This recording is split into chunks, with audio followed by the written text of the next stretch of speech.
Oh, that's different. Oh,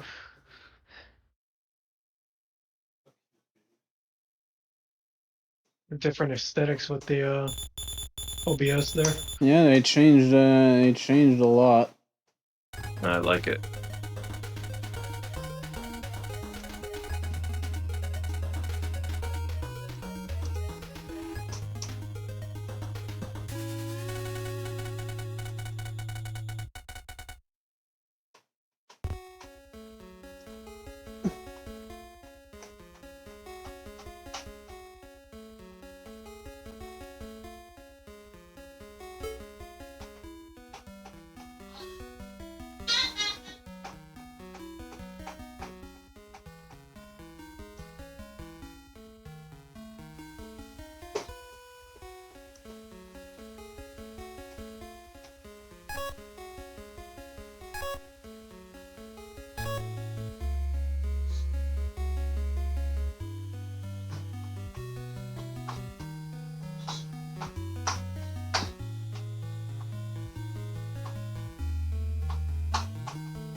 BRB.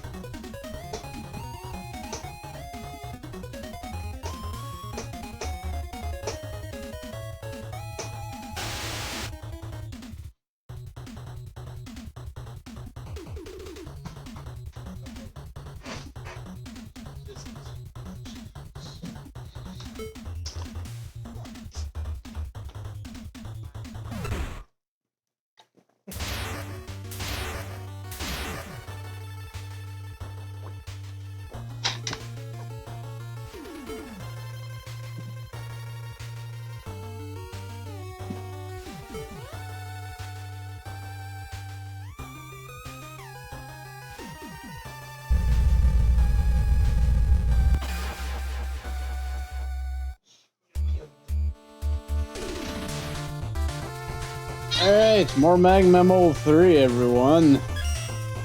And guess what I was doing off screen? If you said getting more plushies, you are correct. Also, I figured out that if I use the left and right button, I can scroll through the tiers faster. Anyways, let's head back to the Grand Library and continue forward. Hi, Sword Man. Ben is mightier than the swords. I came here to learn if that was true, and after studying here for a while, I've come to a realization. Why can we not ask that both? Everyone should simply write about swords. Would that not combine their powers? We're just an 80-old library here. We know that to be a gauntlet, we've got to add pizzazz. That's why the manager of this place installed a bunch of gigantic magical books. Don't you love them? Ah, so that's what these are. Oh wow, who are you? Anyways, they said entry 57, Platform Hijinks by Drill Peter. I wonder if it was supposed to be platform or it's on purpose platforms. Okay, score 63.60 average. One element. Let's do this. Apparently there's a W tank to the west. Okay then. Also, you might notice that we have an Iceman plushie because reasons.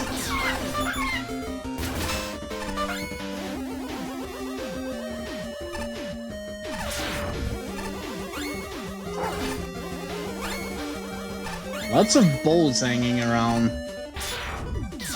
Not sure what's up with that.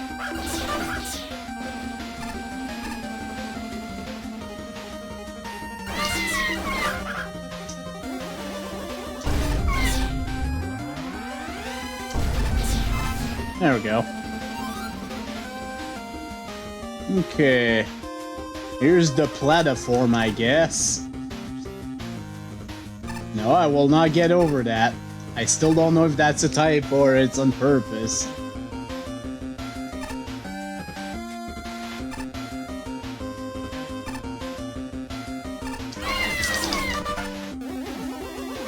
Just get that.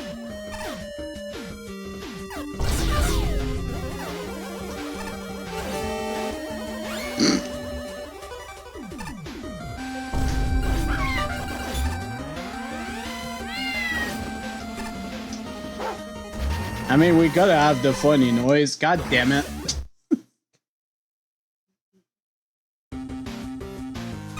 The funniest of noise is the frickin' Dawson Death's noise.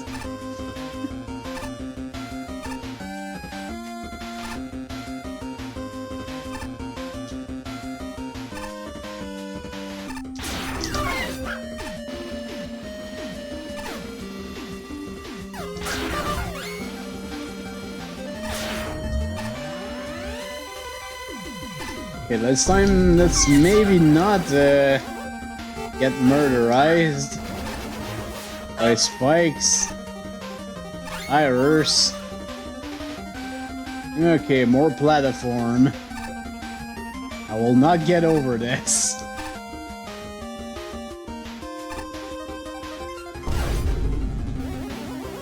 Those bolts sounds not worth it, so I'm not gonna bother. And these guys are in a very unfortunate spot.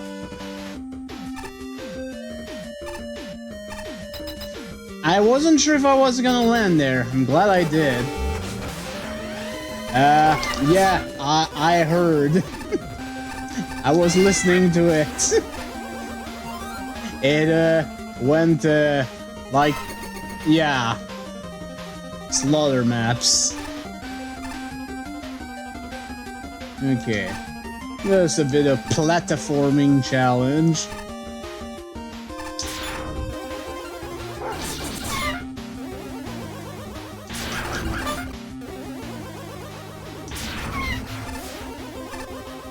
Yeah, okay. Little bit uncomfortable.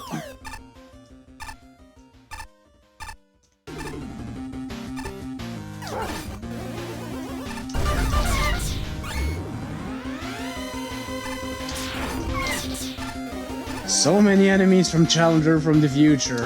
Why?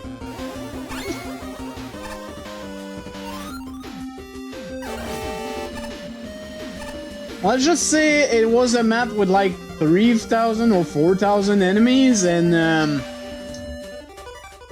it's essentially a freaking enemy spam map. As you know, enemy spam is fun, right, guy? Right? Dang it. Jeez. Damage boost. When in doubt, damage boost. Oh, another one of these.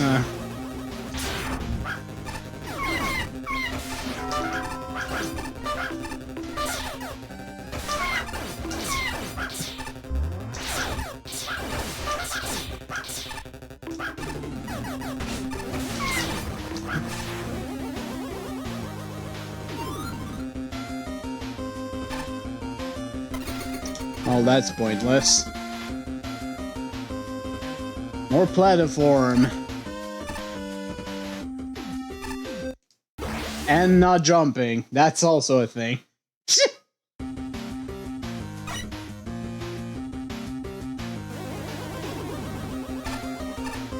Let's actually go to the let's get to the top.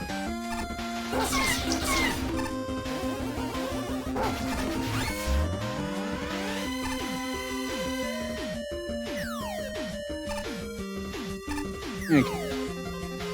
A little bit uncomfortable, but not too bad overall.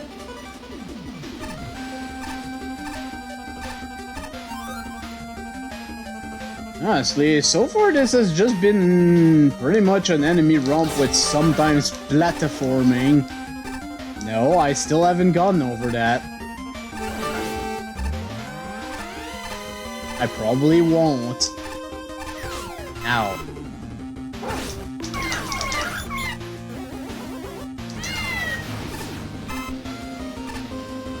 Okay.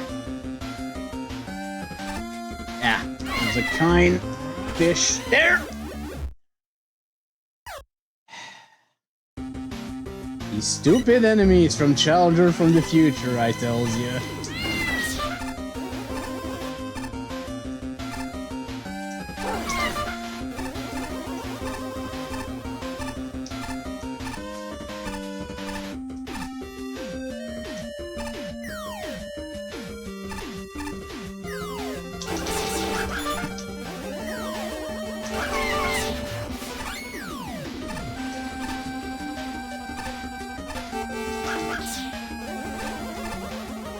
I was really hoping I could see them here.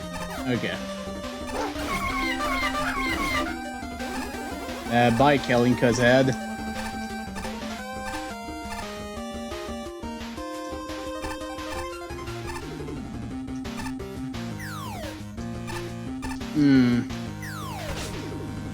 I shouldn't worry about balls, but fuck it.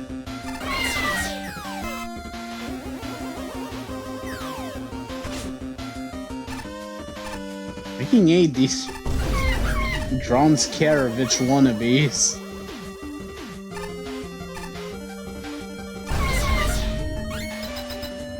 Okay, are we almost done here? I feel like we've been going for a while now. Okay, I think this is the end. Oh, this guy.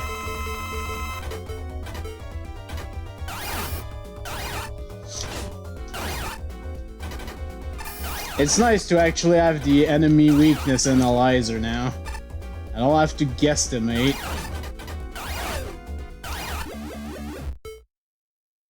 Instead, I can have the silly noise.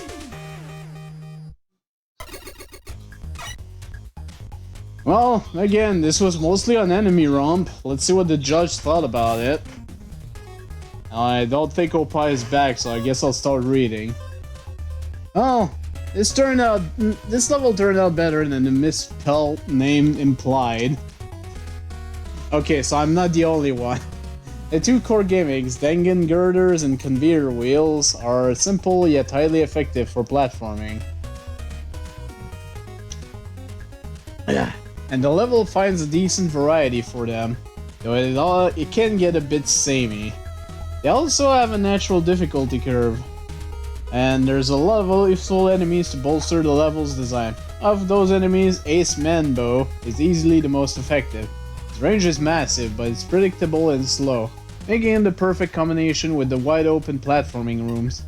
Fortunately, a few of the other enemies are a bit less impressive. Benkei isn't badly used, but his difficulty curve is a bit off. Most nerve-wracking one is fought early in the wheel section. All the samurais after him are easy pickings. As for Pierrobog, he makes an effective enough obstacle. However, considering the effort to block him off, there is a staggering number of bugs that can be killed with Thunder Beam. I guess I could have done that, invalidating their challenge. I wouldn't mind if that was intentional, since Pierrobug can be a right jerk. But since there was an effort to protect him, I'm not entirely sure this was intended. Oh well, it's Megaman. Bypassing challenges with weapons is what he does. Other than that, the level's main issues are improperly looping music. I did notice that, yeah. And really just a lack of wow factor. It's nothing we haven't seen before that, but it's still a good level. Props for that. Jinryu. There's not a whole lot I can really say about this one. This level doesn't really do anything horrible, but at the same time, it didn't really do anything amazing either. That said, this is another instance where I feel the rather easy enemy and gimmicks layout work to the detriment of the stage. The platforming challenges and enemy placement are very basic for a majority of it, to the point where you can breeze past most of the room without a second thought. Even in sections where it might seem like you have to deal with the enemies in hazardous spot, you can often dispose of them from a safe distance without ever having to engage, or in some of the vertical section, run right past them. Even the hero blocks that are protected by reflect blocks don't pose much of a threat if you just start moving forward after they've done their initial attack. Not to mention you can often bypass their extra shielding with Thunder Beam. You know, I didn't know. I thought you could only do it with Laser Trident, but that's good to know for next time. Because I'm sure we're gonna see them again anyways. There's still at least 56 levels left. Having said all that, I can at least recognize there was effort put into the general flow of the stage. Enemies and gimmicks all have proper introductions and their own segments, all of which gets combined in the final lead up to the boss. And suddenly, that last segment is the only one that I felt had any meaningful impact on the difficulty curve, if only slightly. While the rest of the level certainly tries to ramp things up at times, the ease at which you can neuter or bypass those segments ultimately break the stage. You got the right idea with introducing things, but the level really could have used more bite to it. Plataform Platypus or Platypus. It's a decent stage. It's got a progression with the gradual increase in complexity of the platforming challenges. Thank you, Pachi. Ending with mixing the two platform gimmicks together. Though it feels like some of the rooms in the later section are easily trivialized. I don't really agree with using the roach enemy as the main choice. It makes it quite annoying dealing with an enemy who doesn't give you much of a window to attack, while you're not able to stand your ground most of the time. It's also just average in challenge and teaming in general. Given the two platform gimmicks are used pretty frequently throughout the contest, their usage here isn't all that outstanding.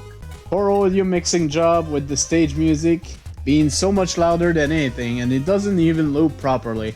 Why not just use the version of the song the engine already provided? Flashman.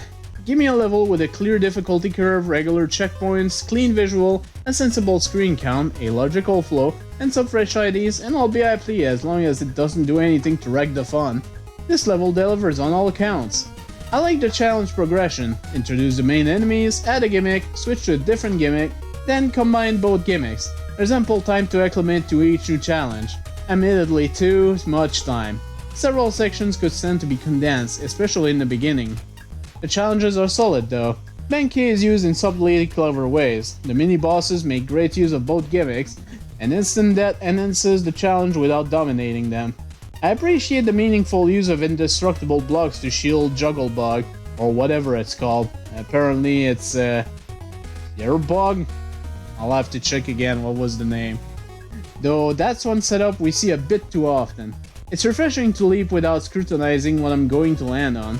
Conveyors all face the same direction, and it's the twisting level layout that decides whether they push or pull. Aesthetically, the level is quite nice, but with a few missteps. The music fades out before it loops, and I noticed some misplaced tiles in the background. Theming could be stronger. Despite the cohesive gameplay theme, nothing ties the level together visually. I think the boss here dropped the iron ball here. Not only does it feel like an arbitrary choice, but neither gimmick made it into the boss chamber. Other issues are few and mild. Two-way screen transition are unnecessary and hazardous. Due to all the wide open space and shielded enemies, Rush Jet and Laser Trident rob several sections of their challenge. One or two screens put the player too close to danger upon entry. Items, especially bold, give the impression that this is secretly a charity event. There is room for improvement, but the level doesn't need it. Good implementation of good IDs make for some mighty fight platforming. And a spark. There are moments in this level which show real promise. However, there are exceptions rather than the rule. Ultimately, the level revolves around several shielded enemies as you spend a lot of time waiting around for them to become vulnerable. The Benkei enemies are the most obvious example of this. The first time it is combined with the conveyor belt works really well, and waiting makes a challenge out of waiting. Unfortunately, the other times the enemy is used, including the second time with the conveyor belt, the player is in no danger while waiting and is simply a waste of time rather than creating a challenge. Most of the other enemies in this stage are also shielded, breaking the flow of the level and how the platforming challenges are set up. That said, the Ace Man bow, the fish, was placed well and showed up in appropriate and interesting locations. Both times the mini-boss showed up were original takes on the fight, and showed how you can incorporate gimmicks well into the boss encounters. They are far more interesting and fun than just placing them down, which is unfortunately what happened with the end boss. Player consideration was pretty good, and regular checkpoints and everything being introduced well. Tilings of the stage was competent, other than a couple of mistiles. Aesthetically, it was a very pleasing, if a bit generic. I'm not much of a fan of stage apping. I'm guessing it was supposed to be having the wily feel, as it loses any personality. In the Judge build, there is a set of spikes that have missing collision, and an enemy that can easily knock you into them, almost resulting in soft lock. Thankfully, a platform in the next room can unintentionally get you out, or else the stability score would have been much lower. Overall, there's a lot of promise here, let down by serious pacing issues. Honestly, that level was fine. It was a bit generic. I did enjoy the platforming challenges though. I had to do it. Okay, it's just a decor. I thought it was something you could talk to. Who are you? Haste Man. I may be a blazing fast robot master, but what you may not know about me is that I'm also an expert speed reader. One time I read through a library's entire catalog in a matter of days, and this Ace is my next target. Am I retaining any of the story or information I glean from these books? Absolutely not! What was the point then? Okay, we can't actually go there. Okay. Entry is 56. And a score of 63.80. Evil Energy Facility by Soul Elephant. For a second I thought it was Soul Elephant, but no, it's Soul Elephant. One element, 2 tokens. Let's go. And we've got a skip teleporter. That's not a good sign. Well, we have unique enemies.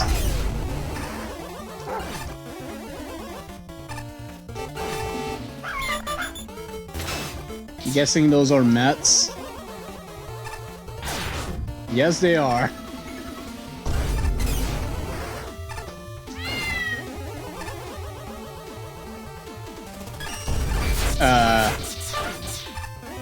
Okay.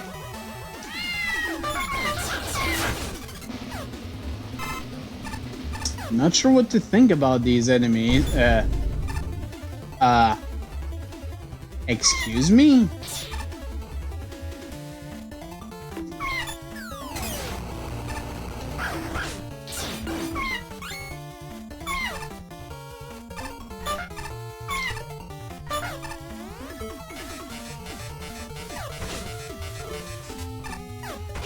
You're very annoying. Please leave.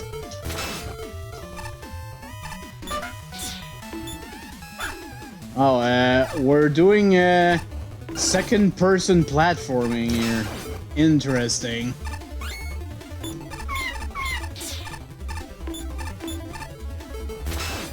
Oh god.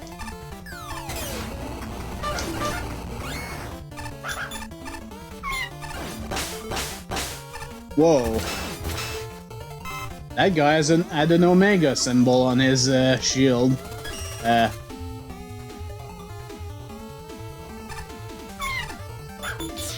I'm back. What the heck is this? Oh hey, capsule. Oh, what did I miss? You missed the platforming challenge. Oh shit. Quite literally.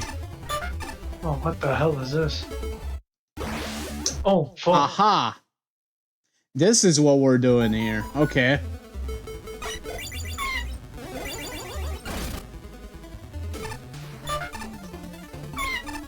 Okay, so gotta hurry. Don't think, just go.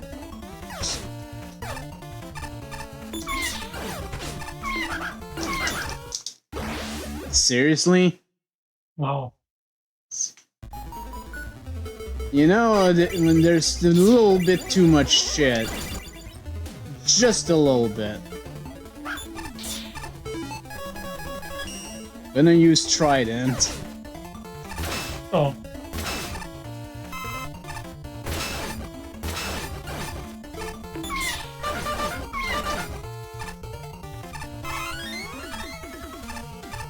At least to get it to the end, they just gotta get the token.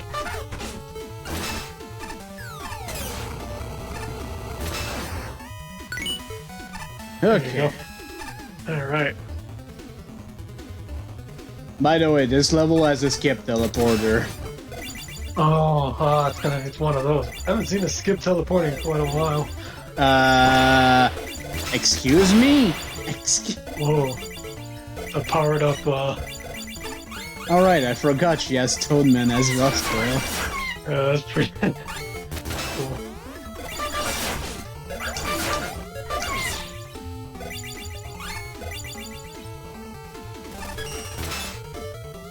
Oh. Oh, we're underwater now. Okay. Oh. All of a sudden. Weird transition.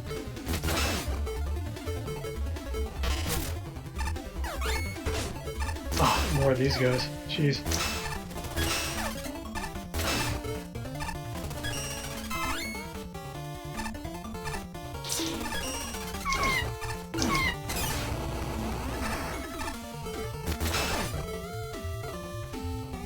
I'll just jump over you instead.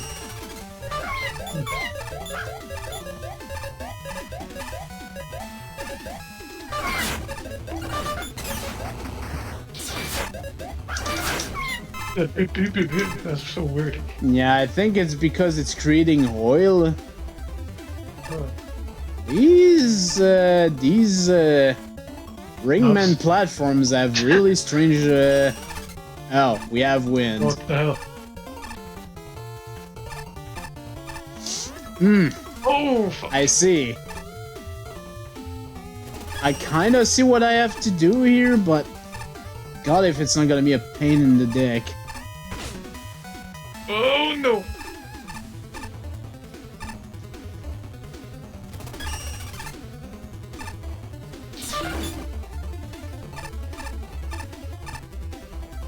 Oh my god. There you Okay. go. Jeez. Alright, checkpoint. That was a bit of a thing there. Yes, it was. Oh boy. We're doing this. Beep, beep, beep. Whoa. Jeez. Oh, he's been infected.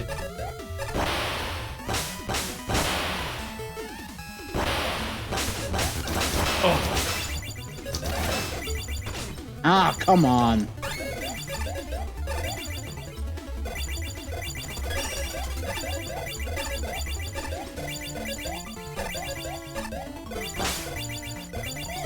oh, it's infected.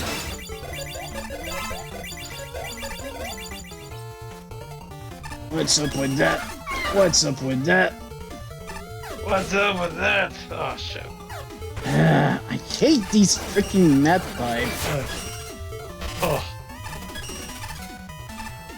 So I'm guessing those things don't attack you unless you do. What? Oh, I wasn't at 1 HP, was I? I wasn't paying attention. Ugh. My bad.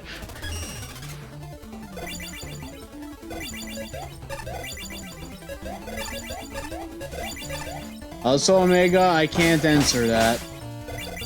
I'm not the dev. Oh, fuck.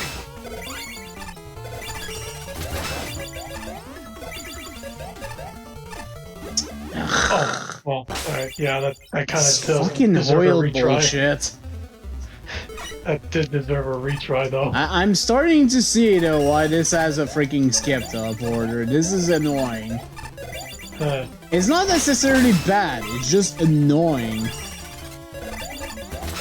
people don't have like the time, so like, alright, I played enough of your level enough. Let's move on.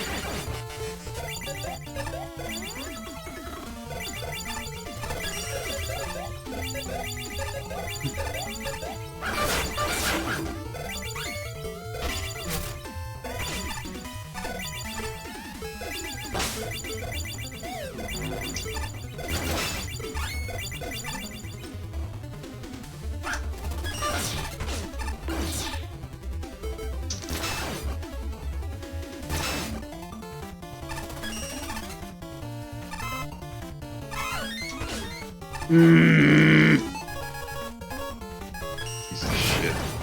Everything goes, please. Yep. There we go.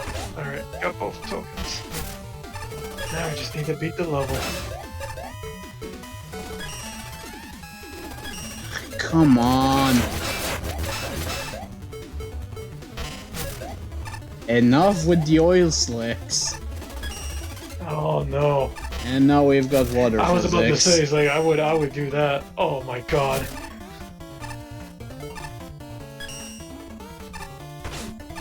Oh, careful, man. Ooh!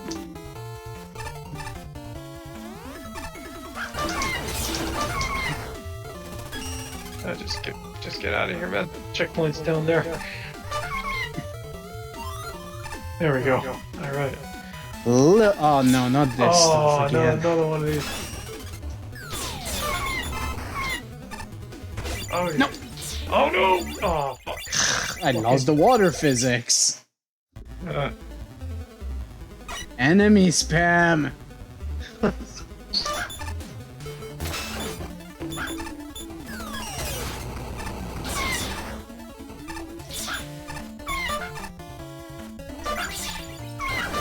that's supposed to be a dummy Megaman. Oh, the stupid drops. The stupid drops.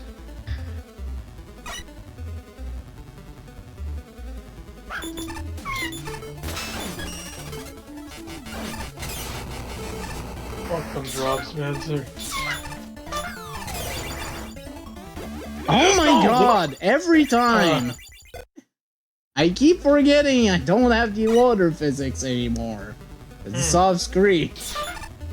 Right. Back to normal physics.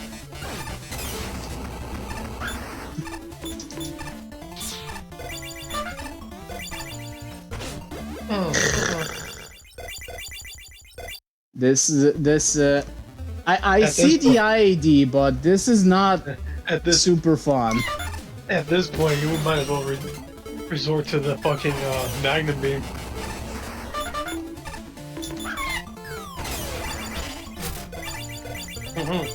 Yeah, the problem is I still have to shoot it from the left now. Right. There we go. Oh, more. There's more. No, don't hit that guy!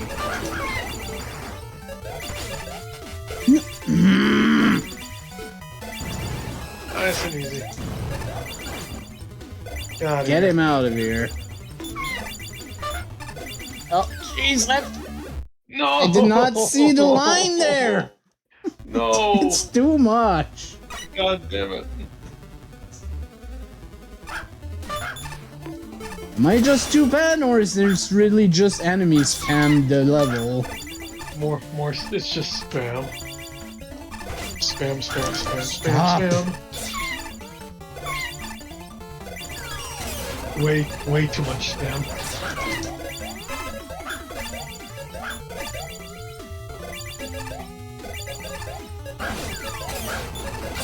No, no.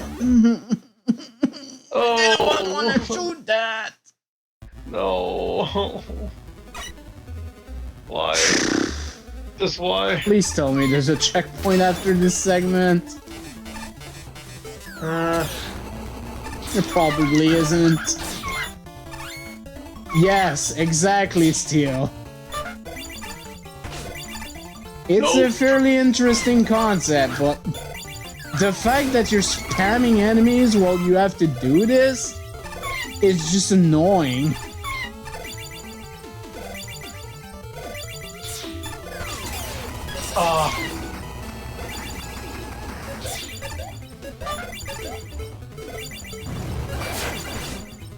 get that shit out of here.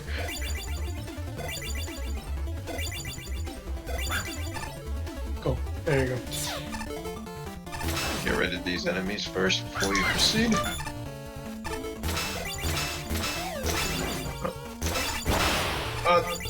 Whoa.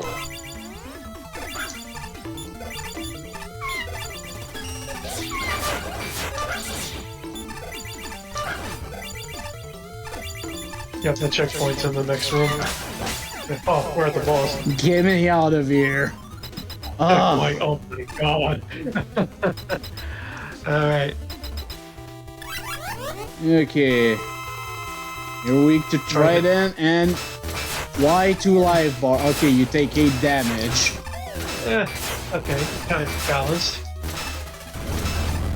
Oh. Bye. Okay. Yeah, let's get the fuck out of here.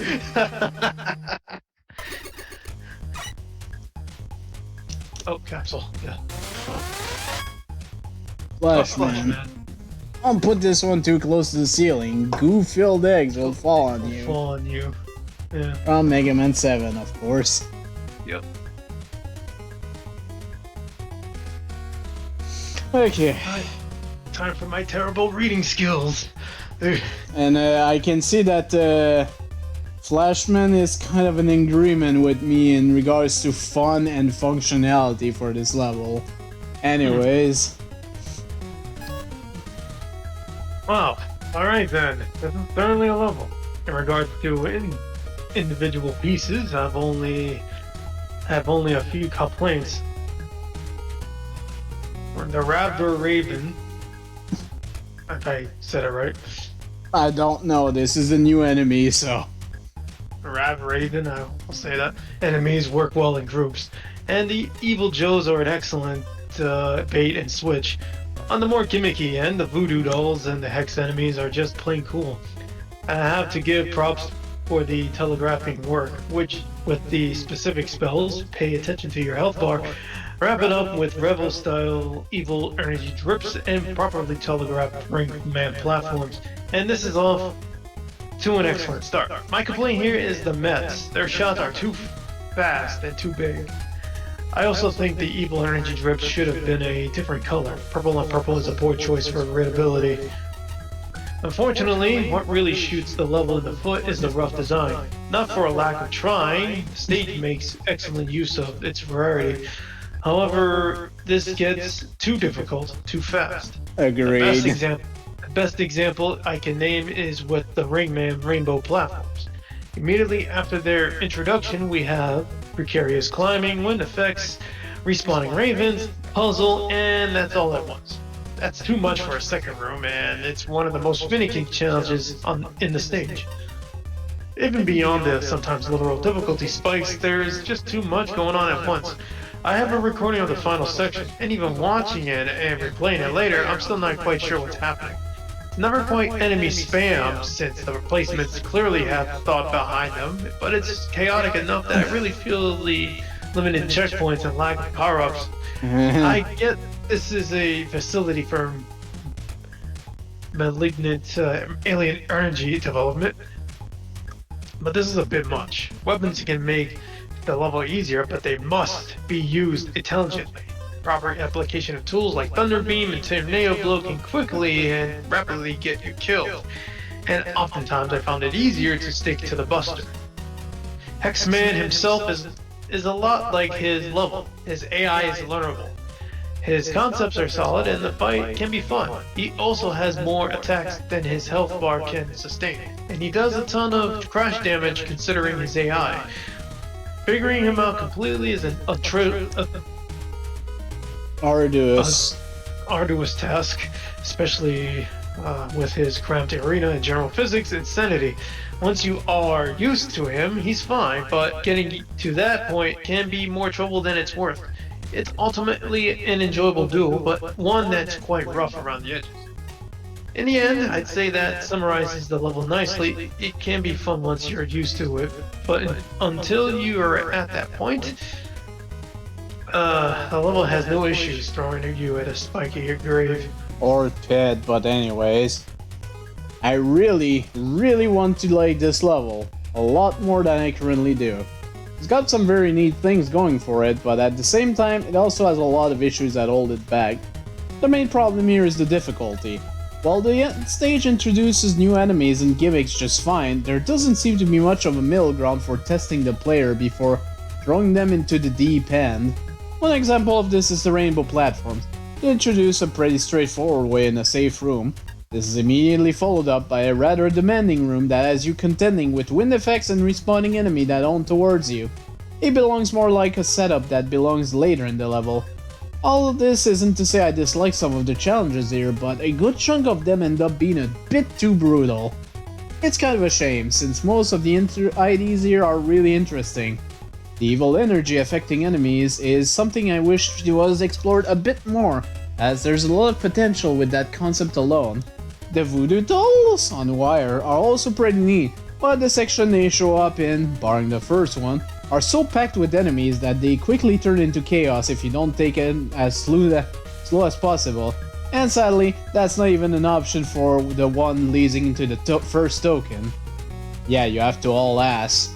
But the boss fight unfortunately doesn't really make up for any of this either. And it's all due to one specific problem: the status effect he inflicts on you. This throws off the fight completely, especially when he uses the wind effect. That's not even getting into his high damage output either. You can only soak up about 5 direct hits from him before you're dead. Oh jeez. If it weren't for those issues, he'd still be relatively tricky, but an otherwise manageable boss. Instead, he ends up being just as chaotic as the rest of the stage. Yeah, I'm pretty much in agreement with Shinryu so far. Skull and Hex! Recipe for grim prescription! Pachi has broken glasses.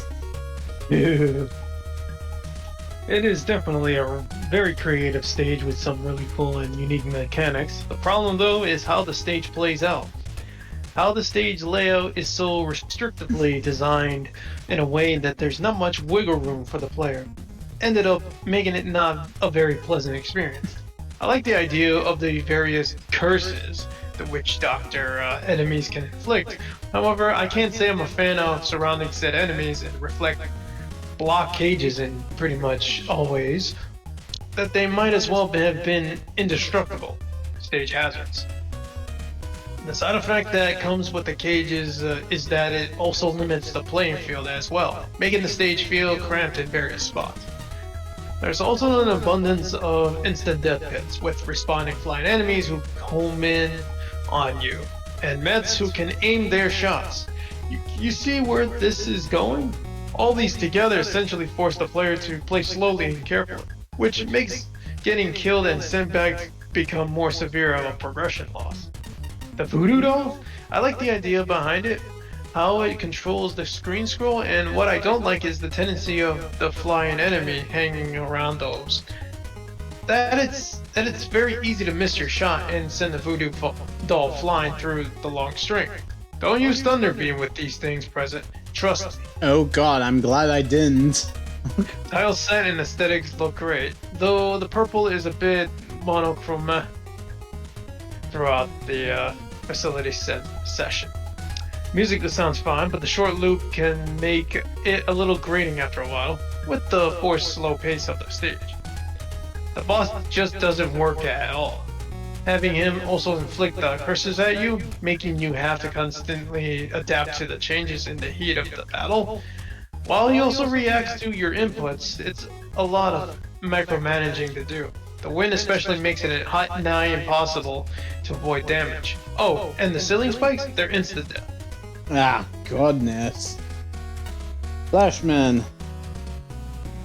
I am so glad someone finally did something interesting and worthwhile with evil energy. Using recolored acid droppers to supercharge enemies is a brilliant move, and the whole look of the level, while a bit too uniformly purple, is everything I expect from an evil energy facility. Rainbow platform puzzles are novel. The Megaman practice dummy adds a fascinating mechanic of the manual auto-scrolling. Enemies that change the global physics are superly unique. That being said, the level is borderline unplayable. Challenge design with no regard whatsoever for appropriate pacing or learning curve, cramped and awkward. Architecture that allows minimal room to maneuver, brutal and crowded placement of overpowered and hard-to-hit enemies, spawning birds, I think they're birds, that quickly overrun the screen. Good checkpoint and power-up placement only goes so far. For me, there's no logic or finesse in any of the challenges, and no sense that much playtesting occurred. Shooting the dummy from both sides with every weapon yields inconsistent responses. Breaking dummy breaks the camera position, global physics changes need to be way clearer, tint the screen in a different color, and put the icon above the enemy rather than tucked away under the health bar. Use boss and icon designs that are unmistakable for anything else, etc. Invincible blocks are no substitute for invincible enemies. Tornado Blow can get around the barriers in soft block players where the water physics are required. The boss doesn't need 2 health bars, just half the damage taken. On a personal note, if you're gonna hide a secret area behind a destructible block, at least change the block sprite so this doesn't scream, "Secret this way!" It kills me, literally and figuratively, when messy design ruins a creative premise. Please remake this level with less enemy spam and more streamlined gimmicks. The concepts, tile sets, soundtrack, and charmingly antagonistic boss laughter deserve not to be overshadowed. Okay, hey Spark. There's one thing I came away with from this stage. It's all a bit much. The stage is creative, and I really love the Voodoo Megaman doll scroller idea. The X enemies, the evil energy Joes, these are all really cool concepts. Check 1 to a decent, and things were introduced well, so the player isn't left confused by their sheer weirdness going on. In practice though, my opening comment is what made the stage only a good stage, not a great stage. Rooms are very crowded, having around an average of 3 to 4 enemies to deal with at once, some of which have debuffs, often constantly spawning, yet others have really complex AI patterns. For enemies with this complexity, you need fewer for the player to deal with. There is way too much stuff going on in any given room. Finally, there's the boss. Individually, I enjoy his attack concept and ideas, but yet again this follows the same all a bit too much pattern as the state. Sure, he has Crashman's AI, but for anyone not paying attention, prepare to be comboed into oblivion. He deals an awful lot of damage, and the second phase is where the difficulty is ramped to almost too high extremes, with the boss pulling out several new attacks out of nowhere and evening throwing in some airman style dodging for good measure. I'm guessing it was supposed to be even, but it got auto-corrected or something. I eventually got the hang of it, but the keyword is eventually. I did enjoy myself a bit there, I just wish there was more balance. Yeah, honestly, if this whole level has been better at a better balance with removing the enemy spam, honestly this would have been pretty good. The first section with the Hex Voodoo doll whatever was alright. Afterwards, it just got a bit too overwhelming. That first token room was kind of a thing. Hi, Jeremy. A life of flying through the skies can get very tiring, which is why I've decided to take a part-time job shelving books. Let me tell you, I've seen enough dust on top of shelves to last the rest of my life. Well, it's probably blowing all over the place because of your gyros, but... Okay, entry 55, Wily's Haunted Castle by Happy Green Frog with a score of 64 on the dot. Okay. 1 elementary tokens, alright. Okay. Interesting music. Oh, That face!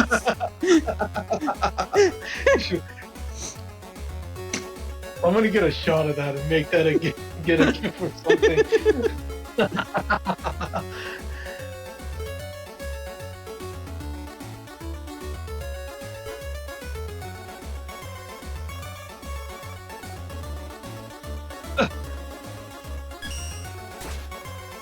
Okay.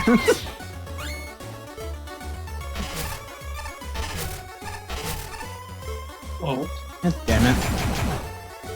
The fuck?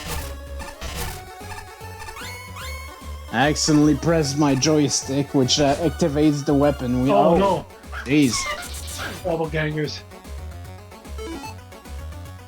I was busy taking care of a hitch, I didn't even notice that. Yeah, I see the plug man screens there.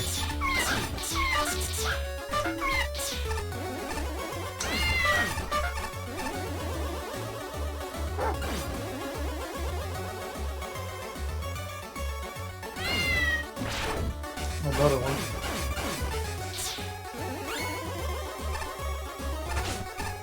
Son of a that's bitch. That's dickish. What a dickish spot to put that. Dun, dun.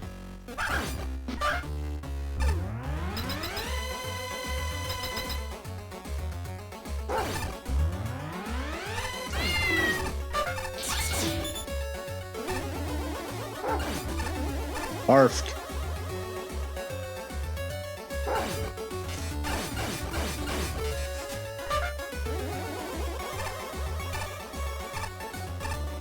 Wow. Another one. Oh, down there. Oh, tight spot there. Hi, Nightman. I think.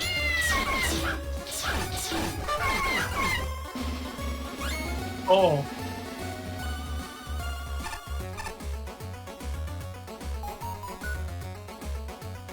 I think I have to go from the bottom.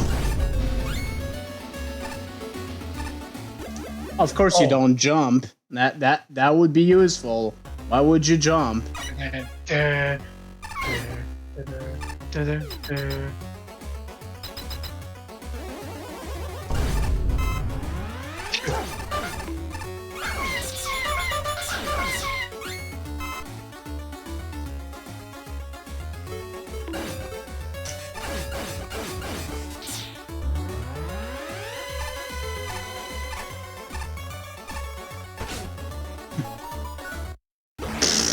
Oh, well, it is a tight corridor though. That's me trying to go too fast is the problem. Okay, seriously, you fuckers need to go.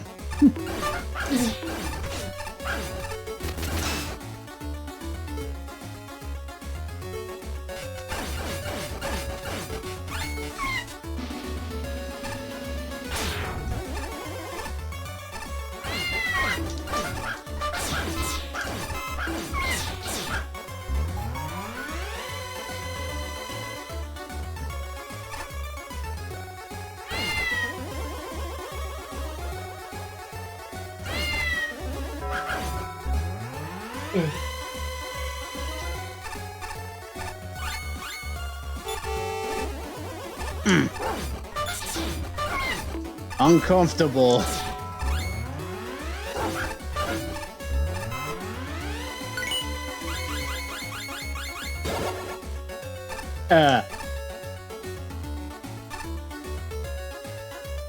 Okay. Let's keep on going.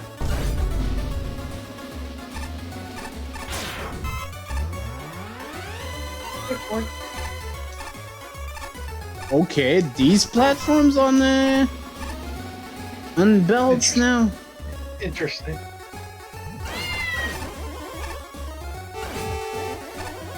Oh, it's one of those.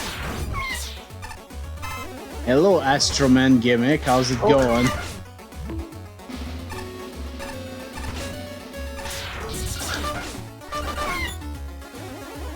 Oh, falling ceiling now.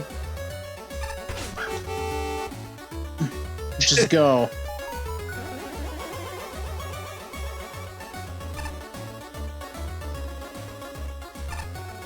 Oh. There you go. Plugman.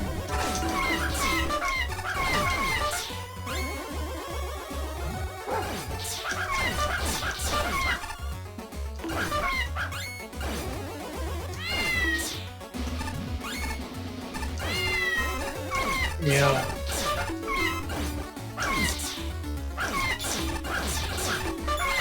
Oh, I just noticed the major suckage. God damn it. I mean, it's ice, man. Of course. Oh, I got all. Yeah, damn. Yeah. Oh, yeah. Fucking frames. Fuck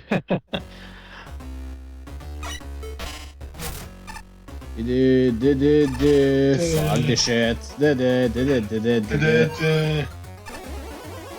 Okay, well, we're probably gonna get a mini boss here. Oh. It's you. Hi.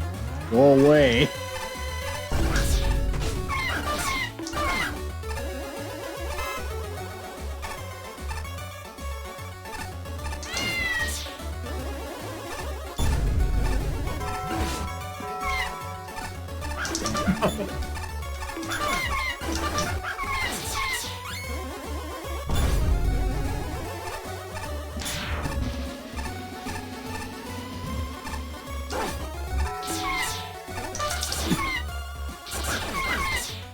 This is a bit hectic.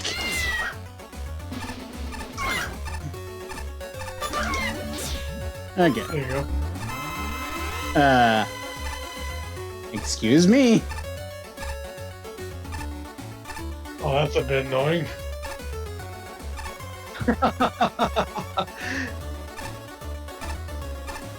Oh. There you go.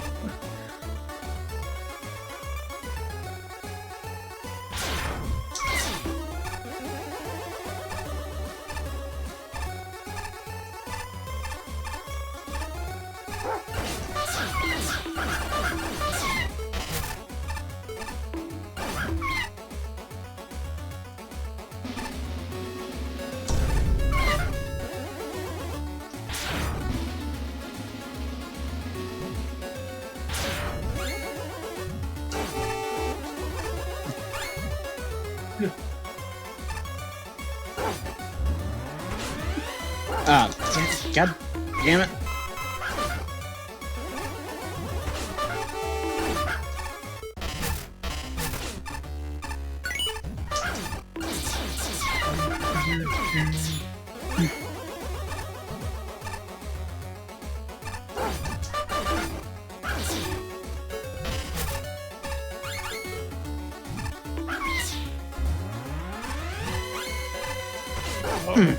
Nope. Okay. Alright. Honestly, most of this was just me messing up. This wasn't that bad.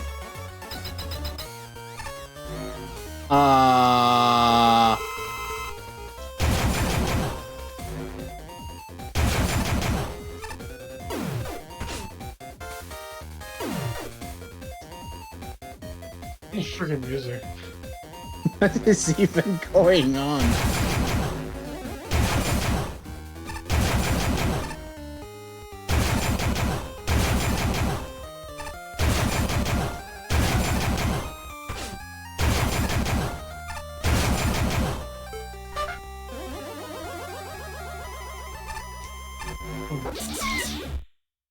Hey, was that Top Man? Yeah, that was Top Man.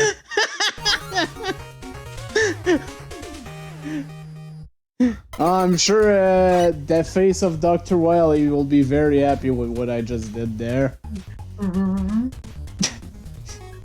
That was an interesting end. Oh my god.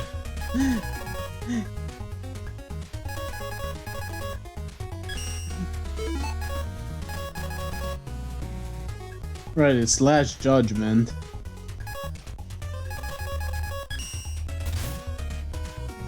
Okay, well, Mick has the highest score here. Wait, we're helping Wily clear out a poltergeist? Shouldn't we be pointing and laughing instead? Anyway, I really like the feel here.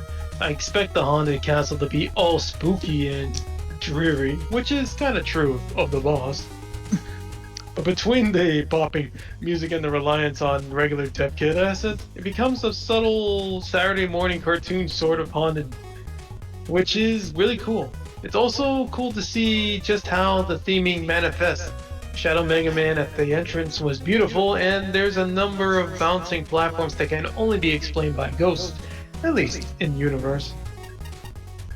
As for the level itself, this is alright. Shadow Mega Man is an effective obstacle in speed segments, whereas Dokran pits make a good punishments. The tauns are also excellent, particularly the astral walls that summon them. For that matter, the astral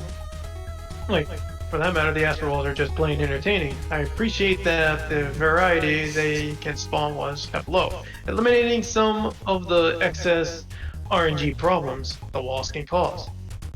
And of course, the flip platforms get put to a lot of fancy use.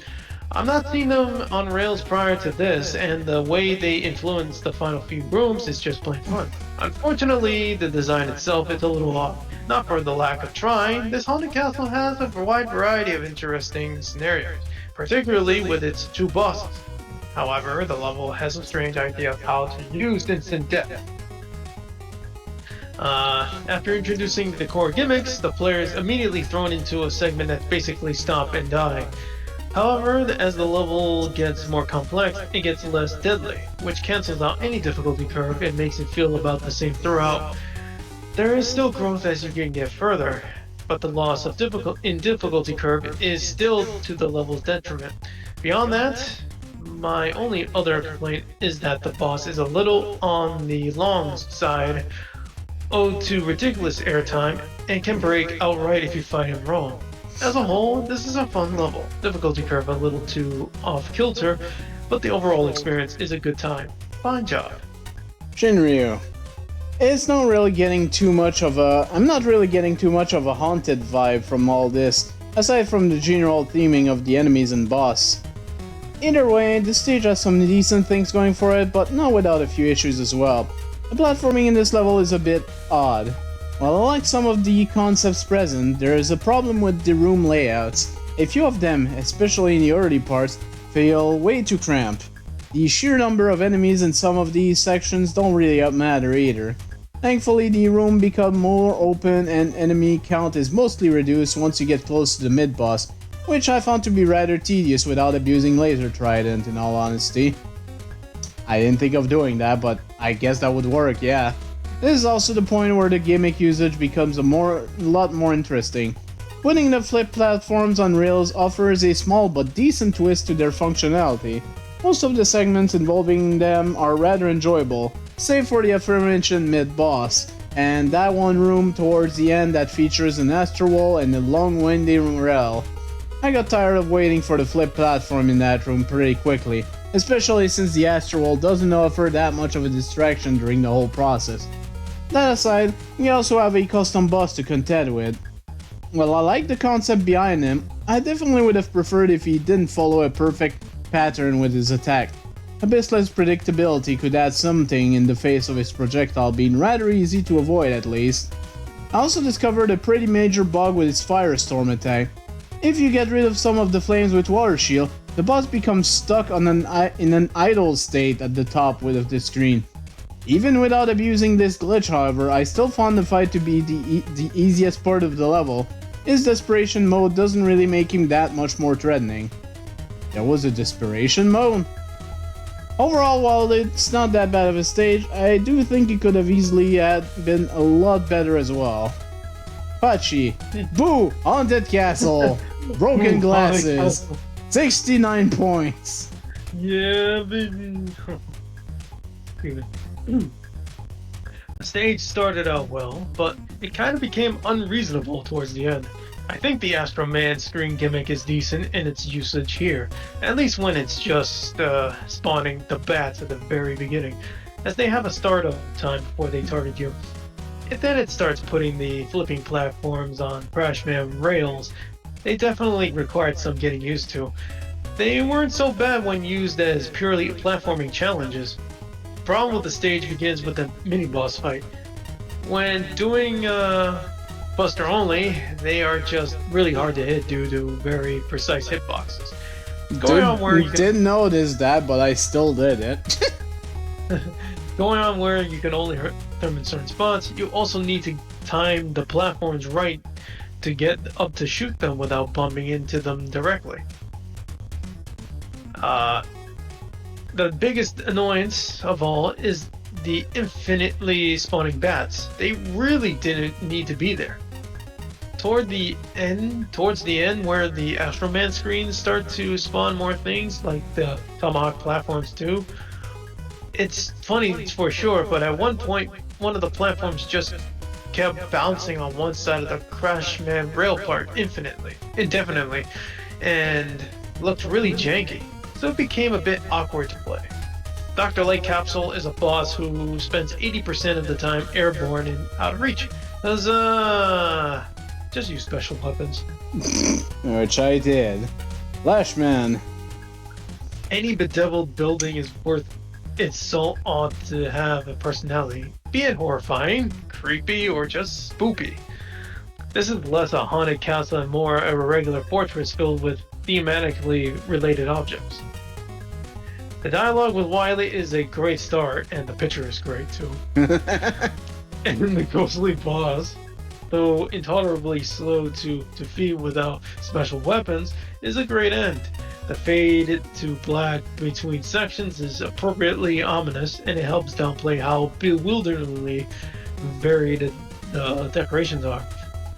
The sections with a colder colored palette and chains or cobwebs in the background are the only ones that convey the haunted castle vibe.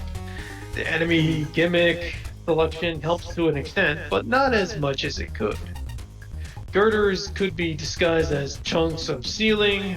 Enemies that pop out of walls could have had a more ghostly look. Invisible platform rails could be animated to fade in and out of existence. Rooms could be less cluttered and paced more deliberately to build tension, and more humor could be included to play off the lightheartedly spooky feel of the music. Although I want more from the atmosphere, I'm pretty happy with the gameplay. There's a lot to absorb, often in a short span of time, but it never feels overwhelming. I appreciate how the background graphics draw attention to the hazards. Flip platforms on rails are a satisfyingly tricky innovation. Shadow clone placement is well considered, and the first token is fun to claim. That said, I don't understand the probably glitchy bouncing flip platforms, or why the first token uses a random teleporter instead of a more restrictive architecture to deter cheaters. The mini-boss room is nauseatingly busy.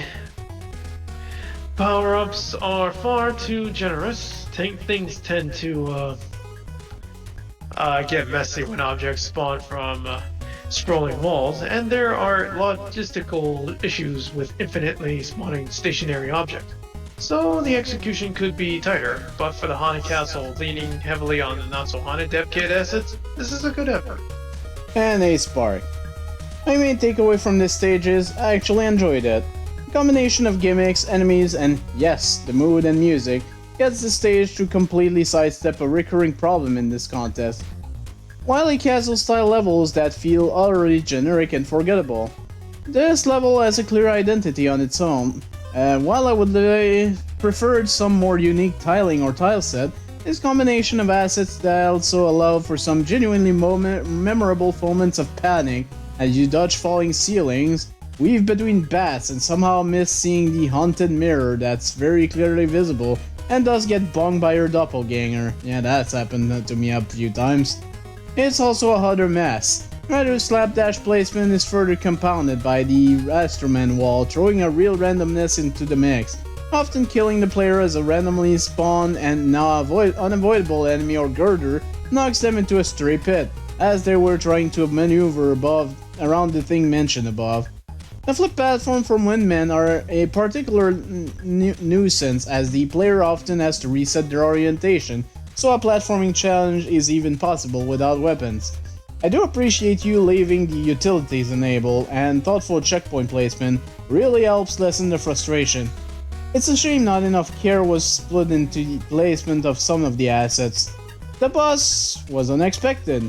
The patterns he throws out are fun, but I do wish he had less health.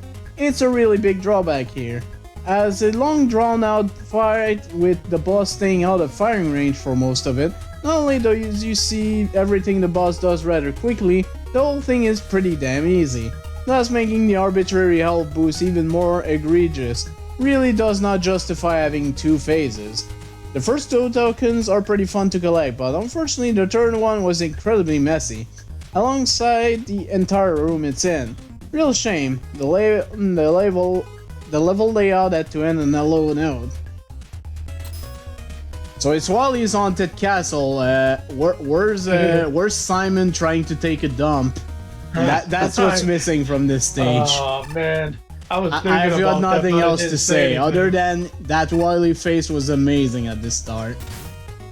Kunai, man, there's no appreciation for the heart of staying quiet nowadays. Everyone is so casual here that they never think about the ones like me who are being considerate and dead silent. I'm going to voice my feeling about this very vocally and loudly, and I'm not at all being hypocritical. About that. Alright, I forgot about that. Also, yeah, there's the monkeys down there. Just chilling down there. With the work of Shakespeare, apparently. Professor Burrito Monkeying. With the advent of true AI and mechanical life, we've never been closer to proving the infinite monkey theorem a reality. Strangely, such a straightforward, statistically independent proof requires actually training other monkeys. Maybe I should instead look into why we beings of zeros and ones still require teaching as if we were biological apes. Well, I don't know, considering what was going on down there. Oh hey, some of the books here aren't even actual books, they're just fake books binding. Inside is a QR code for you to so you can scan for a link to an ebook. How is this even allowed? What the fuck? Wait, was there other of these? Let's quickly check. Yeah, there's one here. They have a bunch of video game strategy guides stacked here for some reason. One of the most commonly lent titles is one about a video game featuring a cruise ship. It displays prominently on the cover how to find Tomody Daddy. What a weird tagline. Oh. I'm not sure what that's a reference for. Maybe 48 hours, because I know that was on a cruise ship. Well, I see you, Brickman, and whoever is down there, but we're gonna have to do wet by Big Fish first. Wet.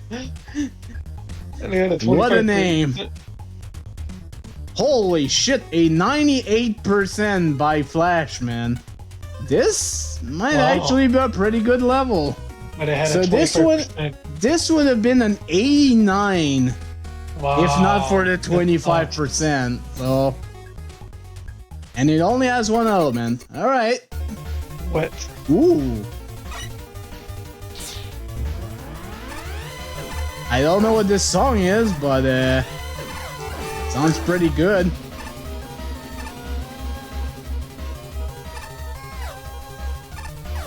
What's your generic name? Wet. I somehow like that the level is just called Wet. Wet.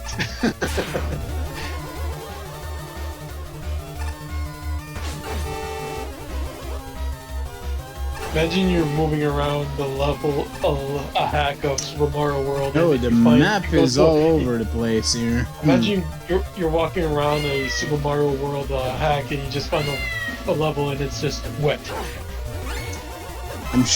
I'm sure a hack already did that. At least where the fish spawn is clearly indicated, like here. I like this a lot already. Okay, let's just wait it out. There's no rush. It'll be fine. And you keep telling yourself that. Oh, hi. There's the fish.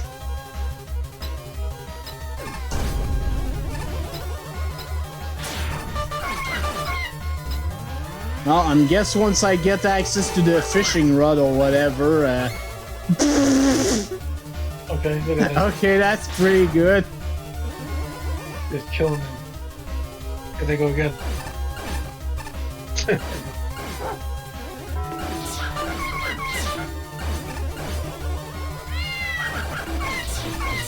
Oh my god, so much fish. Jesus.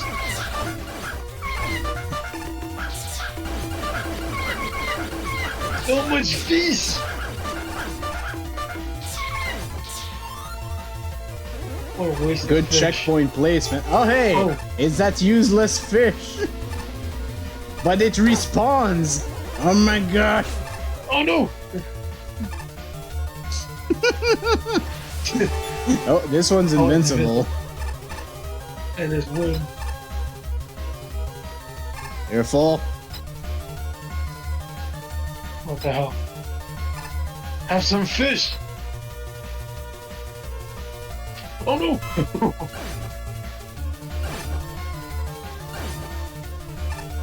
Even invulnerable fish are not invulnerable to Spikes. spikes. Oh, nice dodge. Got wind gimmicks. Go. The wing gimmicks, yo. Okay, it's just bolts, it's fine. Is this solid? It is. Okay. Yeah. Oh boy! Oh shit! It's a good thing it doesn't seem to do that much damage, but still. Oh boy. It killed itself. The hell?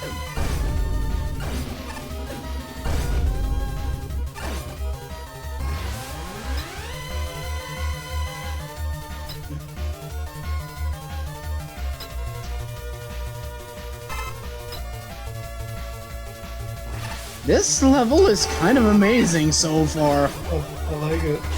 Oh shit! I prefer taking that damage rather than, you know, dying.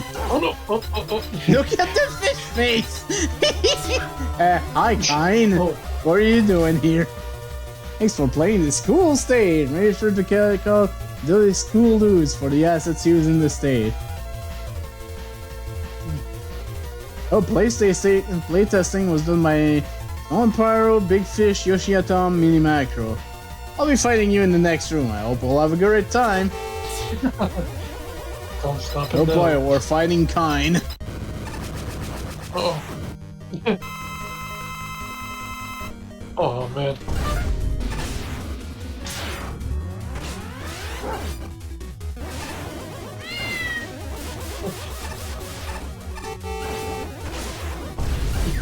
He just goes at that shit at you. Oh my. He's got in the...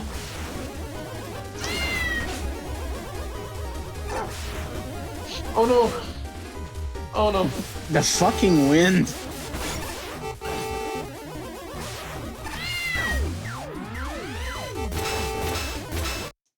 Almost. I do want to try to Buster Duel him. It's not that bad. Yeah. That was the learning attempt. Honestly, That fight this don't- level that is fight don't pretty count. good. That fight don't count. This one does.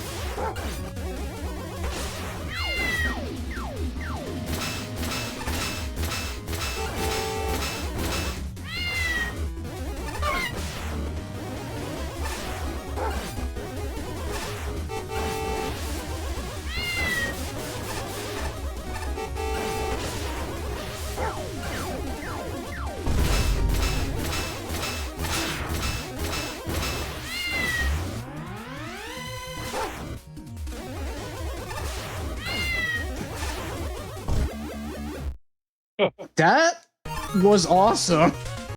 Hey, Buster only run. Yeah, buddy. It's also why I decided to do it Buster only, but anyways. Well, yeah. Lowest car is somehow by Pachi. Well, let's see what they all thought about it.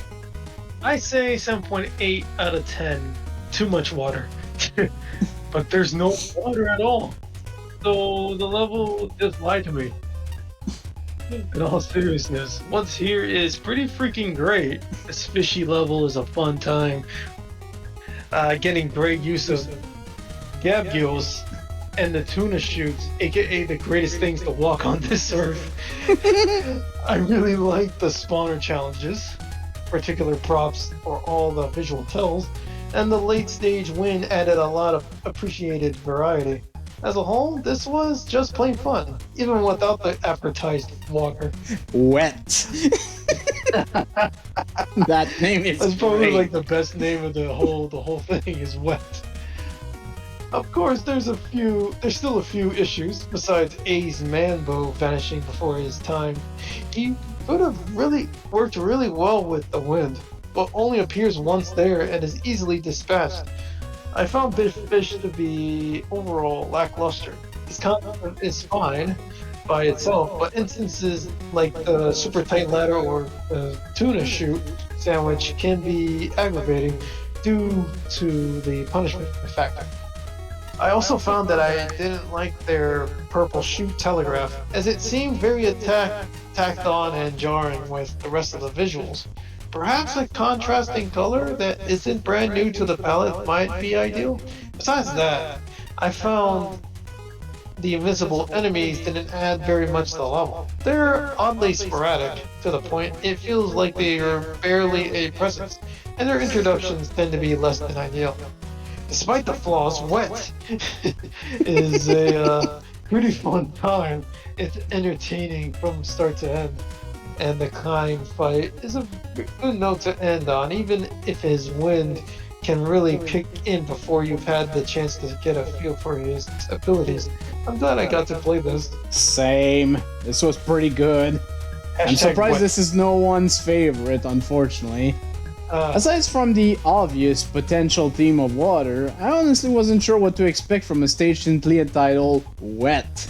Turns out, there's not even a single drop of water anywhere in the stage. Despite the absolutely blatant false advertising though, I'm more than willing to forgive it, considering this stage is absolutely fantastic. It's one of the few good levels I've seen that centers around enemy spawners, and one of the rarer ones that actually pulls up and down style enemies well. I agree with that. I love how each aspect of the level is used as the different jumping and floating fish variants, fish dispensers, and wind all complement each other perfectly throughout. All of these elements are introduced fairly and have very clear telegraphs as well, meaning nearly any given slip-ups or death is generally on the player rather than the fault of the level itself. Honestly, I think I only died to Kind. With that being said, however, there is one part near the middle of the stage that struck me as a bit off, that being a ladder directly over a big fish spawner that you need to jump to, with the wind against you. Making this jump without utilities is incredibly tight, so much in fact that it feels more like an obstacle that should have been near the end of the stage. Aside from the one brief spiky challenge though, the rest of the level's difficulty curve is well structured. Honestly, I'm not sure if I have any other big complaints with this stage. The only other thing to mention with this level is Kind, and again, I can't really harp on this fight. Much like the rest of its stage, it's really well put together, has fair telegraph throughout, and doesn't overstay its welcome, even one of its 1.5 bars worth of... Even with this 1.5 bars worth of health. I didn't even mind the wind in his second phase, and I usually dislike those kinds of effect in boss fight. It's an overall great end to a stage. Excellent work. Pachi. Soggy. Soggy. With a wink. Is she trying to say something? Oh, I see that shit. it's wet, it's soggy. I'm sure it is. Shut up and read. Bizarre title aside, it's a surprisingly well put together level, although on the bit of the shorter but wet side. Certainly creative use of the various fish enemies to center the entire level's theme on. The fish dispensers as obstacles are especially silly and had me laughing. Good indications where the fishes would pop out, making it a fair experience despite those buggers' speed. Level provides a nice variant of platforming challenges and really clever setups while somehow managing to stick with the overall fish theming. It's honestly pretty amazing. This particular remix of Dark Castle is a bit unfitting to the theming of the stage. giving off a bit of a disorienting feeling with the odd pitch shift and instruments it chose. Boss is alright, most of its attacks are fairly learnable and engaging, but I keep having trouble leading the rainbow clones while also moving the plus from daggering me. The win, while interesting as a boss in pinch mechanic, kind of felt like an unnecessary difficulty increase as the fight is already a non-trivial one.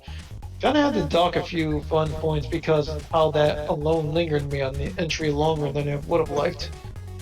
I don't know, it was fine to me, but not everyone is able to play the same, so I guess that's fine. Flashman with a score 98. This is what a level looks like when every aspect is carefully planned and polished, and it makes me so happy. You made a fish themed level without any water, and it works. You made the underloved fluffy fish a genuine hazard, and anyone familiar with my obscure Super Mario World ROM hack will understand why I'm so tickled that you created a fish dispenser. You made enemies popping out of the pits fair and fun, and for that, I salute you. Between the seamless learning curve, smartly placed checkpoints, strategically sparring use of instant death, and frequent health refills, there's no question the level wants the player to succeed.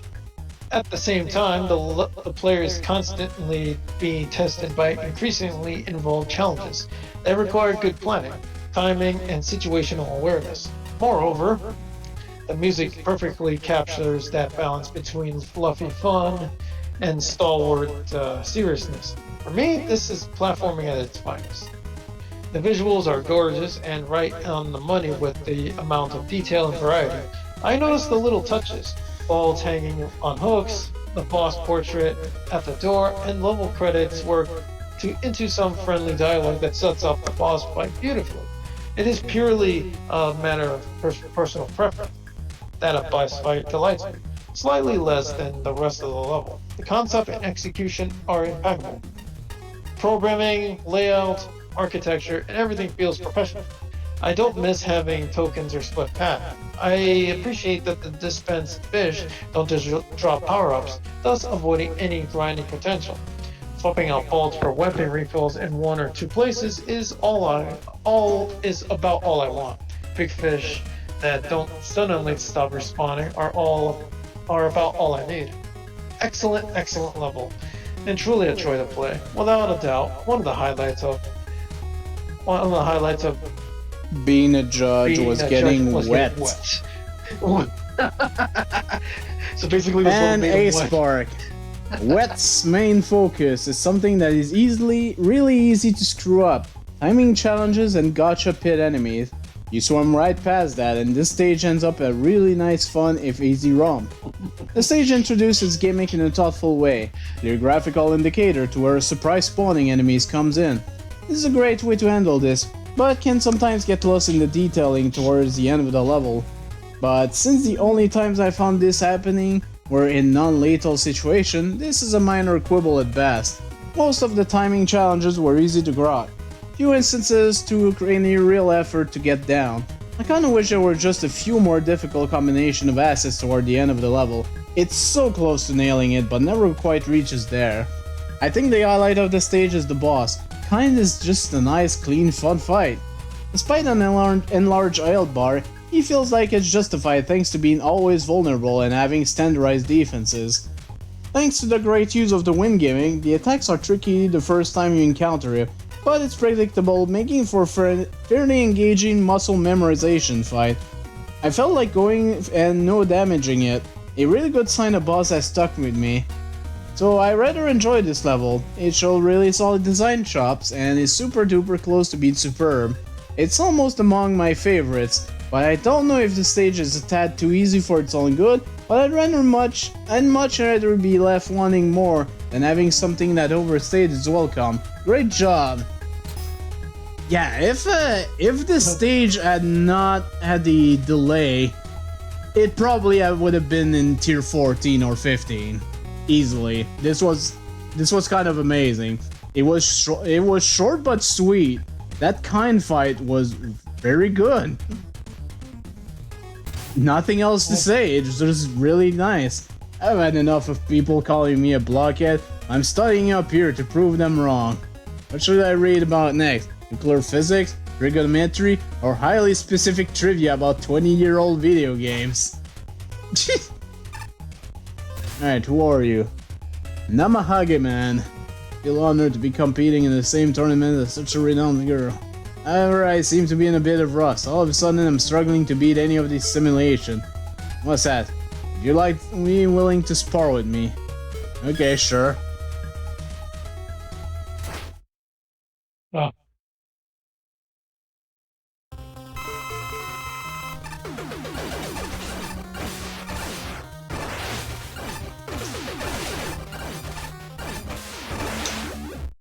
There you go.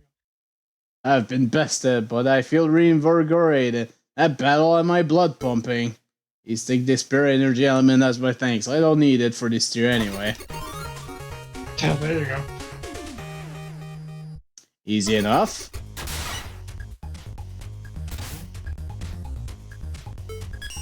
I want to try to do it Buster only, just to see.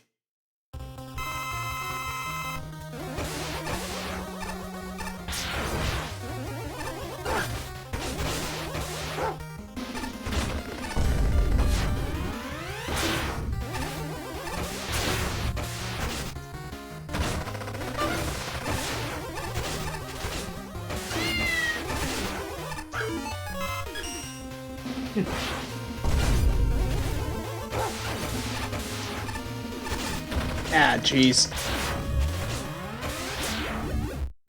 There you go.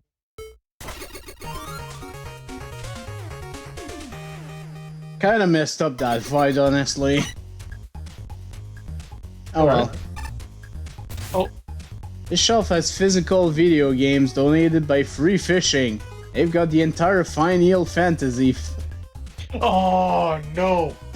I just noticed the fucking No. They also have Fine Eel. Starfish Valley, Secret of Manta, Chrono Triggerfish, Dragonet Quest, and Baldur's Skate. Wow. Oh. In the midst of a fascinating read. Everyday animal behavior change due to climate change. A hunter must always stay informed. So I can't believe animals can mutate this much due to human influence. Giant winged lizard, insect shape like coins, walking trees, all become of this earth, Galanka, and we will inherit it.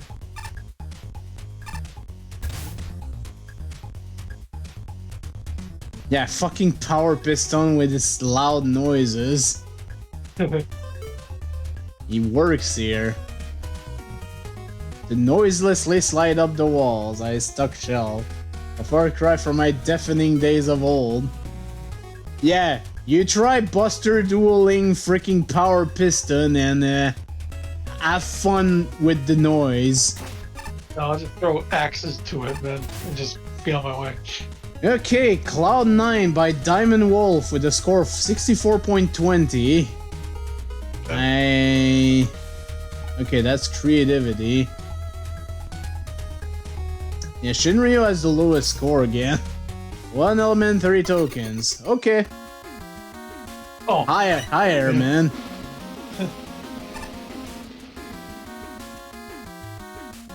Oh, this.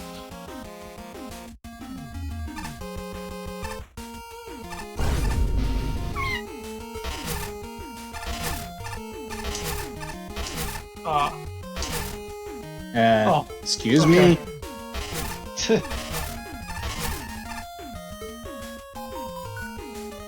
Huh?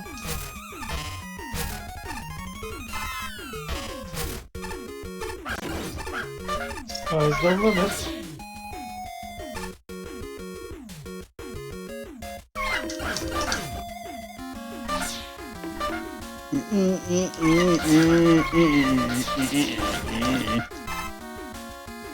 Huh. Well, you don't really need it, but whatever. It does fully refill you if you already have a full stock. So, since it's an M, take it acts like a shishi. Fun.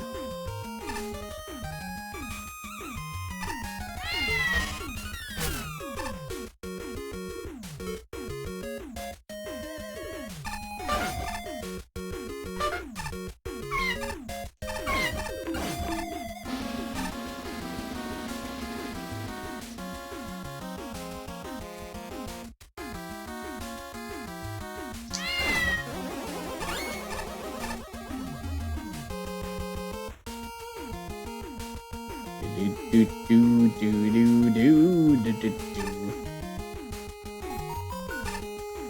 Ah! Seriously? Okay, well at least now I know. I just noticed last second that the platform was laughing.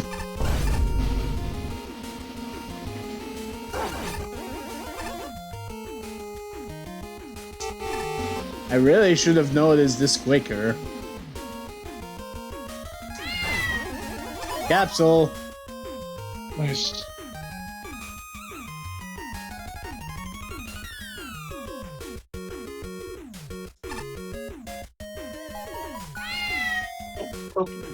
Yeah. That platform is different. Oh, it's like they've got that. Oh, what? Turn back now. What about no? Look at him laughing at you.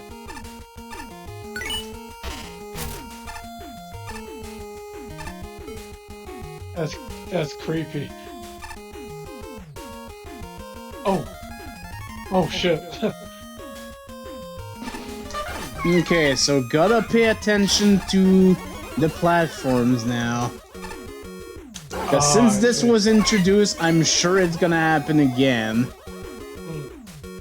Wouldn't be surprised.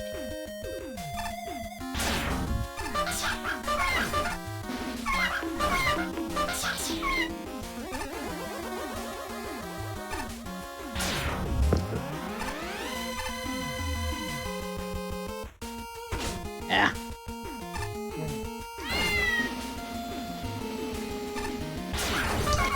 Oh, these guys again.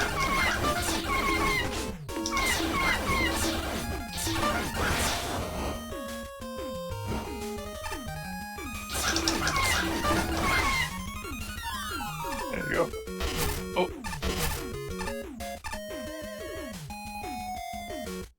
Oh. Mm-hmm. Watch it.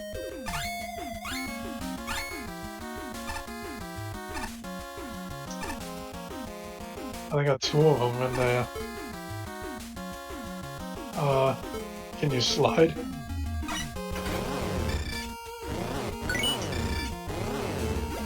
Okay, that'll do. We have a checkpoint anyway. At least, yeah. We got the token. It's all good.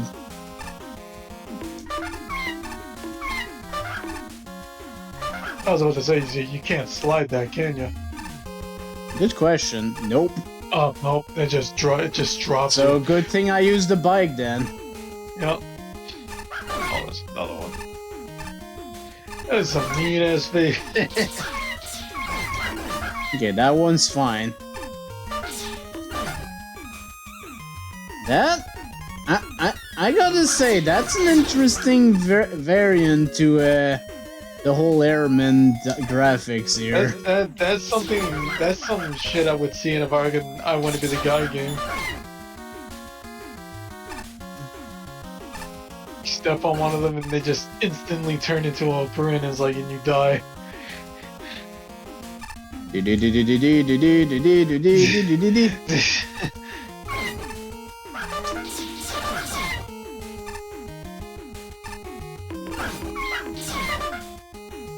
Okay, you're fine.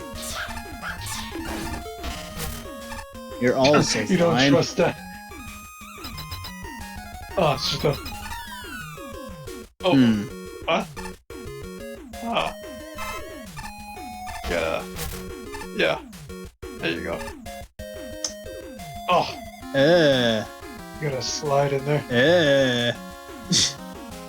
I know, it looks disgusting, huh? Oh! Oh. That is not what I did. That's unfortunate. That's some bullshit, if you ask me.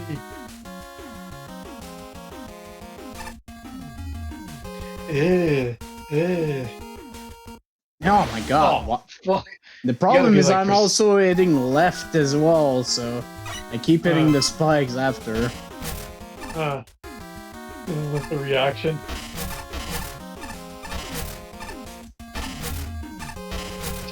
You're like, fuck this. I'm gonna make my own platform.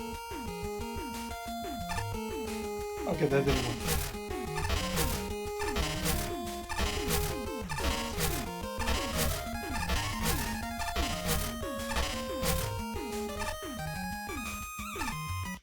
God! Again. God damn it. This is kind of annoying.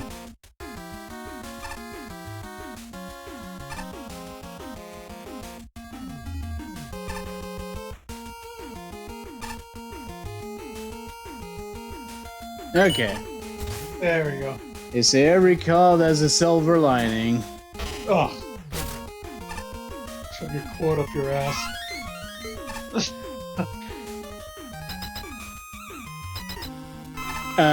What the fuck is that? Hi there. Oh my god, it's a giant.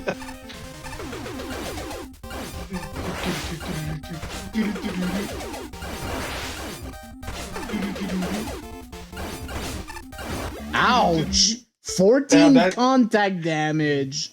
Wow. Jesus Christ! You're like, get the fuck out of my face. Oh, Temp. damn.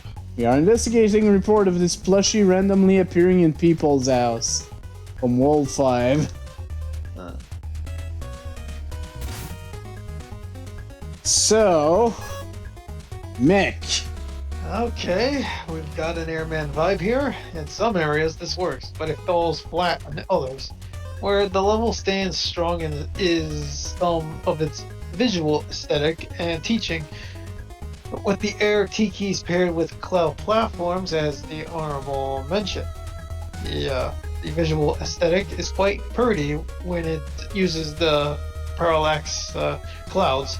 Although it makes sections like the formerly saw the white background look terrible, and a little eye searing.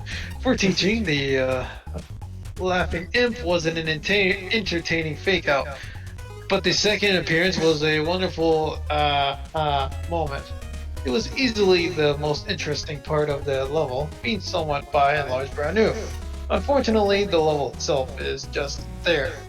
The introductory setups are solid, and the laughing imps make useful token challenges. But the only other memorable part is the spammy custom boss.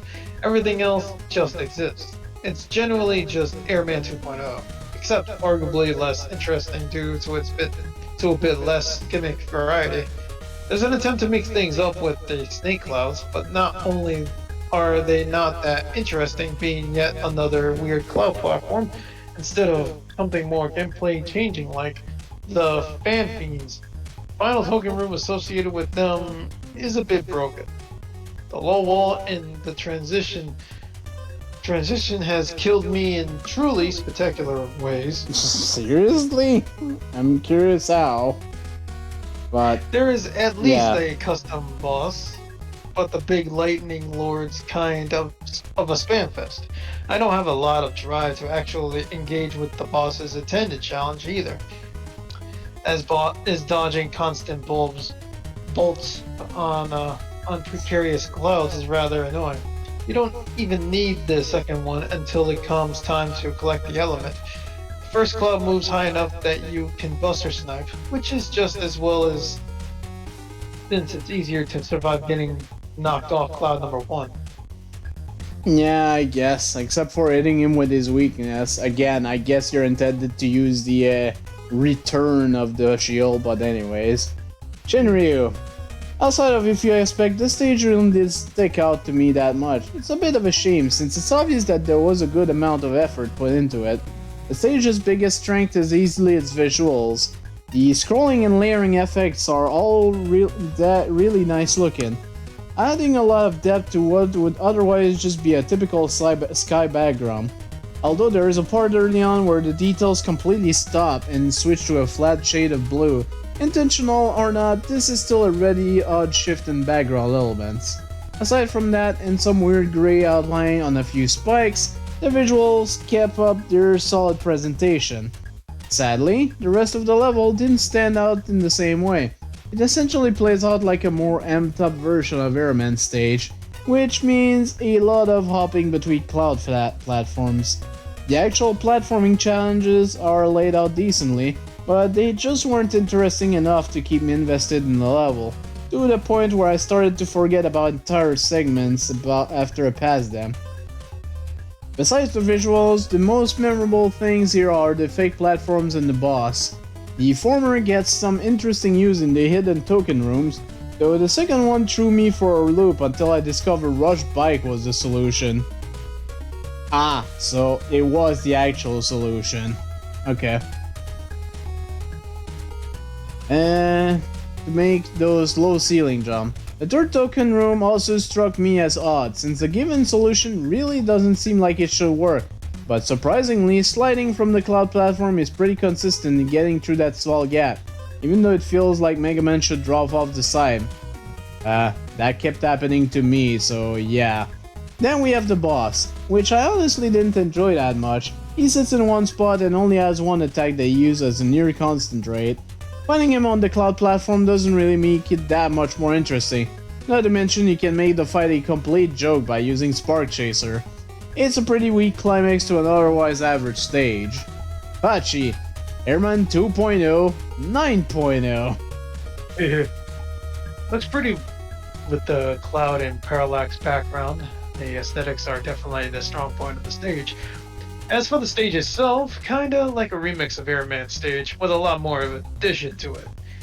And kinda also the same problem with the other remix entries of the contest, where the stage is stuck in a paradox of not certain if it wants to be faithful to the original or stand out as its own stage.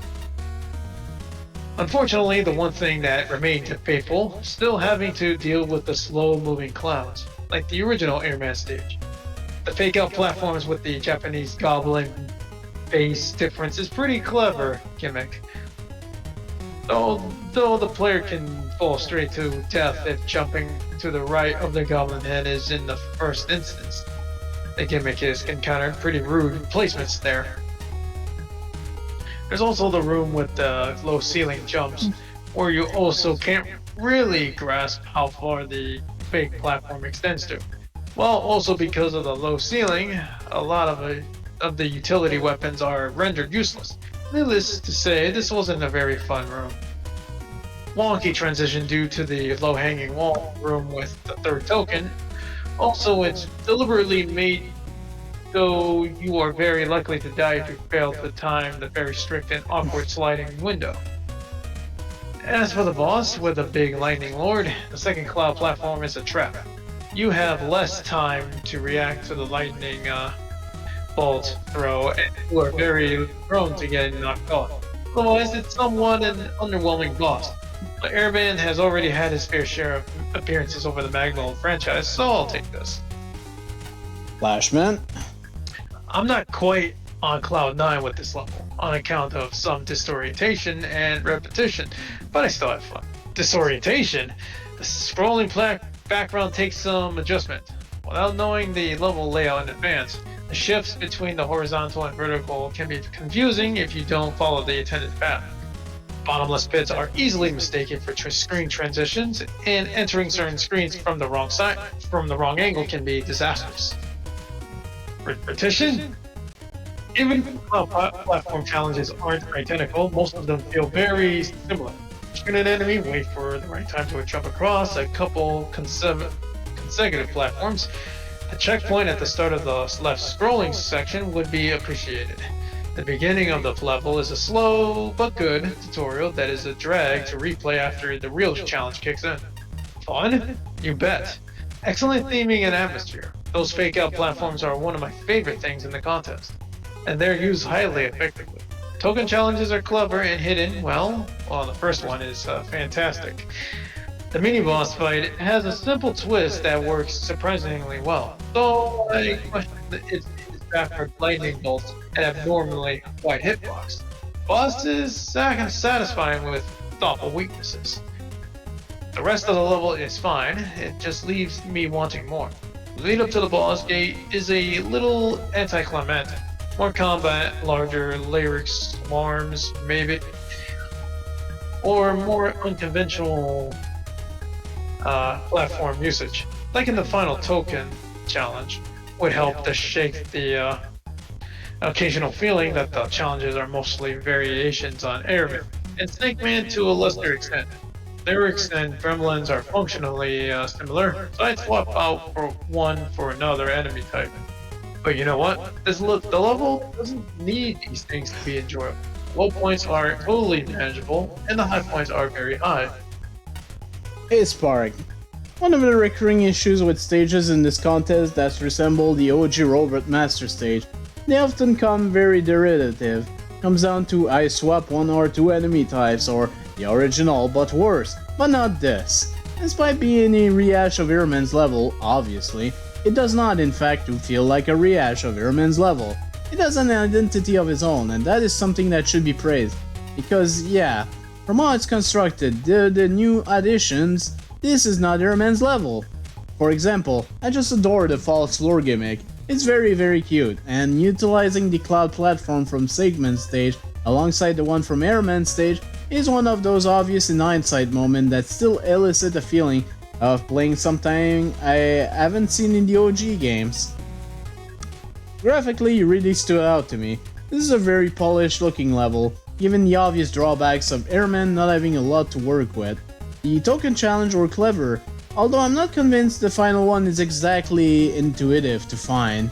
I appreciate finding a new boss, but he's not the strong point of the stage. It's a finicky but simplistic boss. I don't think he detracts from the level, but it's not exactly one I feel the urge to refight. This is a stage that left me wanting more, as I've said elsewhere, as something I'd always rather see than a level outliving its charm. It's not an award-winning level, but keep up the stage designing. I'm sure your next thing will knock it out of the park. Good job. Honestly, this was pretty alright for a Airman team level. I do like the things that were added, like, yeah, the fall through platform, it actually caught me off guard the first time. I noticed it too late, and it laughed in my face, and it was pretty good. It's not too bad. Hi, Forge Woman. You think I started out at a place like this, don't you? Let me tell you, Chuck, bad like me has got to be more literate than a philosopher to survive. Union stuff requires all kind of paperwork, and with scummy bosses out there, it's important to know your rights. Sure, you could hire a lawyer. I say it's always better to stand up for yourself by yourself. Plus, those pen pushers charge a bloomin' large fee. Oh. Hey, Starman. I've taken quite the interest in blackout poetry lately. It's rather beautiful, isn't it? The remaining letters are much like stars, connecting together in a constellation of words. I'd like to try this art out myself, actually. You know what? Why not right now? Let's go. Yay! Wow. Okay. That happened. Okay, stage 52, second, Abandoned Mine by Pearhouse. 64.60 would have been 69.60 if not for the penalty. Other than Mick, we've got pretty decent scoring here. One element, two tokens. Let's go. Right, let's go.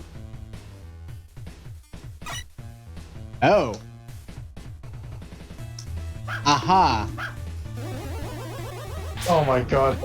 We've got Megaman A from Was it DX, I think? from ZX Advent. Yeah. I wonder if we'll actually unlock it. Okay, we do have a bunch of stuff that's disabled as well. Oh god, we even have the face of ZX there.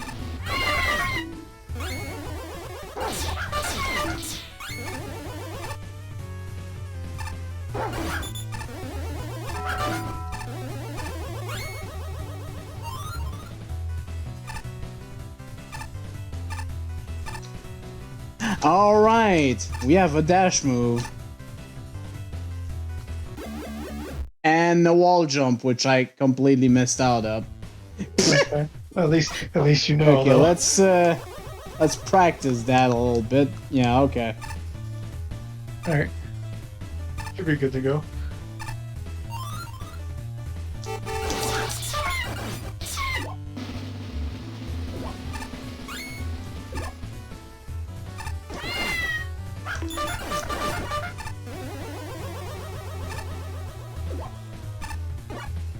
I've played ZX, I haven't played ZX Advance. I know this exists. Obviously, but...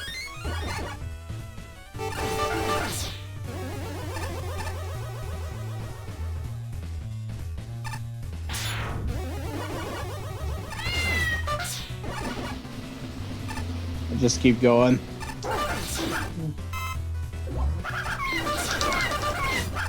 Ah.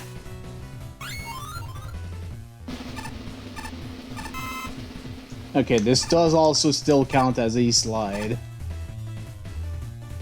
Okay. Okay, and actually holding the slide button does let me do the continuous dashing. Good to know.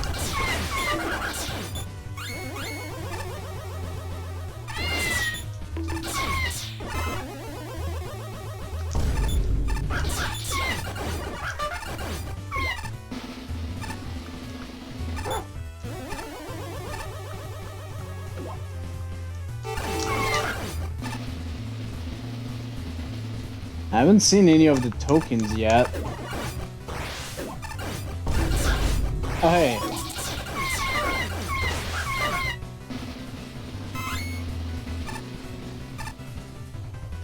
Ah, dang it. What the fuck?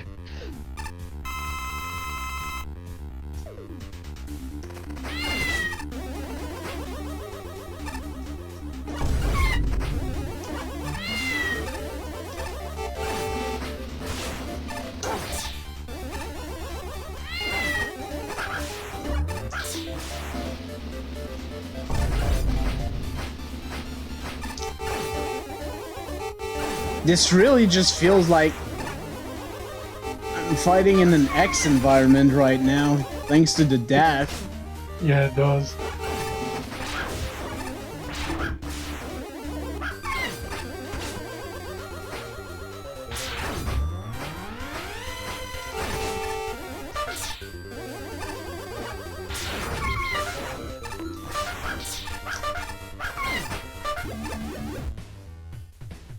Wow.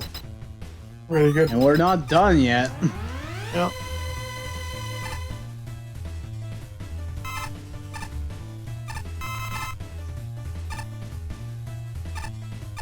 Okay. Oh, wall jumping. Oh, thank God for the Okay. checkpoint.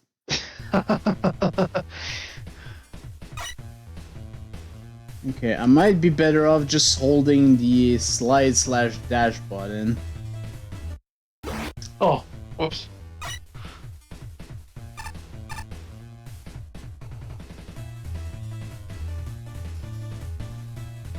Oh, this is tight. Oh boy. Oh my god. That's...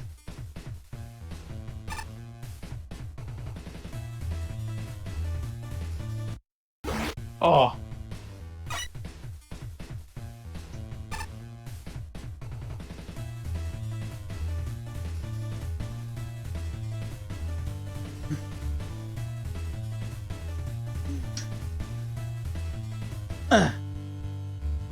Okay. Yeah. There you go. Awesome. I don't need that badly. No. Oh. Oh, okay. It's like a domino effect.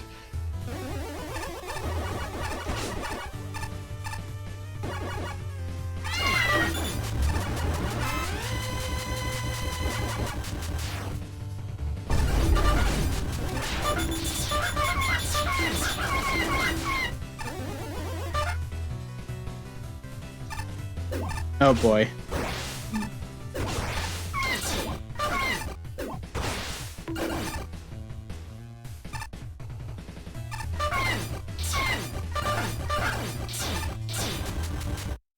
No. Oh. I really should not have been holding the dash button there.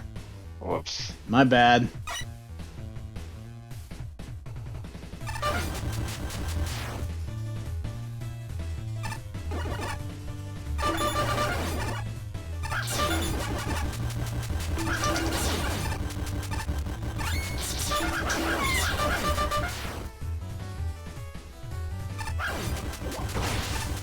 Well, that works too, I guess. Ah. Oh! Oh no! My that capsule! Oh.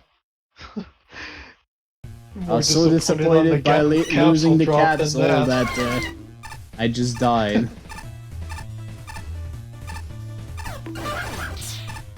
So torn up from the capsule drop.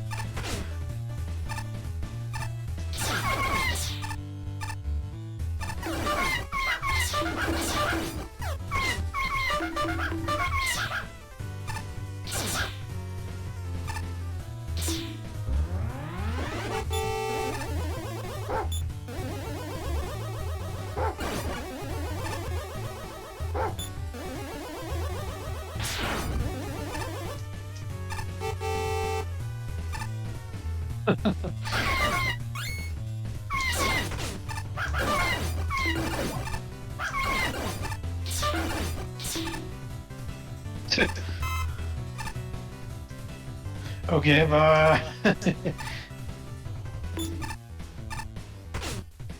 oh. Okay. There's clearly a token challenge this way. I have to be quick. Shit. Oh, wait, what?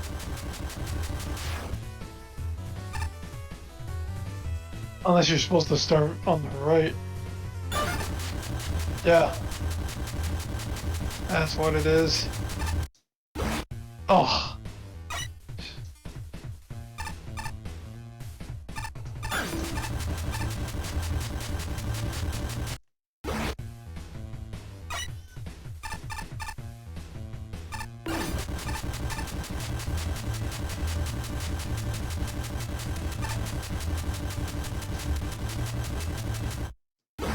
Ah, I see. Okay. Yeah, it is a race.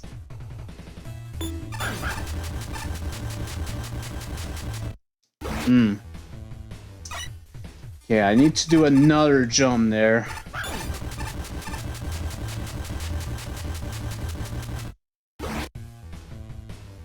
Thank God that you can fast respawn by holding the dash, and since I need the dash for this anyways... Yeah, jeez.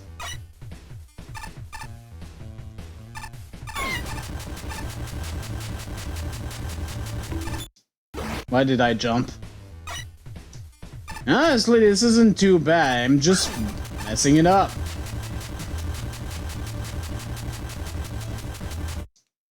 Too fast.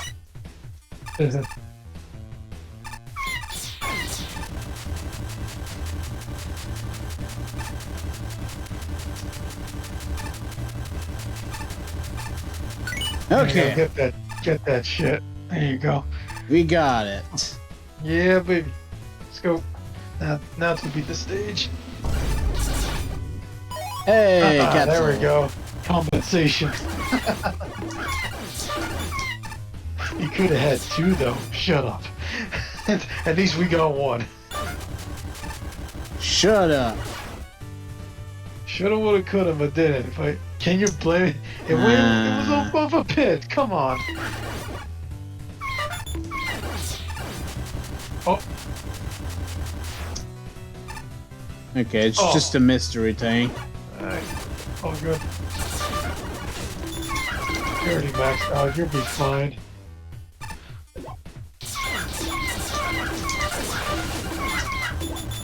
Oh. Gimme. Oh. Yeah. Now we got two. You could have had three. Shut up. Shut up, Mega Dweeb. Shut up, big. Oh, this was the last token, too. Yep. There you go. Alright. Okay. Hi.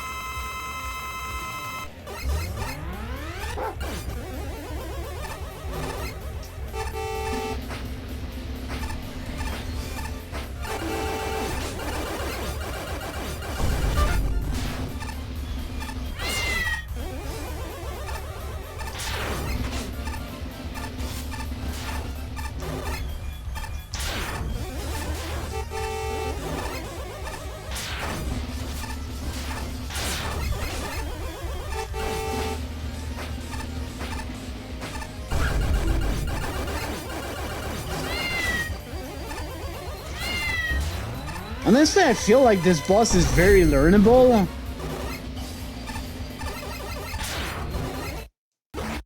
Oh. I'm gonna try again, Buster only.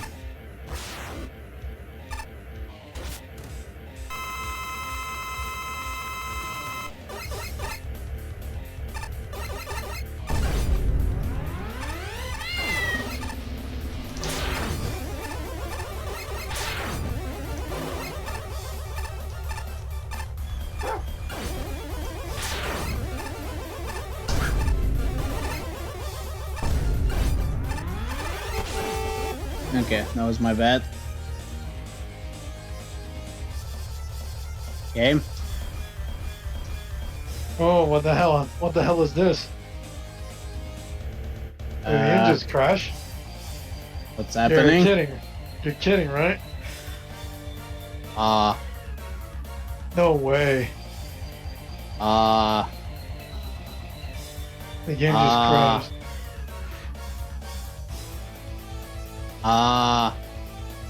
Game? No way. We gotta do this all over again. Fuck. Tokens don't get I saved, know do they? there's no dev in chat, unfortunately, so I can't just ask what the heck is this? Maybe you could just send them a clip of this and yeah.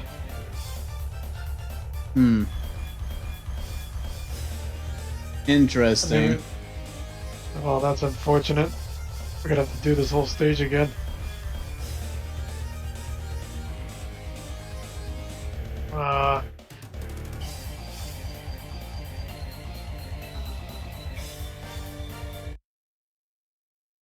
Okay. Sad.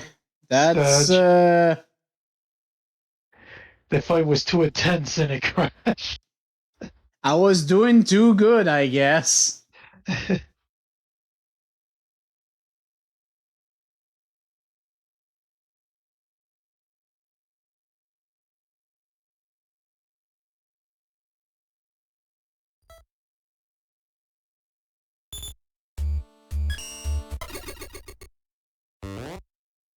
Yes, please.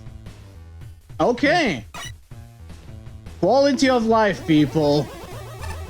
Holy shit. I lost my time, but I don't even care. It's alright.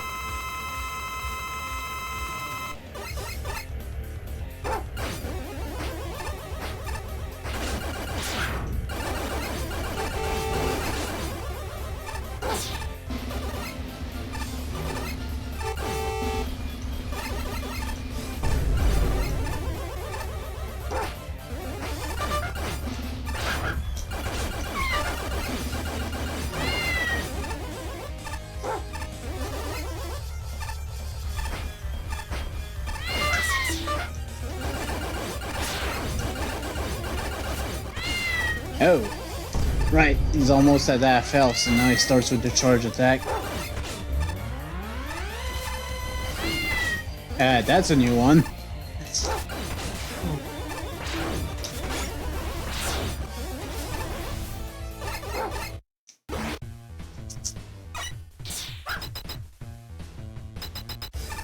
Huh. Well, technically I already lost my Buster only run because of the restart, so... Can I see it though?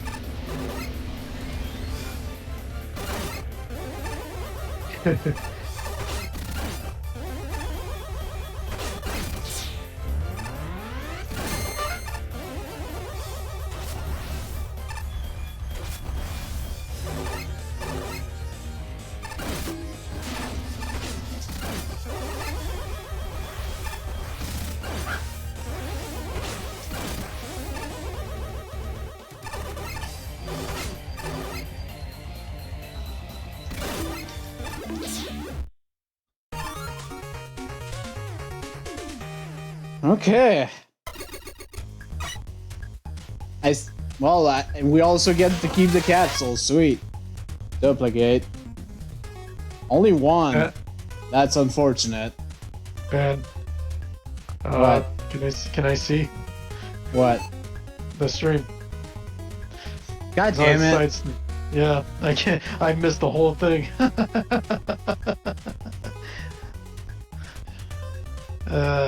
Shit. Thank you. Well, let's see. I'm curious what Mick thought of this. Oh, apparently sleepy. Well, I definitely didn't expect to turn into Gray for a level. Bold, smooth, submitting a ZXS level to a Megaman Classic design contest. Does it work? Sort of. The level design isn't bad. The enemy set is distinct, particularly the canning platforms and the hanging galleons. Exploding floor gimmick is a very grenade man, but it makes an effective mix with Gray's dash ability. Finally, the new character controls pretty well, and the game is careful to introduce his mechanics in the event you don't know his game. Unfortunately, once the novelty wears off, the level is downright boring. Part of this is the aesthetic. It feels extremely drab compared to the vibrance of the actual games, and the part of it is just because the level largely leans on Gray's mechanics instead of trying to do anything itself. Neither dashing nor wall jumping is super amazing by Gray's time frame. And these were standard mechanics, and dashing is outright one of Base's abilities. And A level. Yeah, a level that relies most entirely on just standard mechanics won't be doing very well. Just add Woodman. Very little of the level actually sticks out to me despite the serviceable design and the odd cute details. The only times the level feels memorable to me are the two boss fights. The deluxe galleon can get an annoying amount of airtime, but its attacks are interesting, and the fight feels reasonable. Atlas, meanwhile, is an awesome conclusion to the level, boasting a variety of skills and a wonderfully fast pace. Unfortunately, she's also a little glitchy. She managed to do some weird slide fire with her aimed buster at least once. As a final issue, the tokens are too precise for their own good. Not bad ideas, they're just a little wee bit much. I get the idea this was going for, but honestly, I don't think this hits the mark. It's been a while since I've played the ZX games. Even so, you've got me wanting to go back and replay them, especially after how solid this stage turned out. Platforming in the stage is really well put together. It goes from simple setups that allow you to get used to dashing, wall climbing, and then steadily ramps up from there with more complex but still reasonable room and enemy layouts that take full advantage of your movement options. On the subject of the dash, thank you for making it so the increased speed from it carries over into your wall climbs automatically. Ow. Okay. I didn't even need to hold on the dash for that, okay. Until you touch the ground again. Having to press the slide button every time you wanted to wall dash like all you would in the official series would have made it so much more cumbersome, and I'm grateful it was avoided here. Knowing that definitely alleviated a lot of potential frustration that could have come from the token rules as well. If there's any one major issue I can point to at this stage though, I'd say it actually comes from those spring enemies. Aside the boss fight, I think a majority of the damage I received in this stage was from the extra shot they fire out while jumping, on top of those stationary turret enemies. They're not impossible to avoid, but I did find them a little frustrating to take on without abusing magnetic shockwave. Besides them, I didn't really have an issue with any of the other enemies, except maybe a few of their placements in the pit section with up and down replacements, but even then they're relatively easy to get around with weapons.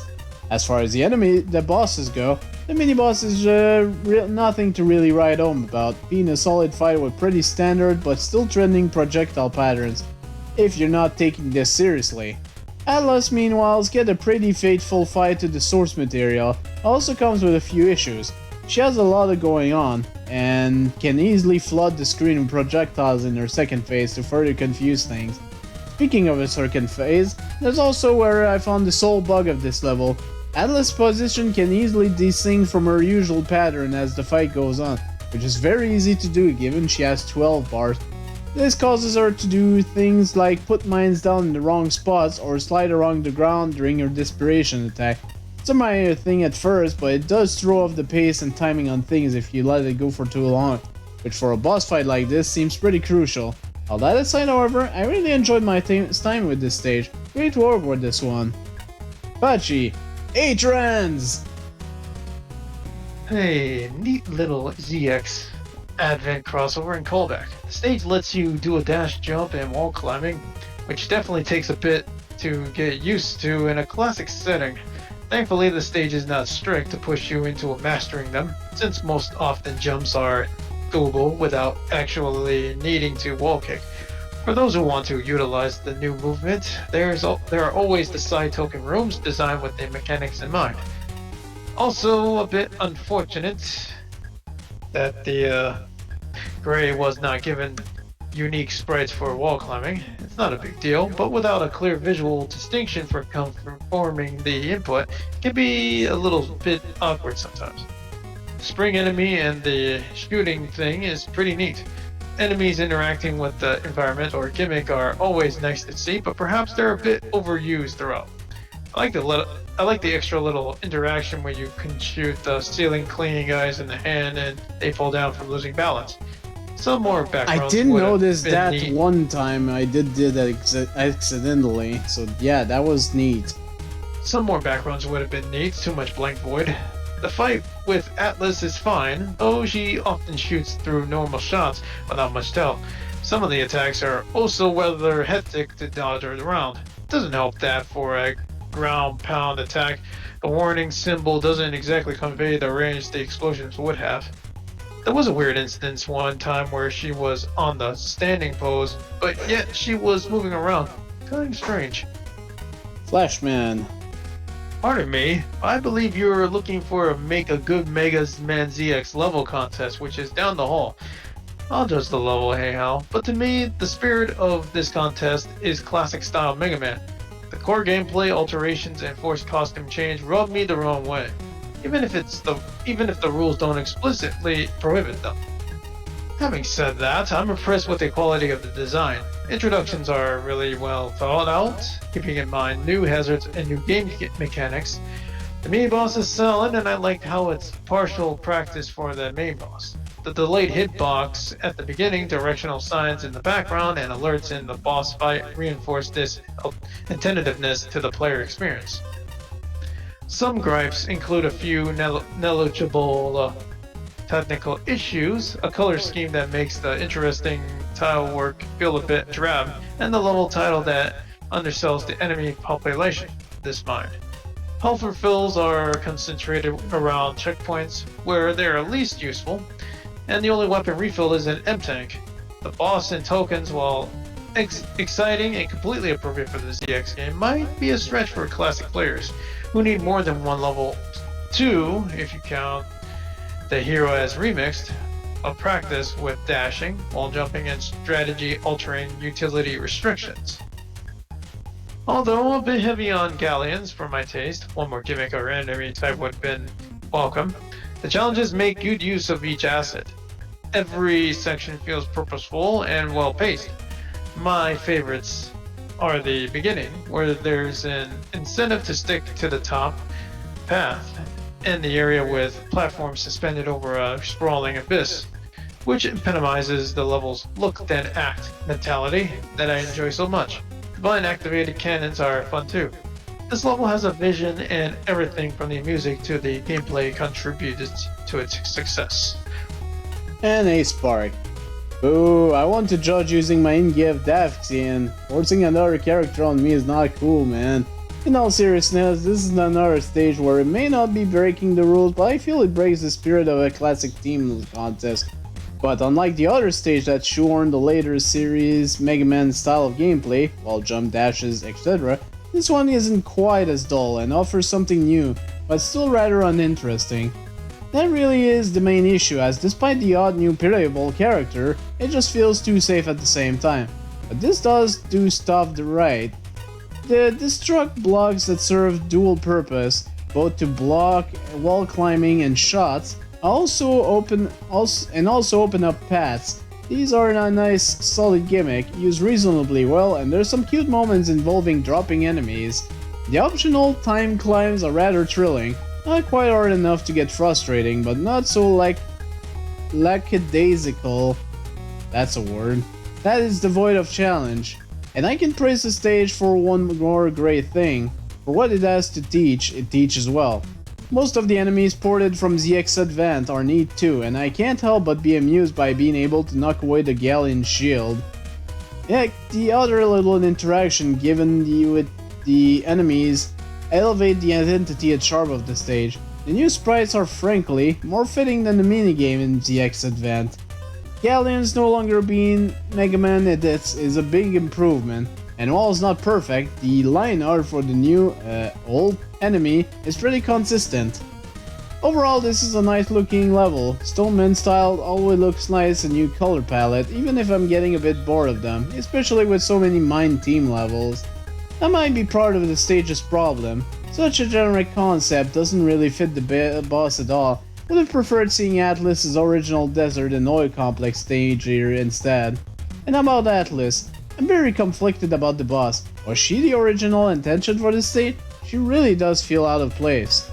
And the fight is rather questionable, having both attacks that have tails and are too long, thus kind of defeating the point of said attack in the first place.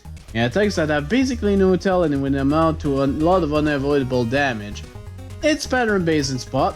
Certain attacks always follow other attacks, but given there's just random projectiles flying about the screen and the sheer amount of splitting shots, she's a very hard to grok boss fight here.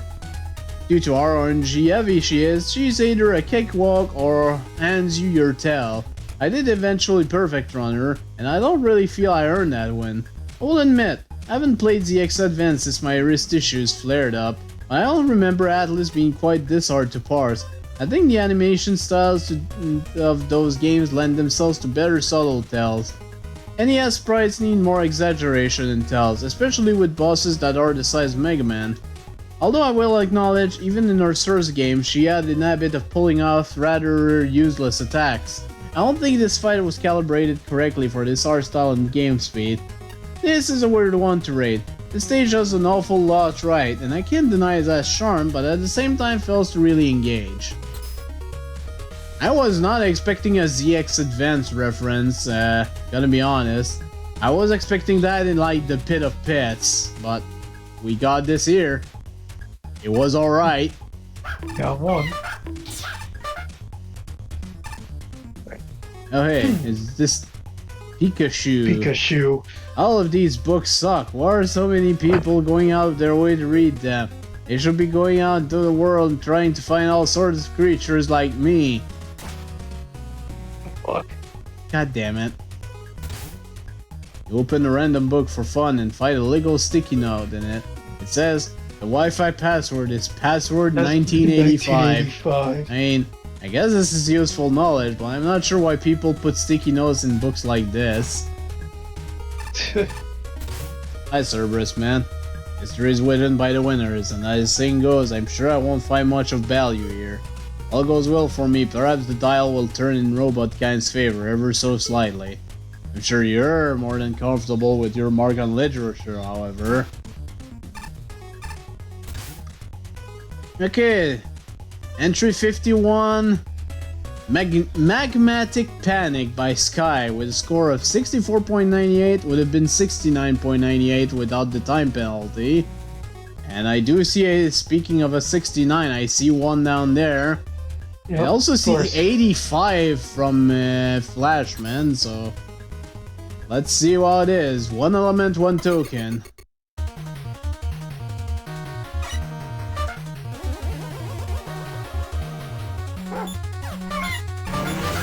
Ah, that kind of magmatic.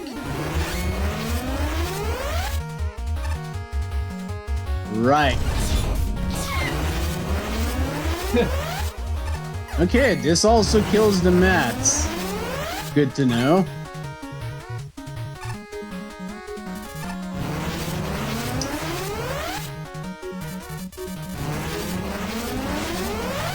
The fuck?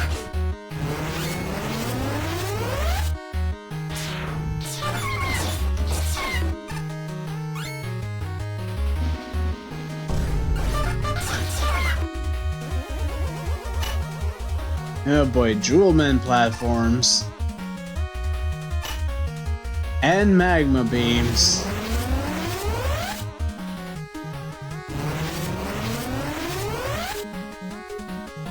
Oh. There you go. So very uncomfortable.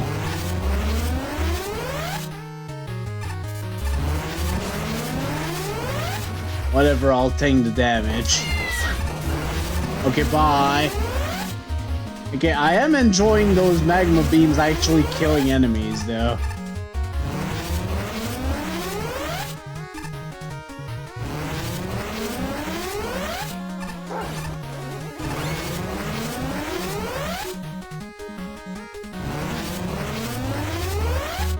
Okay, what's waiting for me here? A checkpoint, alright. And this is not ceiling, this is background, okay.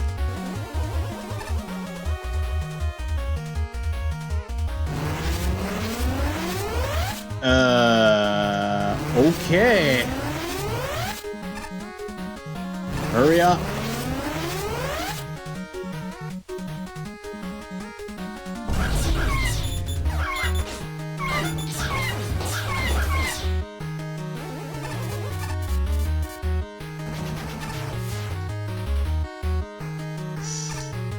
This could be a problem.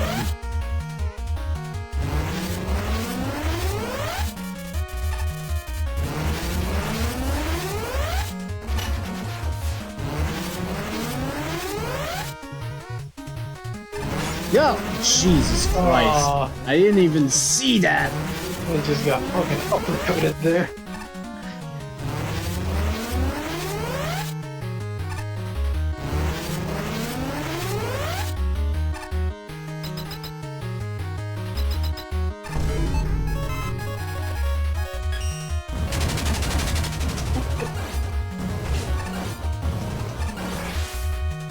Not dealing with you. Give me my checkpoint. I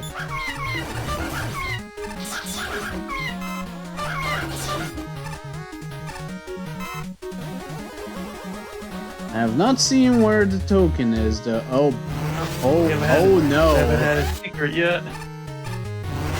Jeez. Oh. Jeez, yeah. Oh no, another one.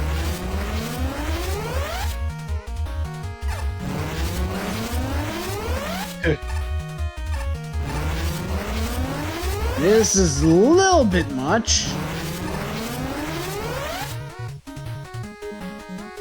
One hit and a dream. Long way from a checkpoint, so.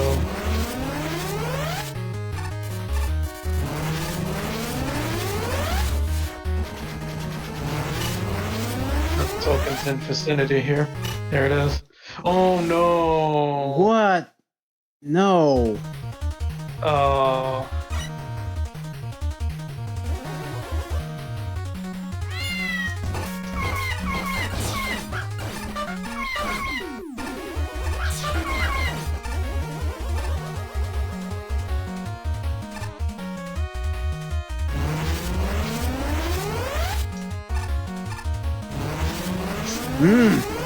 So uncomfortable.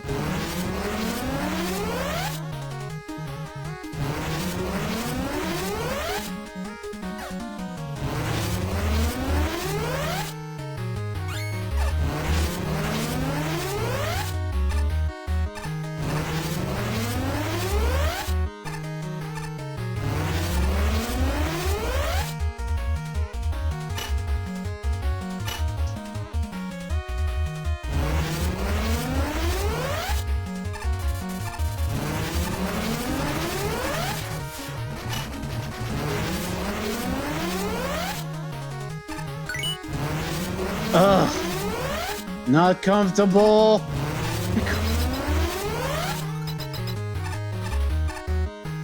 Well, I think I already used weapons, so I might as well just use the weakness.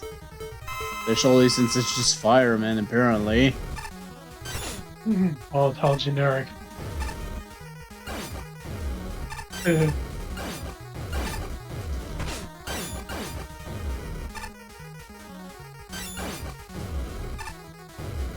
After all that, we get just fireman. Nothing else. A fireman.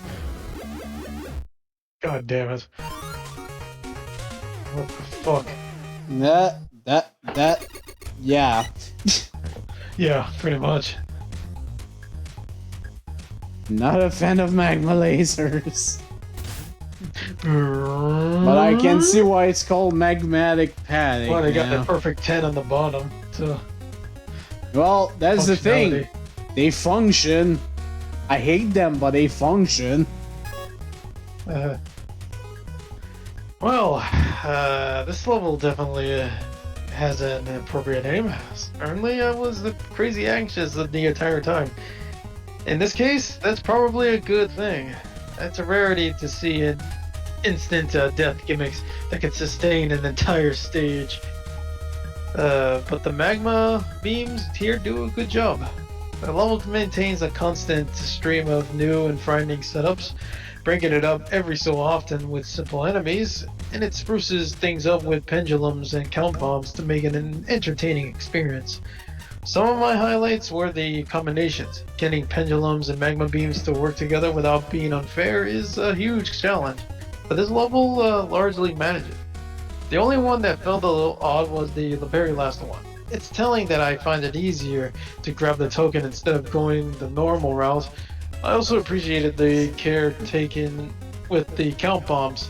There's a lot more wiggle room with them than you might expect. And I just love when the magma beams murdered enemies for me.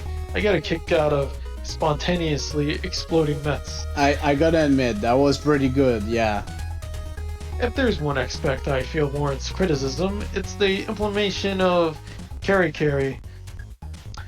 The first encounter is almost uncomfortably claustrophobic, given the fiery death just behind you. After that, every future cards might as well be harmless, particularly the one that's trapped between a wall and count bombs. Appreciate the carries there, since the enemy variety is understandably a little low, but I wish it was handled better. Otherwise, this is a magma beam level that deserves a solid play, even if I never want to play it again because of my anxiety. XD. Then Ryu. Admittedly, I'm struggling to come up with things to say about this one. Not because it's bad, mind you, but it's not exactly the most memorable level either. Just a perfectly average fire team stage with decent gimmick application. A jewel swing and magma generator are two gimmicks that, depending on how they're used, have a strong chance of not meshing well together. I'm happy to see that they're pulled off relatively fine here, mainly thanks to their setups not being too overwhelming, for the most part. By comparison, the enemy placement is a bit of hit or miss. Sometimes they make the situation more interesting, and other times they're lined up in ways that don't really contribute much to the room layout. Adding all of this up, I would say the platforming as a whole is pretty easy, save for one specific part, trying to get the token at the end. While it's definitely possible to get it without dying, the timing required to do so is really precise, so I don't mind this being in the toughest challenge of the level. It still feels like a huge jump in difficulty compared to everything else. Honestly, getting the token was, once I finally got it, was actually easier than the intended thing, but anyways. Other than that, there is not much else to talk about here. All in all, perfectly serviceable stage for what it is. Bachi! Fiery swings! Dangerous contraptions! A relatively vanilla level with a simple premise. Navigate through the stage while finding safe spots between the magma beams. It's executed quite well in this. The difficulty is quite spot on for this one. Challenging, but it's also not overly brutal where it becomes frustrating to retry. I really like the combination of the swinging platforms and magma beams used here. They create an interesting dynamic where you need to time your movement properly to get the swing to be at the apex at the right moment. though as the stage goes on, there seems to be a reverse difficulty curve going on. It almost feels like the stage becomes easier towards the end, especially regarding the challenges involving the swinging platforms. I feel the part where you swing between the two magma beams should be moved to the last session for a better overall flow. Fireman, to end things off, is also a slight disappointment. Not as dangerous here as his original game, but he's also not really that interesting of a fight overall. I suppose it's better ending the entry slightly underwhelmed than irritated by a potential problematic boss were to be chosen. Lashman. So you can use magma lasers and jewel platforms together without making me weep in agony. Compared to the other level that had that, but yeah. Observe and act quickly. That's a gameplay style I greatly enjoy, and it's implemented well here. The timing on each screen, especially where count bombs are concerned,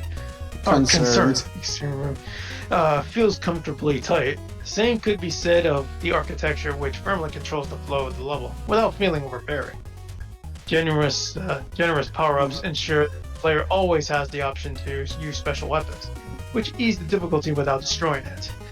Highly focused theming, a music track befitting the level name, and modestly elaborate graphics create a good atmosphere.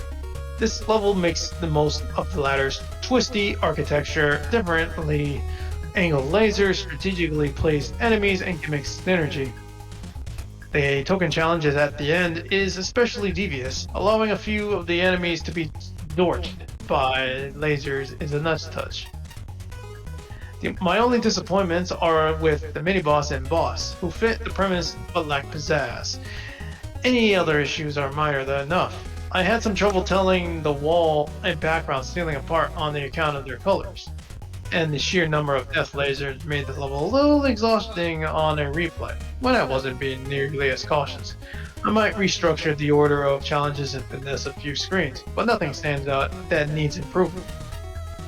With challenges that are focused, pretty well refined, tough, but fair, and just the right complexity, this is a level I can get behind, at a safe distance, of course. Those lasers hurt. A nice spark. While I like the intellectual design put into this level, I just didn't think it was very fun. There was an awful lot of the player waiting around and doing nothing. The player quickly sees what they have to do on any given screen, so the entire play experience becomes very mechanical. What really drags the level down is the checkpoint placement, meaning single mistakes are incredibly punishing. There are not many rooms between checkpoints, but it takes a long time to get through these rooms. Individually, most of the rooms work great. However, the sheer number of rooms that use magma beams, a gimmick whose very nature revolves around waiting, drags the entire experience down. Fewer of these rooms, and perhaps choosing objects from a larger pool than just Megaman 9, would have given the player far more variety for in this challenge that they were faced with. There were a couple of issues with the second long room. The first jump between the count bombs is incredibly tight, and the final set of magma beam will always result in a death, as you do not know the second one exists. Both the mini-boss and boss seem to have just been thrown in for the sake of having one. Yeah, I wish I could say more about the level, but I think it spoke for itself. Lots of instant death, not that many checkpoints. Moving on. Oh hey, it's Compassment from freaking Challenger from the future. People often turn to me for book recommendation, but I'm never the type to recommend things, so it's hard to pick favorites. I think about it, people also turn to me a lot to ask for direction, and a whole lot of other things. What do you think I am, some end of Almighty Wait a minute. You are a compass, that's your old shtick. 50. Okay. Okay. Number 50, Cursed Darkness by Scatman's World. Are we gonna have a freaking media of the Scatman song or something? Who knows? Apparently Mick did not find this level very fun. Yeah, lowest score by Shinryu and IceTwister. 1 element, 5 tokens, okay. And we have a skip for the tokens. Uh-oh.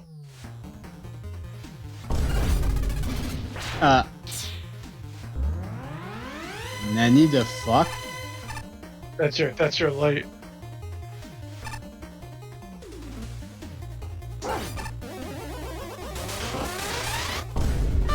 Uh-oh. Oh. Oh. Okay. Oh. I guess you can't waste time in here. Okay, so all ass, don't look, just go.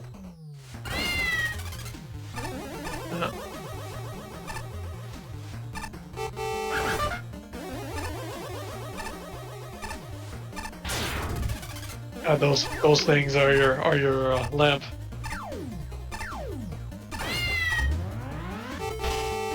You know what? This kind of reminds me of Crash Bandicoot. No way. I was thinking about it, yeah. Yep. Yeah, and you don't have time to fuck around in that level either. So I'm guessing that's the inspiration here. Could be. Because it had rats in the level. Oh yeah. Oh, here goes the light. Oh boy, Oh, there's is. even nitro crates. It is. Oh it no. is Crash Bandicoot. Oh my god. Plus, wasn't there a secret on the left side or? Oh yeah. Okay, this is a case of remember the path you took to get here. Oh no.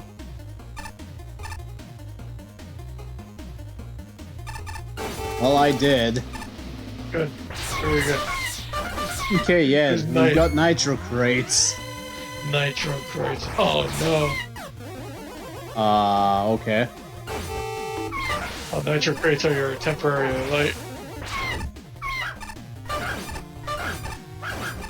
Ah, these guys only shoot when it's bright. Hey, he's like, bitch, I'm trying to sleep. Turn off the light. Wow.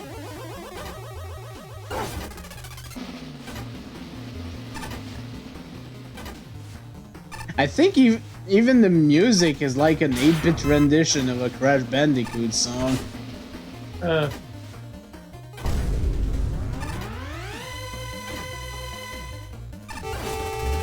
Okay, refill. Yeah. Them Cerimeramis.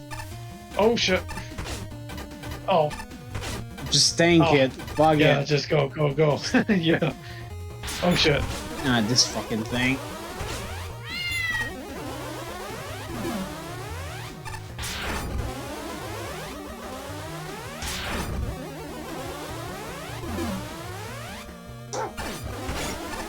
Oh, 1 HP. Ah, fine. You could challenge her from the future, boss.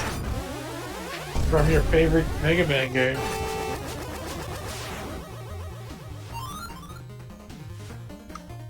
Okay, I see the thing on the right there.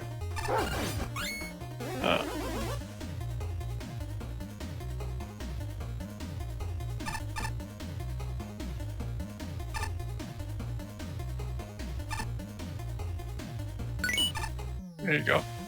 Okay. Shh. Oh, no. Oh. There's the trap. Hi here, Force B. Lighting up the goddamn room. Oh, Nitro.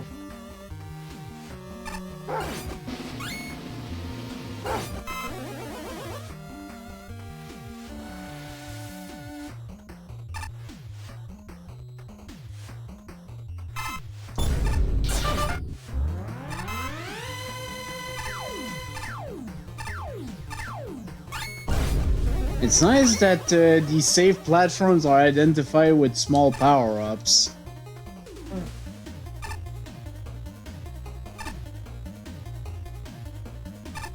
There you go. I think the room's done. Okay. Okay, the token's up here.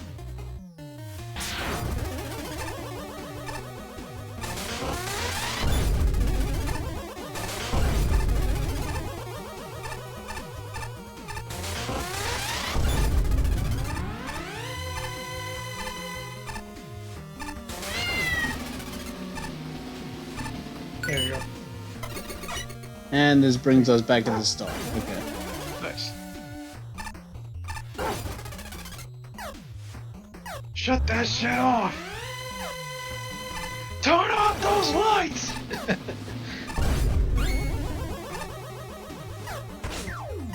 Oh no!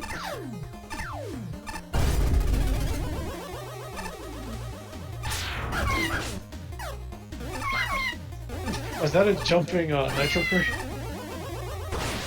Yes it was. Oh my god. This is an up and down a freaking nitro crate.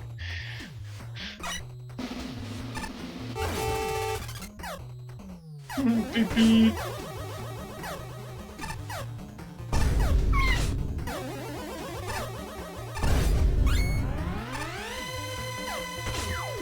Got had by that again.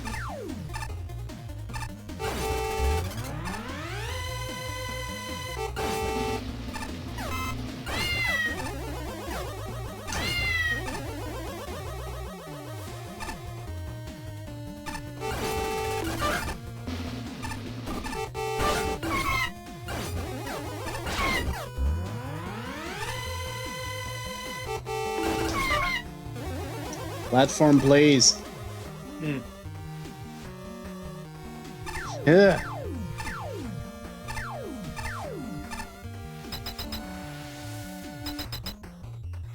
Great, but you died. Oh no! Is this why there's a skip? Oh no! Well. Oh. My dark man. Oh. Darkness is my disguise.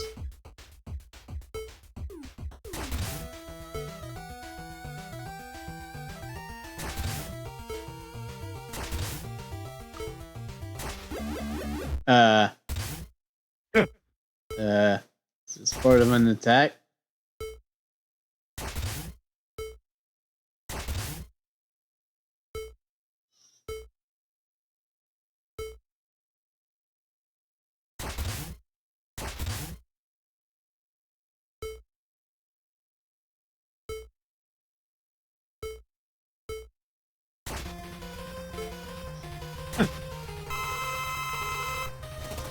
Oh.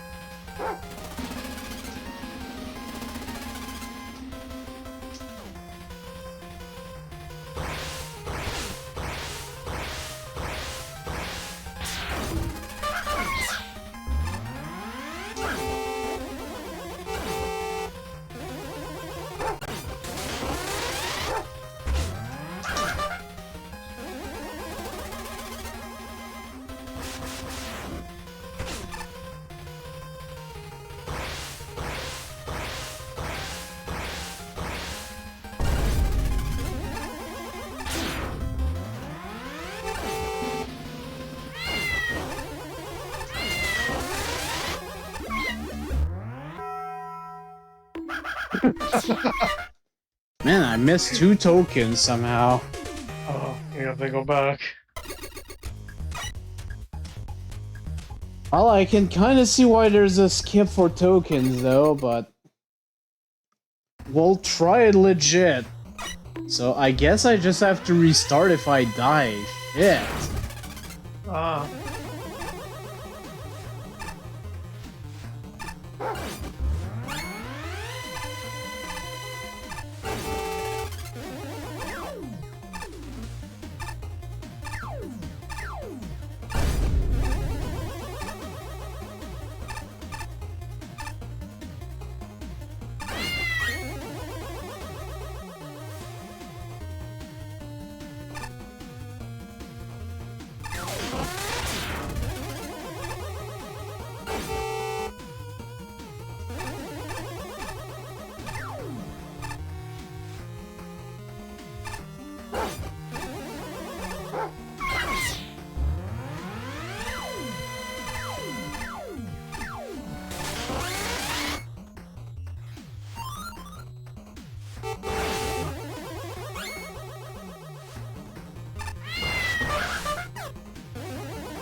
Not the time for lag game.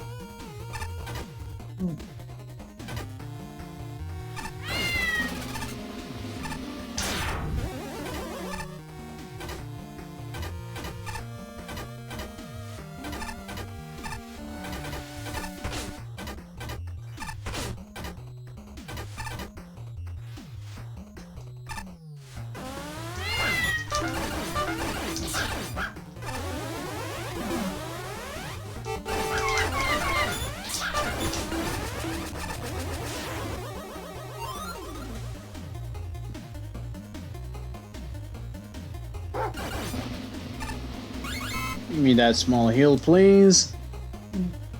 The heels.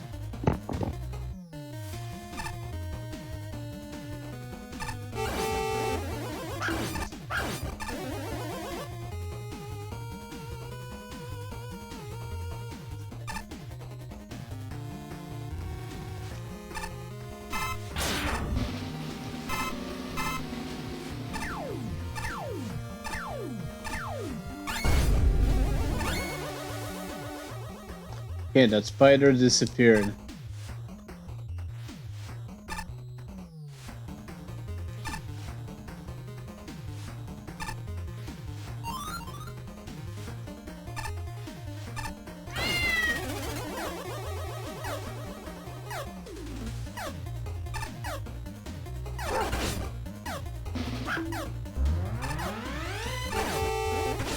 No. Oh.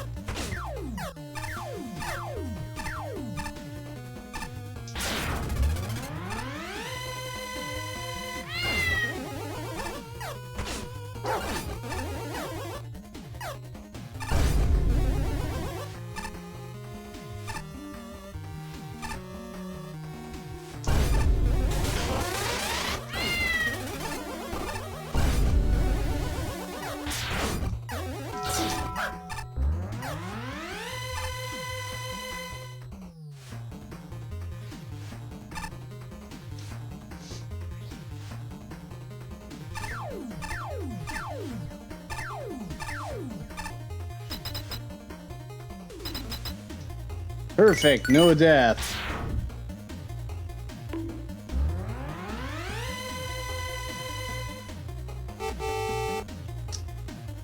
How did you program this?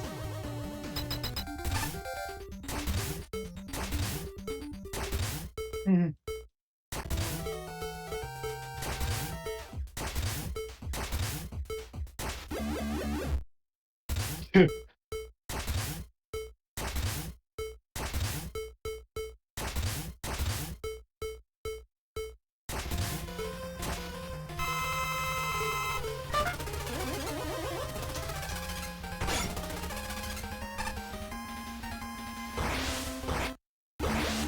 Oh. Oh.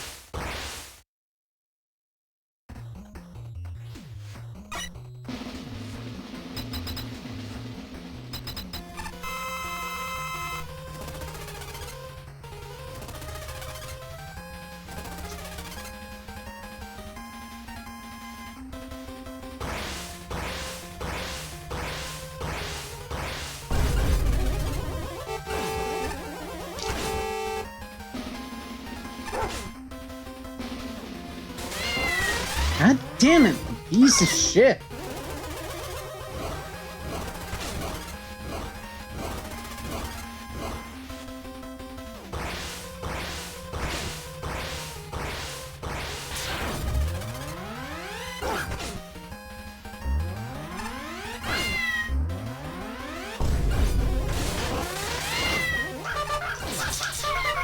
Son of a bitch.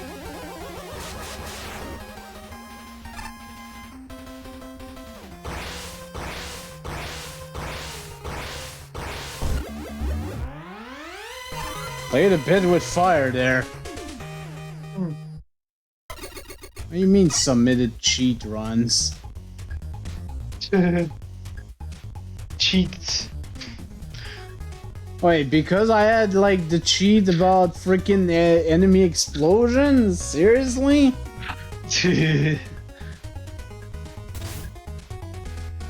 I gotta see this now. What the fudge?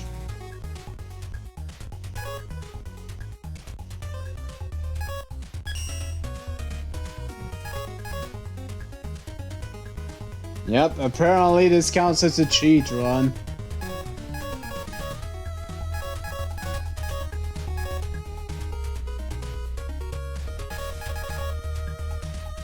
I have the fastest cheat run!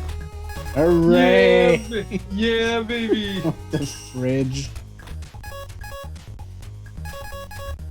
This wasn't even a cheat run that helps me. Okay, anyways, here's the judge commentary from Nick. And he really didn't like it. I want to like this level, but I really do. Cursed Darkness is a rare case where I actually really enjoyed a darkness gimmick. The Pharaoh cans work really well though through most of the level, especially on the third token. The Nitro cans have a good concept behind them, working really well with the McShooty face, and I appreciate the way they combine with enemies. The remainder of the gimmicks work pretty well. The enemy set is downright excellent, and for the most part, the experience was a joy to play, up until the last stretch. Before that final stretch, the level is extremely well crafted. The Pharaoh cans last just the right amount of time. The level takes great care of you to give you all the information you need, props for the items and Mausu bales that marks platforms especially, and it works very hard to make itself fair, best highlighted by the damage spikes instead of death spikes. The final stretch abandons those previous benefits with a lot less platforms marked in sections where you really don't want the lights on, lest McShooty face knock you into a pit. But the Nitro can up and downs are the best sticking point. They aren't introduced safely at all, easily killing you on the first appearance, and they can be stuck in some royally nasty positions, considering the rest of this level was completely fair. And Pharaoh Man is a great fight. It's a crying shame how badly the end segment drops the ball. But then we have the no death tokens. Oh boy, darkness gimmicks are already nasty, and having a timer on your light means more incentive to rush the level. More importantly, that final section is rather on the cheap side. But now we're asking players to do this entire 50 screen level, complete with that awful final section without dying once. That's completely bloody hideous. I don't mind doing no deaths on my own time, but for the love of Pete, don't make it a requirement for 100%. Those all but force the player to play the stage twice, and with the mess of that final section, trying to get those bloody tokens slaughtered a lot of my goodwill, and I walked away frustrated beyond belief. Just wow. This darkness-based level had me enjoying myself throughout, only to go entirely too far in the end. What a way to shoot yourself in the foot. Shinryu. If anything, the main gimmick here is certainly interesting. As for everything else surrounding it, well, the thing is, I'm actually a bit torn with this one. While the light gimmick does make section a bit more engaging, as it basically acts as like a small timer, the platforming segments themselves waver back and forth between boring and actually interesting. There were a number of sections, especially the ones involving the Guts lift, that I didn't really care for due to how relatively basic their setups were, and for how much waiting around was involved. It does pick up a bit more in the later segments though, especially when those eyes start to become a more prominent hazard. The final stretch in particular was rather enjoyable, although I do think those up and down nitro canister could have used a better introduction or telegraph. As a whole though, I think the stage is at its best when it's focusing on more unique challenges surrounding the main gimmick, as seen with most of the token rooms. These actually stand out quite a bit from the rest of the stage thanks to their more clever layout, such as the one that has you going to the end of the room with the lights on, but then needing to make your way back in complete darkness. With that being said, I'm not a fan of how you go about getting the last 2 tokens. Aside from my dislike of being gated off from something for simply dying, I feel like those tokens could have been hidden behind far better challenges. It definitely soured the ending of the stage a bit for me, but was somehow redeemed by the boss. He's not all that difficult, but he does take decent advantage of the main gimmick, along with having quite a few interesting attacks. Overall, the concept for this level is sound. I just wish the level had more interesting room layout, plus a way more lenient way to make those final 2 tokens. Honestly, yeah, I feel like those last 2 tokens are kind of unfair, but that's the Crash Bandicoot way, at least in the first game. Yeah. Good work, Bachi, good work, but you missed 2 tokens. Cast Great Fall on you. God damn it. At least she knows. But she still didn't like it very much. I'm gonna be blunt here. I don't like darkness gimmicks. Building a whole stage centered around darkness mechanics. Let's just say I didn't have a good first impression of the stage. Didn't mind the stage as much on successful playthroughs. The stage could have been a whole lot meaner with the darkness for sure, but thankfully it remains fair to be for the most part. Provides enough helping tools along the way, but then the arrow can writing brink. They're fairly well placed just as the lights would go out, or after sessions where you need to see to avoid pitfalls. Explosion from nitro boxes also cause temporary lights, which helps. The background guys getting angry at the light can make things a bit hectic though, since they also react to the nitro explosions and start shooting you. Bunch of grumpy fellas. Guts lifts seem to not sync with the maze trap too well if you decide to wait on the section for a little too long. The real kicker, though, is the tokens. Not sure if I'm a huge fan of locking tokens away to a no death requirement. I get that this is a reference to Crash Bandicoot, down to the nitro crates and the music and the whole darkness thing apparently. So it was Crash Bandicoot music, okay. But I don't know. This kind of locking collectibles behind perfection challenge is not for everyone. Not for me, that's for sure. I kind of enjoy the Pharaoh Man fight and how you have to light up the room again to reveal the man himself to shoot. Yeah, that was pretty alright. Flashman. This level brilliantly inverts Brightman's main level gimmick from Mega Man 4, making it simultaneously worthy of a boss called Darkman and appropriate for a photosynthesis-sensitive Pharaoh Man. The real curse here is that these clever challenge arcs aren't organized as well as they could be. For a warm-up to the main gimmick, the first arc goes on a few screens too long and it's a little heavy on the instant death in contrast with the first token. If you're effectively dead if you lose your light. Uneven difficulty from arc to arc and unclear directionality at each split detract from the individual quality from each section, minus a few slightly messy screens. What's here is good. I just think it needs to be shuffled around and divided up differently in terms of screen transmission. That's my main complaint, and it's honestly not a huge one. Beyond that, there are little annoyances that take me out of the moment, such as the inconsistent canister behavior between the boss fight and the rest of the level. What's more important are all the things that make this level so much fun, such as the snoozy wall, cats, I hope they're cats, and the reward for the no death run. I enjoy it when gameplay, graphics, audio, and story work together to develop a theme. Any level can have a darkness gimmick, but there's some tasty tension in listening to eerily understated music while exploring a spooky castle that pressures you to be hasty in the light and cautious in the dark. Fun boss banter and an exciting boss fight tie everything together, pulling on the threads of past games to weave a surprisingly thought-provoking narrative. And yes, I noticed the subtle nod to the contest rule against adding modified weapons. Don't worry, you're safe.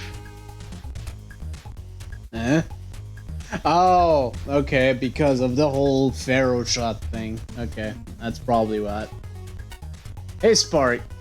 Initially experienced by proxy, letting me know that I was rooting for the stage as I watched Lonaya play it, but the final 2 tokens destroyed any goodwill that I had after the gauntlet that was needed to overcome to obtain them. When I finally got well enough to play these for myself, I felt dread, since I'd have to experience them myself. Thematically, the light gimmick is a really cool idea, and I really like how integrated everything about Ferroman is in the level. Ferro Shot being used as a gimmick is wonderfully unique. However, I feel like there is a fundamental flaw with how the light works in the level and how it handles failure. Running out of time means that you're stuck in complete darkness with no way to recover. In almost all instances, this results in death. Mainline games, barring in particular the stupid segment in Shademan, offer a way to reset the light in the room, or use platforms that are visible in some way. I do not know how you could fix your version of the gimmick to a way that felt satisfying to play, and this is a fundamental flaw with the level, sometimes there is no fix. This is a gimmick that effectively forces constant movement, but you add it in a couple of places in the level where precognition is required to not die. In the last section of the level, there's an eye below 4 dropping platform that guarantees to kill you if you do not stop. There's also a light canister later that can be destroyed by the exploding barrel, which can pop up as you're trying to shoot the canister. This seems like an oversight, but combined with the first problem felt very frustrating. I like the use of the nitro canister, and felt that close section worked well. It felt like a much fairer mechanic than the light canisters, especially as they could be reset. The boss cutscene was pretty atrocious. My head hit the desk and Loyana's face sank during the proxy play, and I zoned out when I finally got to play the level. Ugh, stop. Why? Ugh. Thankfully the boss fight itself was fun and original, even using attacks I had honestly never seen before. Heck, the whole level was a really good reinterpretation of a dev kit asset and I was very impressed by that. Shame those tokens happen. Really is amazing how much goodwill they cost. As a Crash Bandicoot tribute, I guess? It makes sense, but I don't know. While I didn't have too much trouble replaying the level for the last 2 tokens, I don't know how I feel about forcing the player to do that. But anyways, there's a bunch of message book here that seem to be detailing excessive, overcomplicated lore, going on and on about what happened in X universe, filled with useless trivia and endless twists and turns. Who'd ever inject the stuff like this into a work of fiction? Hi, Scrooge. Ever realize how many books there are in this place based off of my Christmas escapades? Should be getting royalties for this. They're stealing my tale and using it for profit. What do you mean that I was based off one of those stories too? I'm taking this to court. And thank you, Eisen, for the raid. Thank you very much.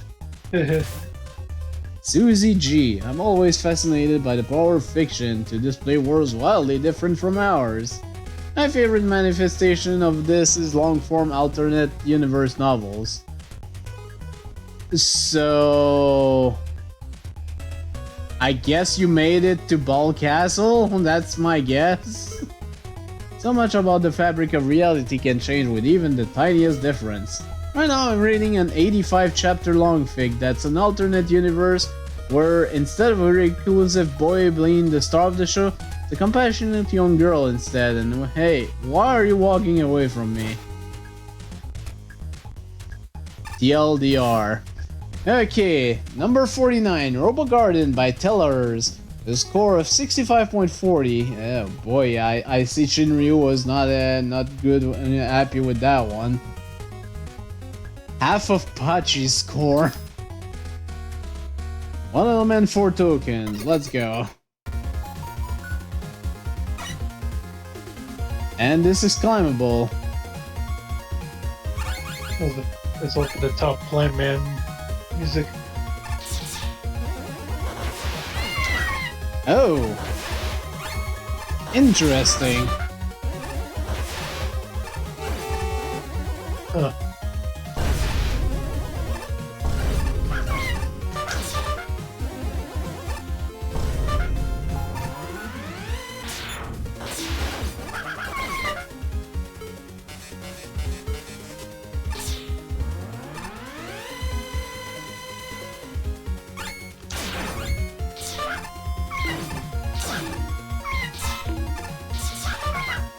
I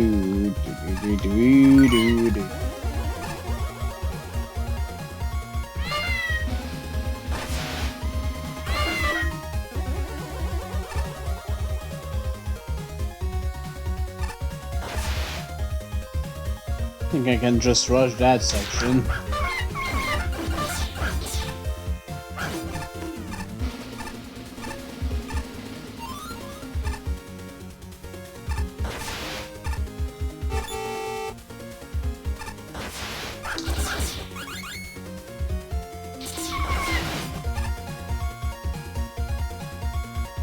Yeah.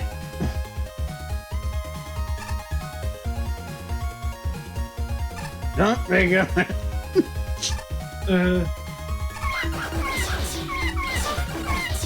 I don't remember these enemies.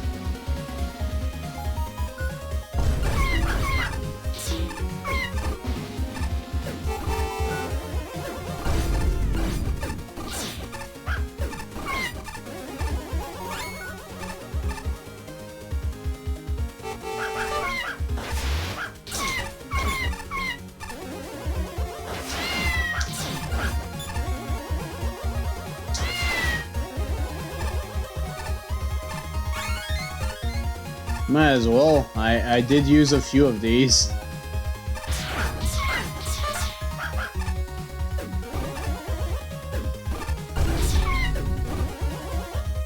Oh,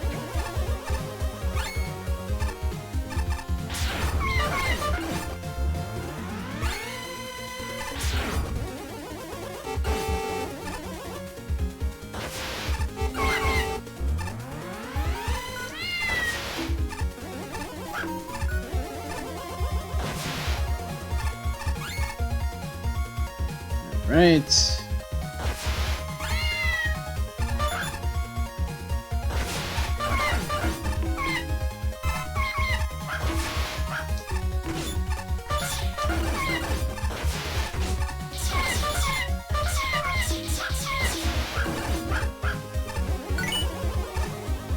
Okay.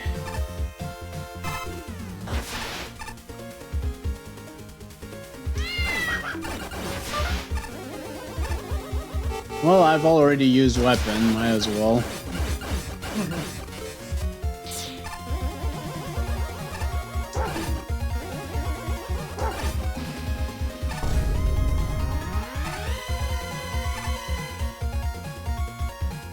Okay, there's a room to the left.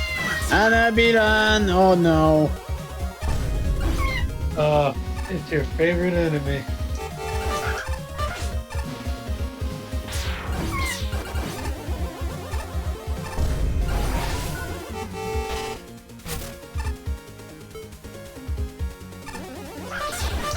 Another one.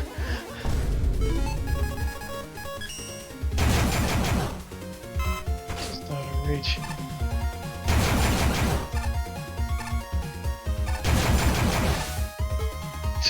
Fuck you, Anabilan. Kill. MDK!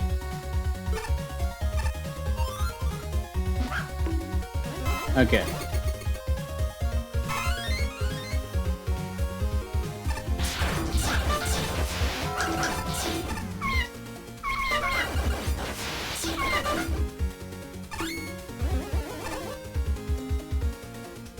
Okay, I see the last token coming up.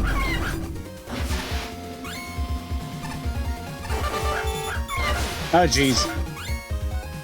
I forgot to notice that last one down there.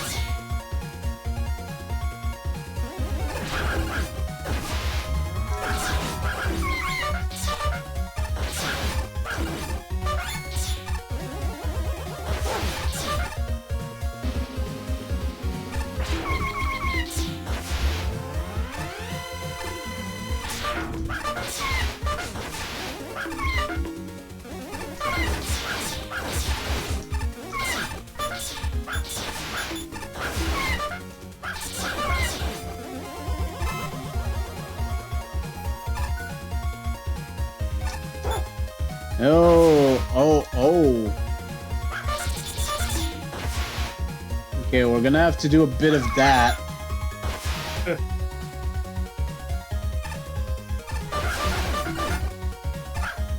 that, and we're good. All tokens get. Yeah, buddy.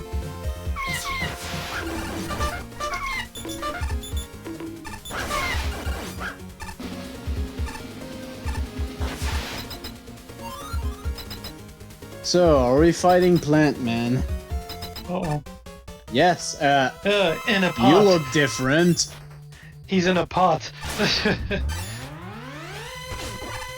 So he can Doesn't work. only jump.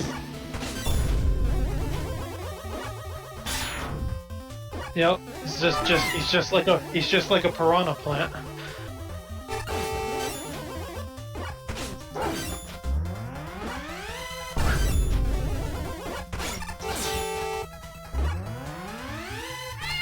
This actually makes the fight a bit different. Yeah. I wasn't sure where it was gonna jump after that. Yeah. Okay then.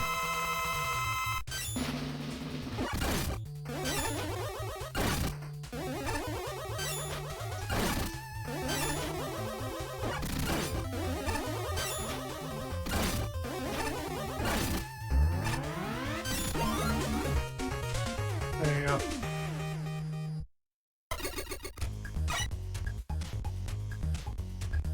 Well, that stage existed. it was a Robo Garden, I guess. Mick. Excuse me. First glance, this seems like some kind of weird hybrid of Plantman and Hornman stage. Plantman's from the remixed music and the platforms. Hornman from the visual aesthetic, kind of very on. And all the flower presenters. They're not the only things in here either. There's plenty of solos and bomb boys to go around.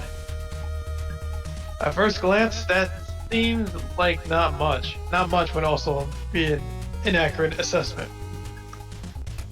What makes Robogarden work is how it twists and bends its assets into something new. Plantman's platforms are significantly more prolific than the original, and then both Flower Presenter and Bomb Boy we get involved with platform challenges. But it's the literal twisting of Solo that really sticks out.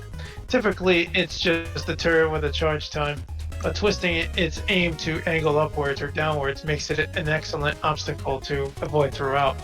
It also gets a ton of unique situations, particularly in the final S-shaped rooms or any of the token challenges.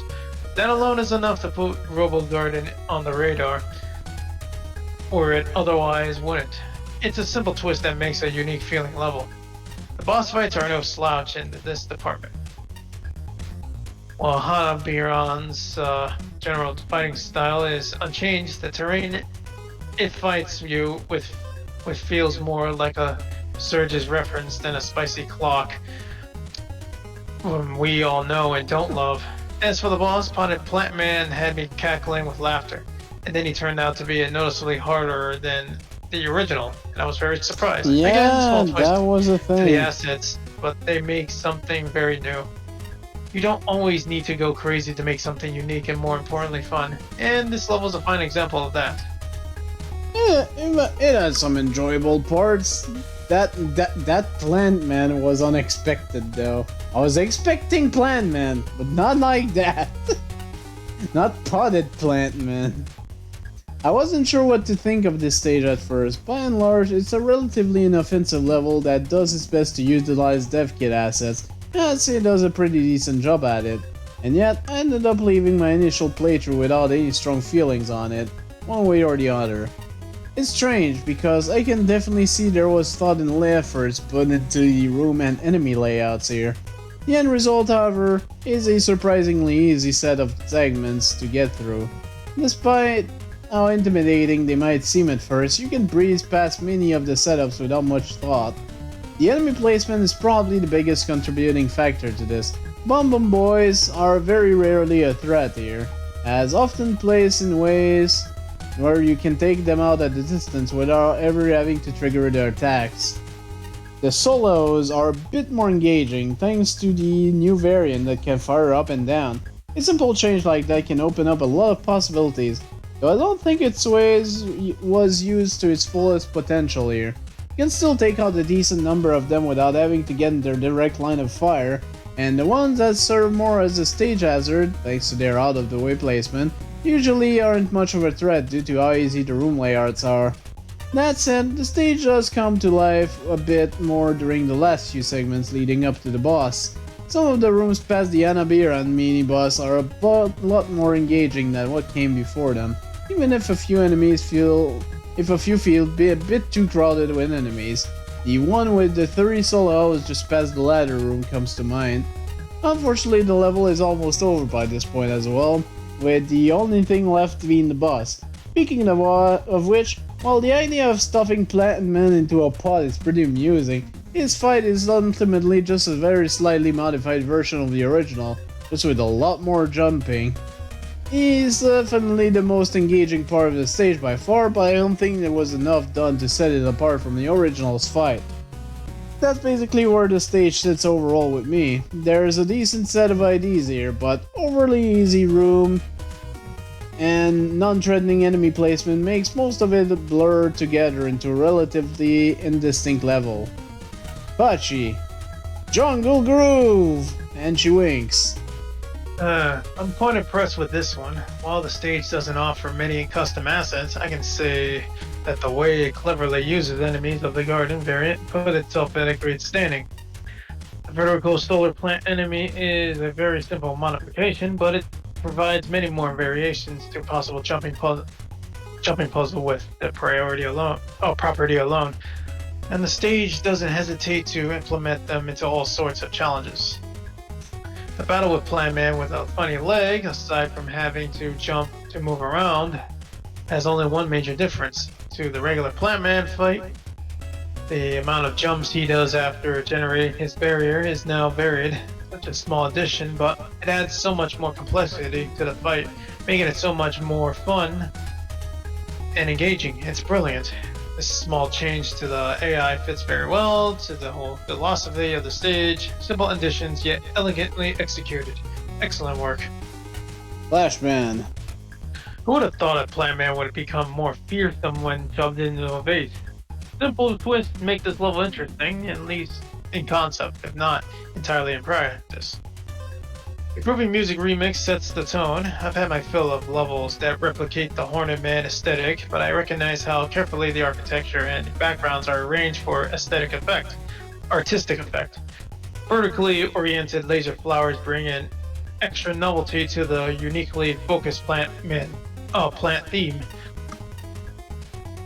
The difficulty ramps up nicely with elements being introduced and combined in new ways at a comfortable pace. Power-ups are plentiful, too plentiful in fact, or perhaps too easily obtained. This concern for the player's well-being extends to a myriad throughout thoughtful touches too esoteric to describe succinctly. My favorite parts are the potted PanAnning and the tokens. Sounds like a band name. Hiding a mini-boss behind a mini-boss is pleasantly different, and I appreciate that both fights are unique. I'm normally adverse to invisible blocks. Here, they create a clever timing and accuracy puzzle. The penultimate corridor with the spiked floor is also pretty good. Unfortunately, special weapons eliminate any challenge the level might have outside of mini-boss fights. One pulse of Tornado Blow is all it takes to claim most of the tokens. Because the regular enemy roster consists only of the time and proximity triggered of turrets, even Buster purists should have no trouble picking up enemies at a safe distance. A wind or rain gimmick would have guaranteed some measure of challenge without compromising the theme. Other complaints are technical or any criticisms I've ever had about screen transitions. Probably a pro here. PanAnning should really be vulnerable to Ice Wall. It's a blizzard attack, popsicle, etc. The level has potential. The big problem is it's too easy for the wrong reasons. Hey Spark. Wow, Hornet's Man stage sure is popular this contest, huh? Nice, short, simple romp of a level. Sometimes these are just nice to quickly play through. It's also a fairly easy romp until the boss appears, that is. It doesn't really do much objectionable. Sometimes a stage doesn't really do anything wrong, and lands where it does due to not setting itself apart and excelling at something.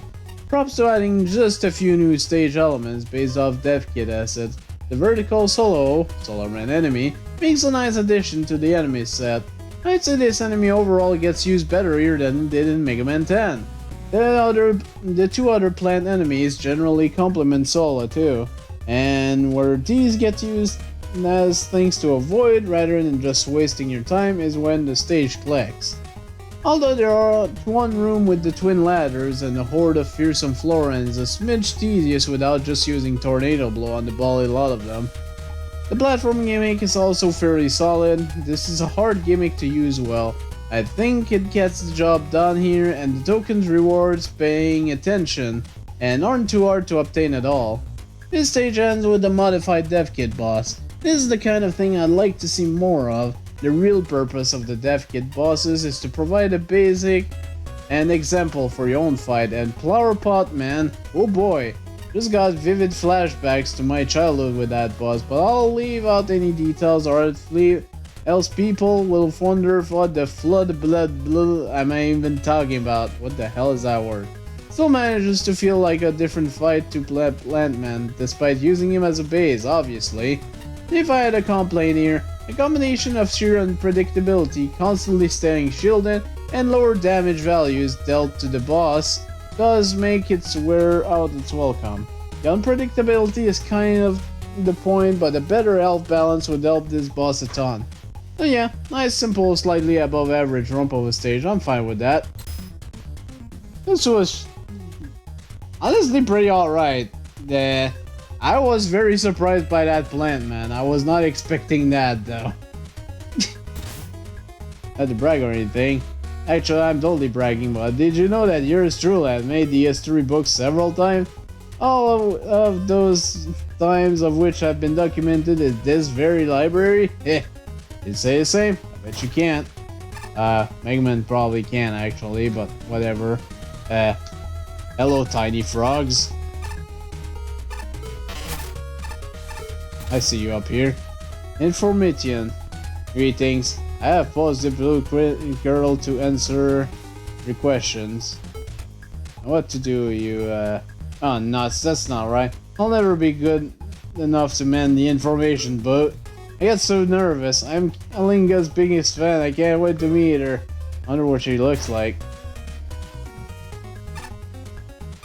Oh, she was right here. Alright, number 48, Crestman by Cello Gamer. Cello Gamer? Cello Gamer. We'll go with Cello Gamer. Score of 66 on the dot. Currently, a few of the judges made a few loss of points in functionality, so I'm curious to know what happened here. 1 element, 5 tokens. Let's do it.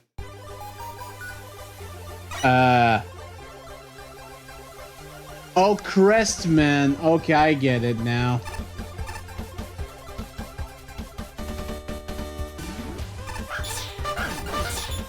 I'm expecting a toothpaste man now.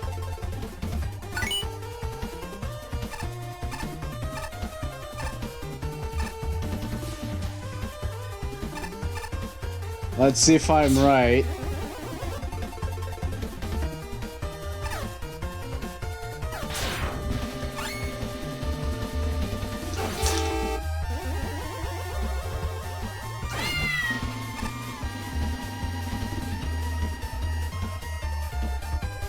Well, considering the brush in the back, I'm pretty sure this is where this is going. Oh my god, their bullets is actually freaking toothpaste. They also have little masks.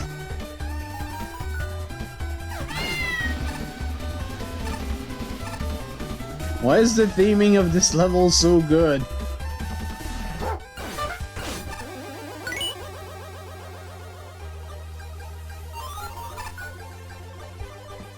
Hello there, decaying tooth.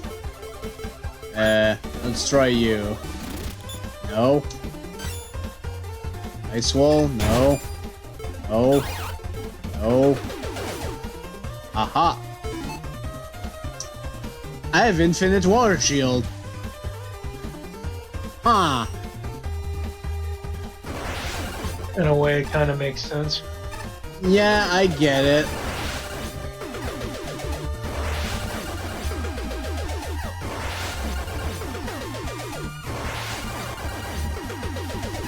Can't believe the Mets here are wearing face masks. And keep in mind, this contest was like 2018, I think.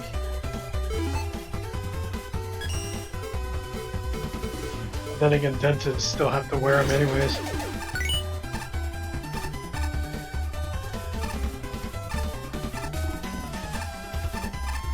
Well, of course. Okay, I see it in the background now.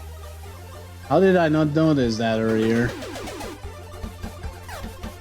Oh my god, even the jokes.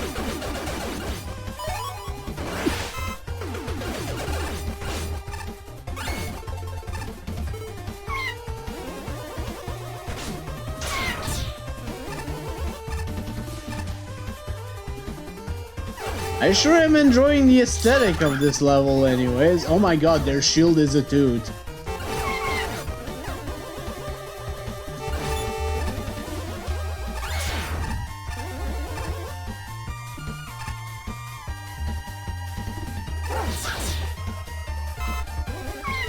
Okay, you have to use water shield.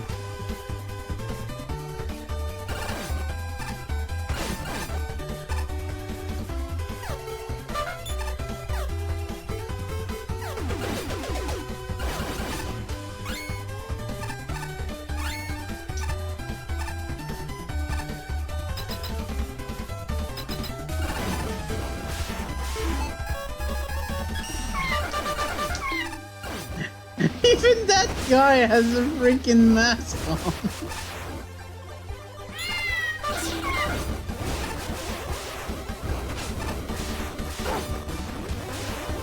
Oh jeez.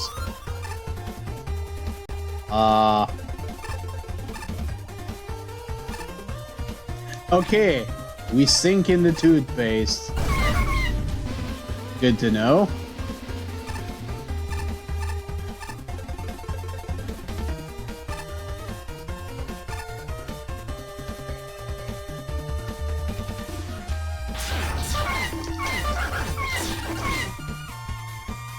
This really should not be a two-way screen.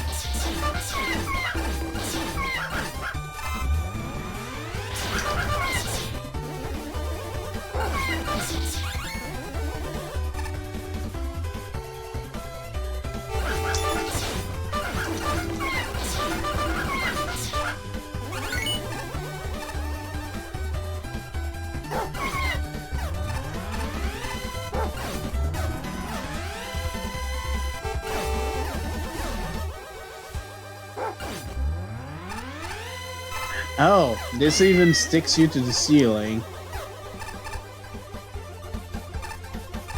Oh. When you can't wall jump, you put toothpaste on the wall, but now you get.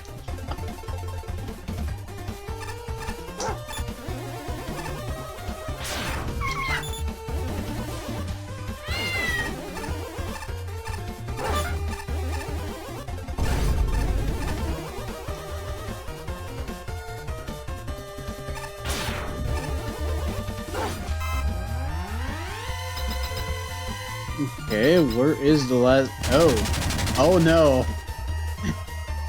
You have to fight a giant too.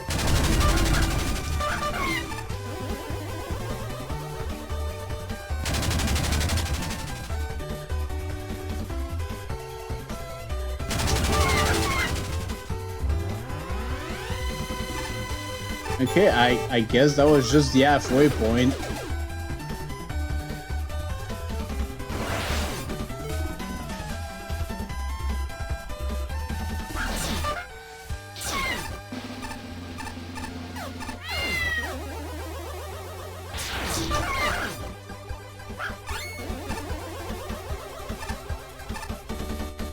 Okay, looks like a safe drop.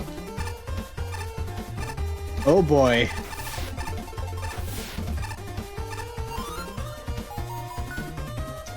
Okay, oh no. Not a fan, the JPEG. Killer toothpaste, help.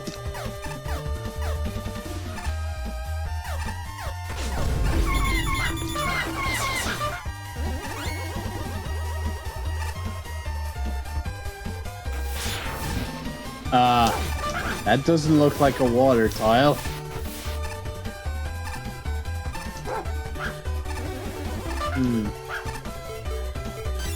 What's up here? Special thanks to the in-universe for helping create the toothpaste gimmick code. Although I have worked in Mega Maker in the past, this was my first submission to the Megaman contest. I want to give a huge thanks to the Megaman Discord for helping and supporting me, Cello. Oh, I enjoy your level. I like the gimmick of the toothpaste and everything. And yeah, those spiked tooths are probably there.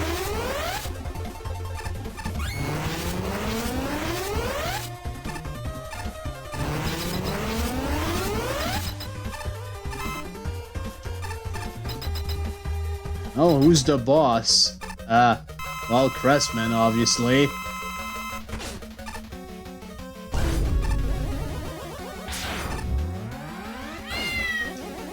I think he's kind of a Bubble Man recolor.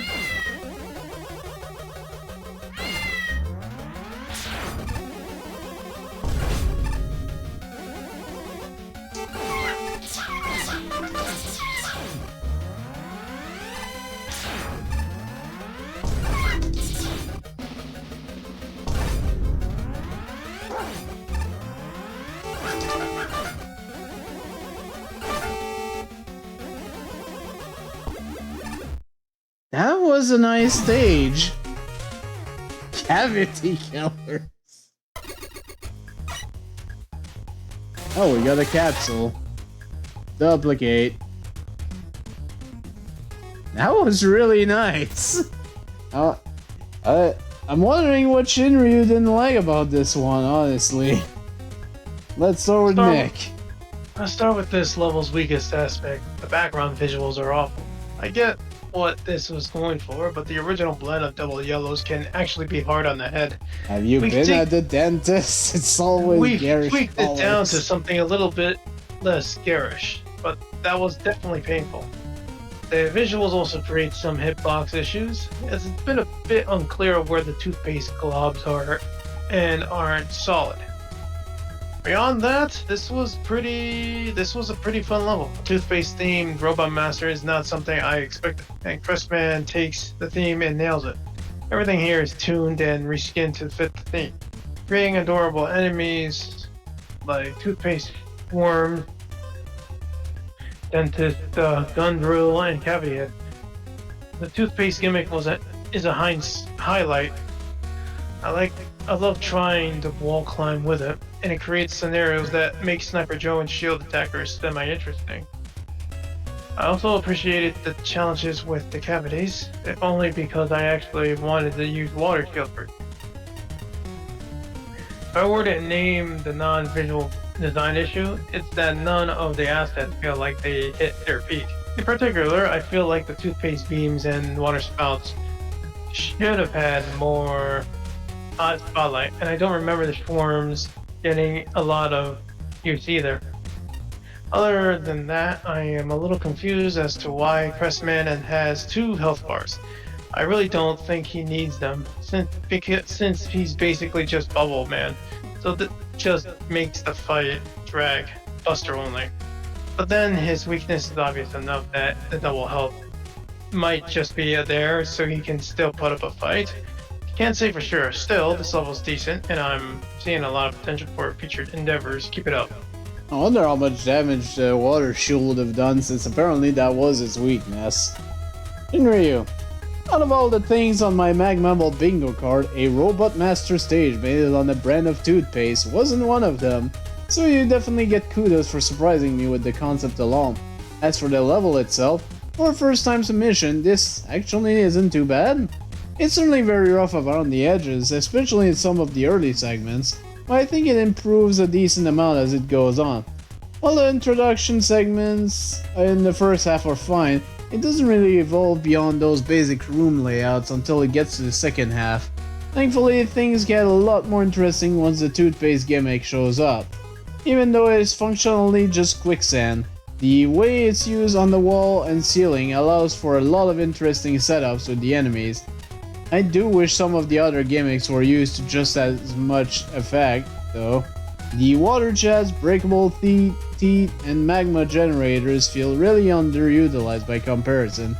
This is especially so in the case of the teeth, since they had the potential to give Water Shield a better purpose throughout the level.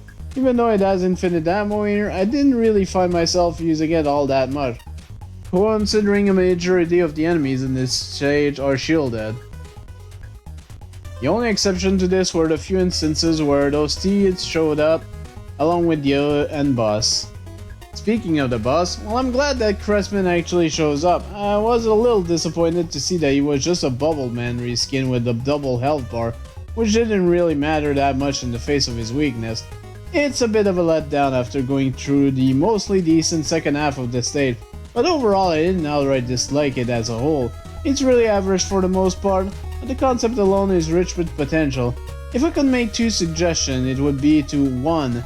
Focus more on the gimmicks, enemies, and room layouts complementing each other, and 2. Tone down the color palette. While the tiles themselves aren't that bad, they really could have done with colors that were easier on the eyes. Pachi, brush, or else. A cute looking stage with a cute theme centering around toothpaste from what it looks like. While the assets may look like milk and bit crude in some spots, that makes them more charming. The reskin enemies are also very fun, be it dental masks or their whiting or tooth-shaped accessories make the Mets look like they have cat ears. It's incredibly adorable. The new gimmicks are simple, but they serve the right job to make the stage stand out more. I really like the use of the toothpaste sticky mechanic and its incorporation into various platforming challenges. It is a bit weird though, that washing the bad teeth just destroys them completely.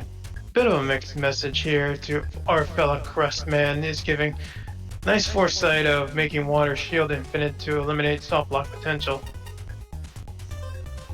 Oh, there's just a minor nitpick that I'm not a fan of disabling the rush utilities in general. The players should be given tools to aid them should they come across potentially tricky platforming sessions. At least the stage was relatively tame on the difficulty side. The Megaman bean coloring with the red and white and blue reminds me of France. French beam. Crestman himself is a bit of a strange fight. He's just Bubble Man essentially who doesn't retaliate when you go behind him. He has 2 life bars, which is a bit excessive given how easy the fight is. Fits opening up as the first health bar is depleted. It does spice up the fight more, but it's still pretty trivial to navigate around the arena. Wait, there were spits? Didn't even know this, okay. Flashman. Finally, a level that caters to one of the gimmick's most underserved demographics, dentists. Absolutely every gimmick and enemy, minus the random wall blaster, somehow pertains to dental hygiene. I can forgive the otherwise rough graphics, colors, textures I find unappealing, unslightly pixelation, and on the large teeth, and some missing water surface tiles, because the theming is top notch. Also, I am so pleased that you changed the sprite for the Water Shield block to something less obvious. A subtle weapon hint in the background is a nice touch, too. Learning curve and strong progression are given some measure of consideration, but the real focus is on exploring how many different assets can be adapted to fit the theme. Consequently, quantity wins out over quality. There are some good challenges throughout, ergo, anything with toothpaste on the walls or ceiling. And I'm impressed by how many ideas actually work, ergo the reskinned boulder mini-boss. But several elements barely get a chance to shine, ergo water spouts. What I like is that any shortcomings fail to dampen the fun too much. Sure, I like the toothpaste to be on the higher layer than the hero, so it's clear that you're sinking into it. A little warning about respawning drillins, and that first depth laser would have been nice. The boss doesn't need 2 health bars. Well, unless players discover the devastating pre-battle water shield exploit. And the battle music doesn't entirely fit with the cheerfully peppy tune we're seeing it. The level easily could have done without special weapon adjustments, but I can live with these things. For a first Magmal submission, this is not bad at all. Even with graphics, I feel the need the most work, are very deliberate in their implementation. I see raw creativity and good game design. These things on display. Continue practicing. Increased playtesting will give players even more reasons to smile. Okay, I think what's happening with the said exploit is if you have a water shield on and drop in the middle of the stage, I guess you one-shot the boss or something? That's my guess. Interesting if that's the fact. Hey Spark. This is a pretty charming level in ID, and the effort is really appreciated. However, a couple of major issues almost ruined the stage. What was the level so damn bright? In the judge build, the background was so intense it hurt the eyes, and I needed a break after playing the level. We need to be able to see your level to play it. This is something that's been altered for the final build, so it's not really impacting the score. The choice of so many armored enemies along with their high frequency really makes Buster only runs a chore. For once, I'm thankful that the laser trident is in the engine. Not having to stop for so long on every enemy smooths out the playing experience. Armored enemies should be used sparingly. At least you didn't use the falling platform alongside them. The gimmicks were a mixed bag. The rodent teats were thematically appropriate but didn't add much to the level. The toothpaste was simple and interesting, and I would have liked to see this pushed a bit further.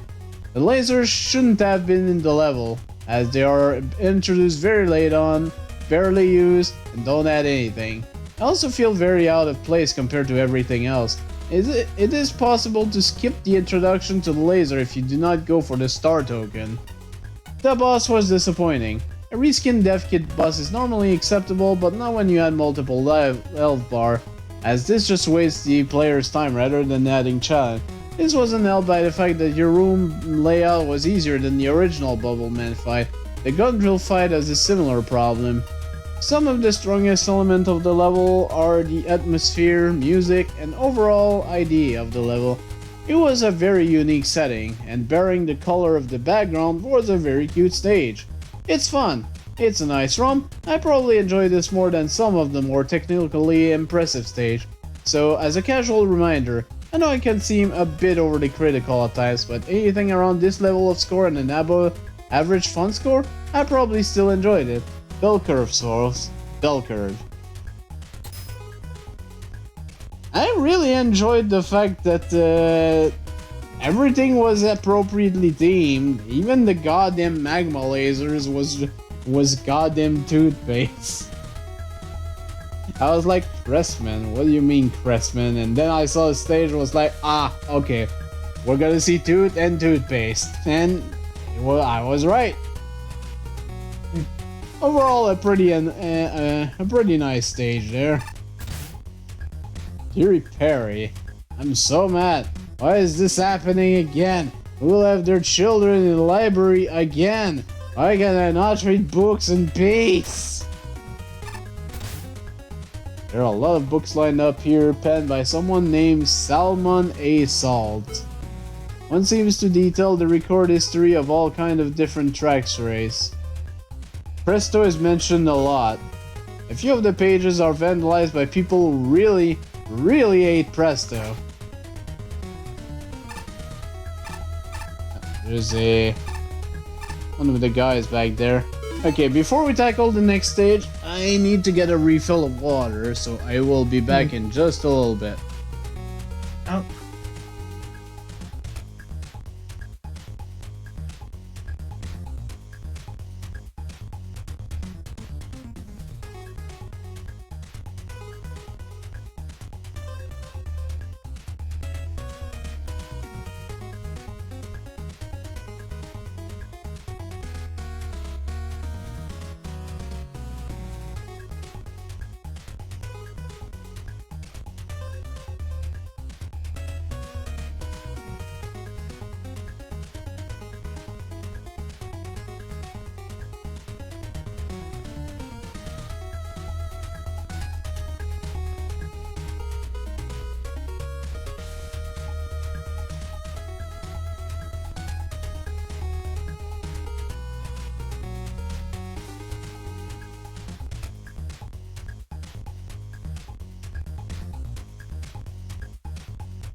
Alrighty then, got a new water bottle. It's time to tackle the next stage.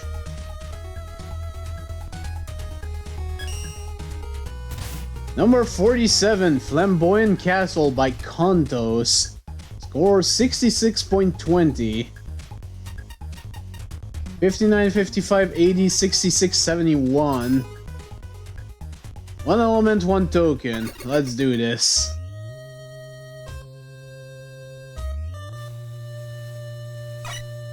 I don't know what this music is, but interesting so far. We've got dancing flowers and a nice little waterfall in the back. And what looks to be unique enemies. Okay. Oh boy.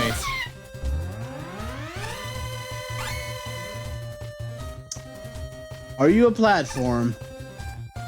You are. You are adorable. Why did I kill you?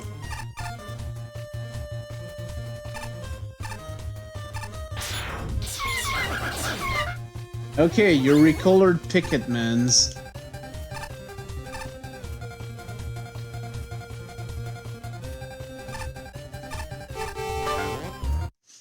Oh! Oh, I did not notice those spikes there. They did blend with the background a little bit. Okay.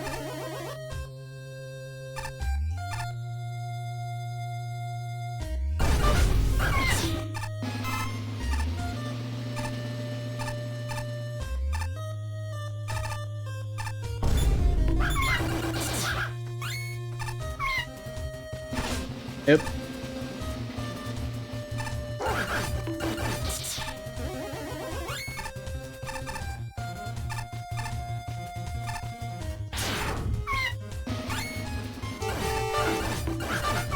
Okay, we've got different types of wizard with different gimmicks going on here.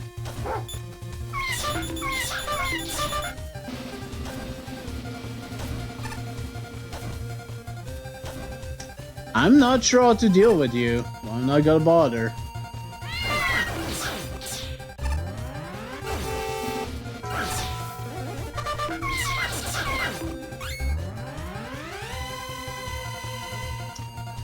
Okay, there's some weird appearing platforms down here.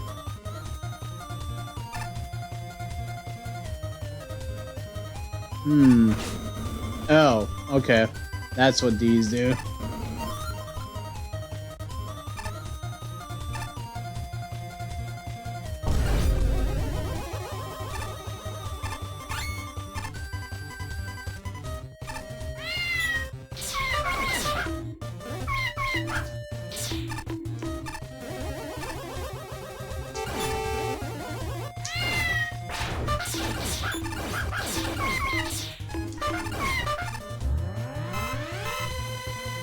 Okie dokie.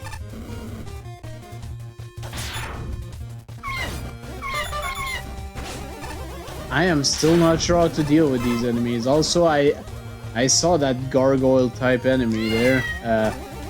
Hi there.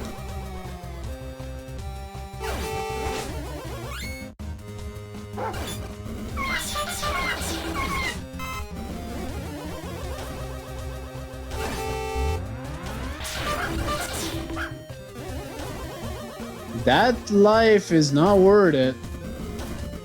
It's right over spikes.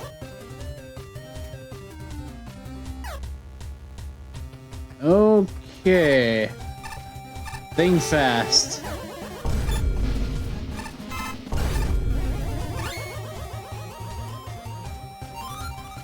That took a little bit to load. Oh, we've got duels through crawling.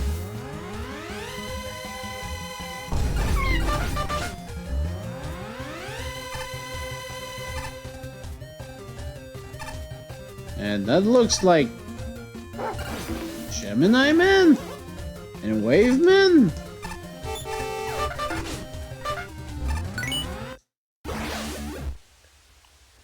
I probably could have just waited for that guy. Oh well. At least we got the token, we don't have to worry about that.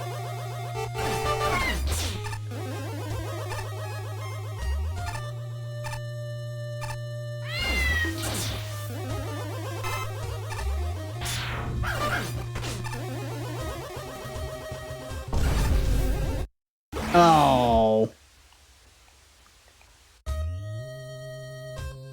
That was unfortunate.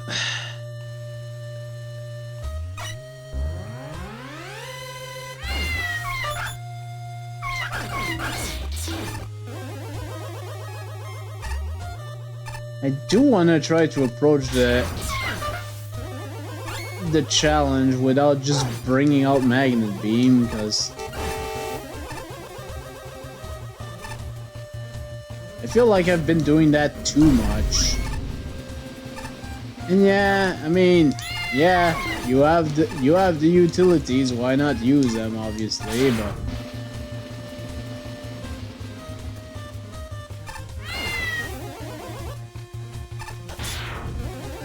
I still don't know how to deal with you guys, and I'm not going to start now.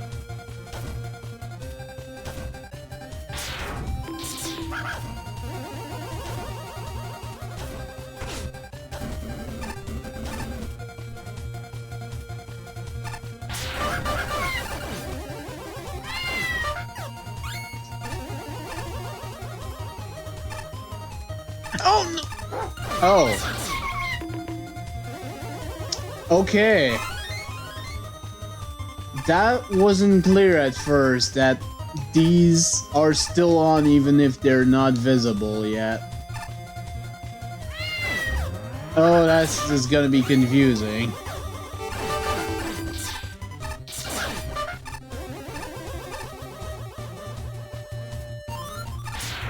Hi, Eddie.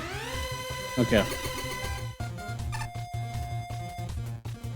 Sorry, Eddie, I don't trust you since that truck incident.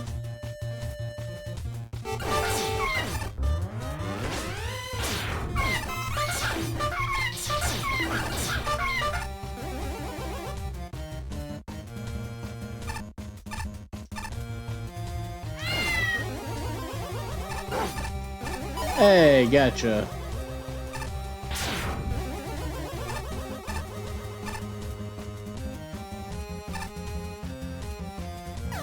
Okay, this is what we're doing here.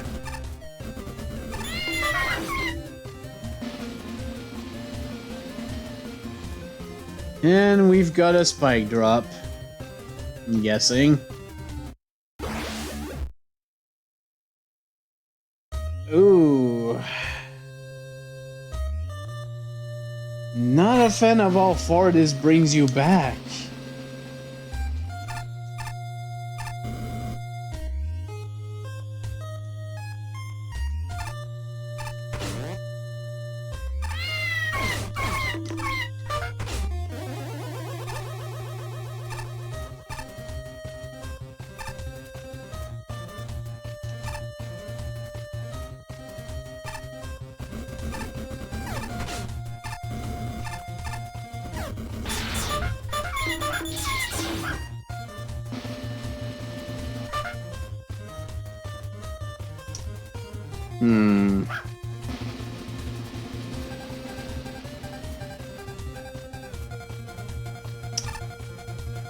Oh boy. We're still not done. Give up now.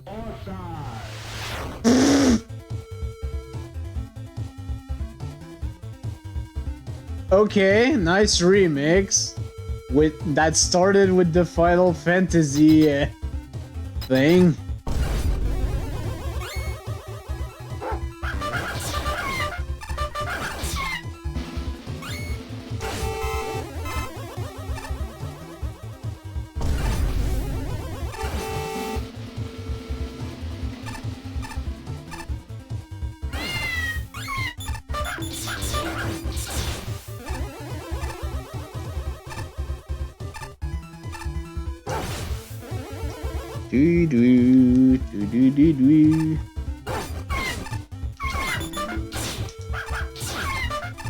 Oh, and it still scrolls, okay.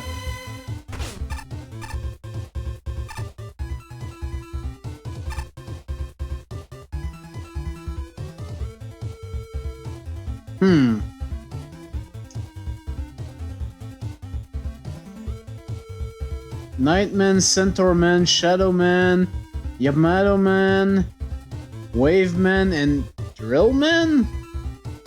I still don't know how to deal with these guys.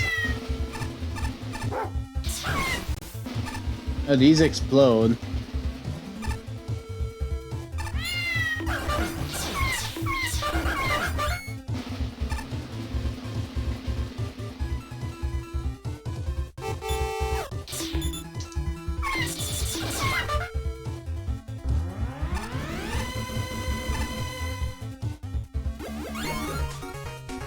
Okay. Very interesting. I like that overall. That was a duplicate, which I've got 3 of now. Okay.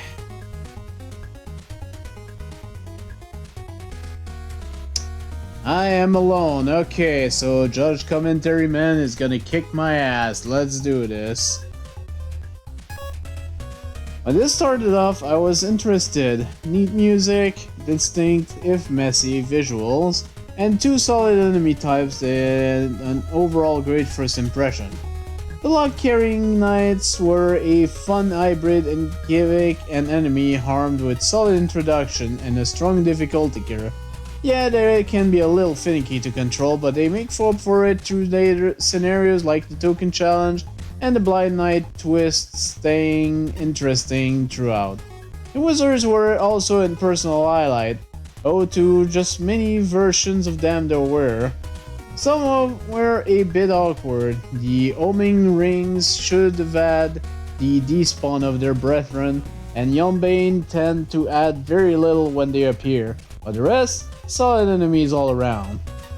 While the core gimmick is solid if awkward, the other major gimmicks are no slouch either. I enjoy the memory challenges with the phasing platforms, a fun mutation of an invisible floor gimmick.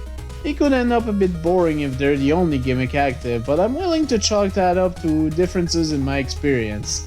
Meanwhile, the fire spikes are simple yet effective, being a good way to break up the level between the more cerebral sections.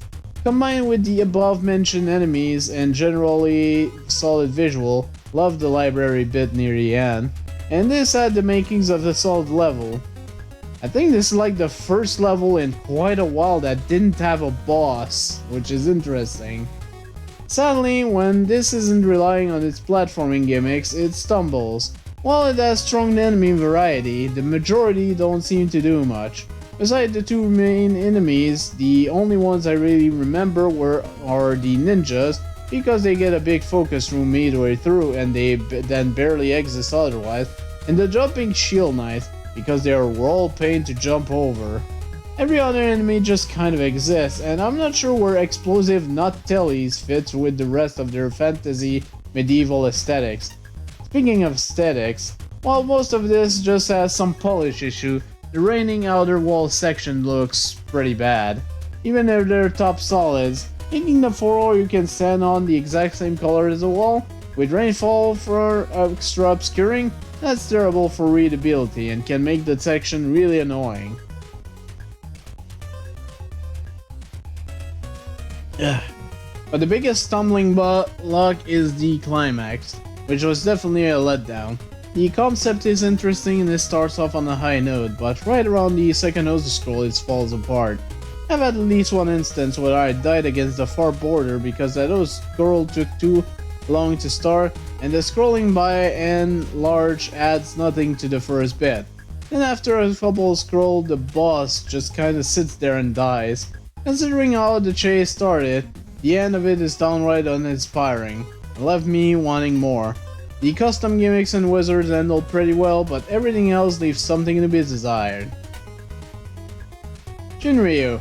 By all accounts, this is a pretty average stage. Even though I wouldn't say it's that enjoyable to play through, it's not all that bad either. For the most part, the levels, layout, and platforming challenges are decent. The log-carrying me tools, that also serves as platform, are easily the most interesting part of the stage. I think they get used quite well in some of the later segments. Using them to get the token was a bit finicky at first, but it's still a very doable and decently laid out challenge. I kinda cheesed it with damage boost and then died, but that's beside the point. Most of the other custom enemies aren't anything too special by comparison, with the exception of the wizards that spawn homing projectiles. For some reason those homing shots fall short of hitting the player and end up lingering next to you rather than flying into you, which gets a bit ridiculous if you stand still and just let them pile up. Seriously? Okay. There's also the giant hopping knight, which I have mixed feeling over. Once you learn the timing, jumping over them isn't too bad. On the other hand, avoiding them is made worse when they show up in cramped areas later in the stage. On the other side, I can't say I was too impressed with the other aspects of the level, especially the aesthetics. While I do appreciate some subtle, if hard to notice, sound choices, like the wind blowing and rainfall when outside, the actual look of the stage isn't all that appealing. Certain background elements in particular looks almost as if they were stretched, which really throws the whole thing off. Finally, there's the ending climax, which was honestly a bit of a letdown. Not because it's an auto-scroller, I think those can work fine as stage ending when done right, but because most of the rooms don't offer much that wasn't seen earlier in the stage. There's only 3 areas that auto-scroll in the ending segments, and aside from the first one, the other 2 are so short that the auto-scroll felt unnecessary for them. They don't really escalate the difficulty much either, so the ending falls a bit flat in that regard. Like I said, it's not necessarily a bad level overall, but it really could use a little more polish in certain areas.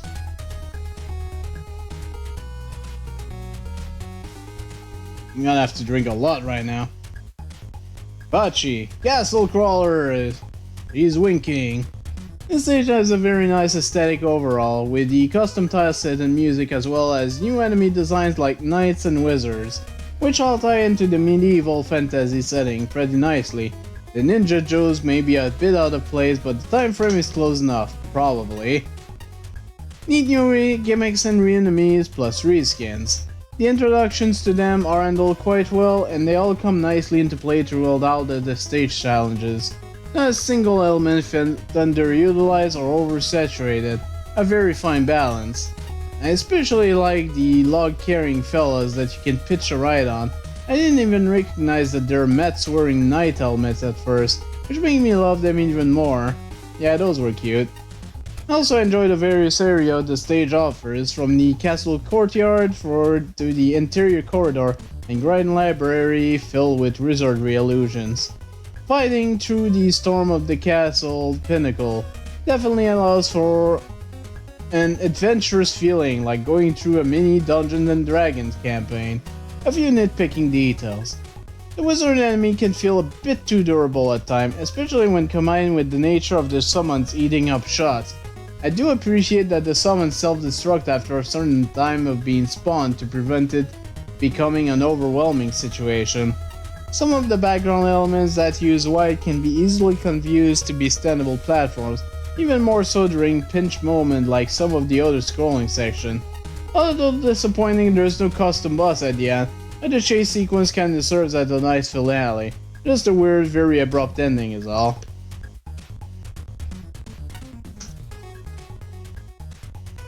Flashman. One boy and indeed, so much of this level's identity is wrapped up in the visual. A little clashy and hard to interpret in places, and not remotely Megaman, yet packed with characters. With character, I mean. From the clever Dr. W pennant to the superb storm clouds, this level oozes atmosphere, and that's even before taking the challenges into account.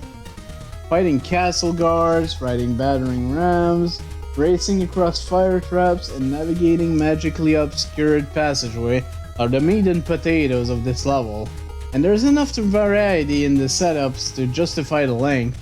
The wizards are particularly versatile and interesting, and the vast raining areas with its fun exploding enemies provide a welcome change of pace.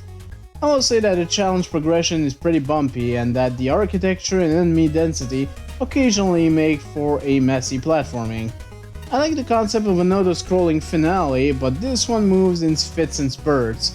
Doesn't feel appreciably more difficult than anything before it. and sputters out in an anticlimax. I think it would have worked better to actively fight the boss while the level is moving. The music is just as fitting as the tune before it, but it's in a jarringly different style. Oh, and for a quick laugh and a long eternity of regret, try using Tornado Blow or Break Dash on the last screen. Who needs to beat the level anyhow? What? I'm very curious to know what that would do. A handful of oversights, both technical and practical, betray an almost appropriate amount of playtesting. Long load times are the experience. Good power up location helps the experience. For once, I don't mind that some weapons are locked. The level makes sense without them. Altogether, this is a memorable level, and I respect that it's too focused on developing a vision to get tripped up on its shortcomings. And a Spark. This is a solid level overall, but there's a lot to talk about. The new mechanics, simple they may be, feel fresh and allow for some fun platforming. Nailing the timing to areas feels rewarding. Unfortunately, screens that don't rely on your new mechanics are often the worst portion of the stage. For example, the spike drop is not fun to navigate, and at no point did I feel new Shotman, Megaman 3 enemy, got used well. Most of the new enemies are fun. The different wizards spawning in different enemies can be a delight, although they can be a little glitchy with the homing Rin wizard. I do appreciate that the other spawn enemies are given a time limit on their existence. This prevents the screen from getting flooded, as well as preventing potential memory leaks, which makes it even weirder that the homing rings do not get this. The fact that the homing rings do not even remotely lock onto the player means these are a problem waiting to happen. Of the new enemy, the bulky Night Joe ended up rather obnoxious. He's just such a strongster that jumping over him ends up being a crapshoot. That all said, the battering ram mats are probably the best asset in the stage. Hard to point to specifics, but I think you explored this mechanic very well. Now the graphics, which are fairly amateurish and often weirdly drawn, with shading being questionable after often looking like a filter has been applied, still gives a consistent look. If a level is going to use assets that clash with the main series, I'd much rather the level go all in on it, since unfortunately no few official Megaman assets here stick out like a sore thumb, which is a shame. That said, the stage has a really cool atmosphere and setting, so cool in fact, it helps the overall aesthetic end up positive for me. To be fair, a phasing block effect does legitimately look awesome. I dig the stage's music track, bar one issue I'll mention shortly. The climax is a sticking point for me. I applaud attempting to turn an auto-scroller into the boss, but this is the part of the stage that felt half-baked. Screens are either cluttered and cramped, with shielded enemies being utter pain in the arse, and some of the later screens being absolute non-issues and devoid of challenge. And to me, using the X Factory, my Magmammal 24-hour stage music, for this area clashes super hard with the aesthetic. It's jarring, maybe that's just me. This boss needed work, and it caused the stage to not end on a high note, unfortunate. I'm still not sure what was up with that final gauntlet, honestly. I did enjoy the fact that it's a twisty Final Fantasy-ish music that starts and then it turns into a remix of one of the boss theme from I don't remember which of the games. Overall, this was an alright stage. There were some things I could use polishing, but overall I had fun with it. Oh hey, Element Man. Which I still don't get what you're talking about.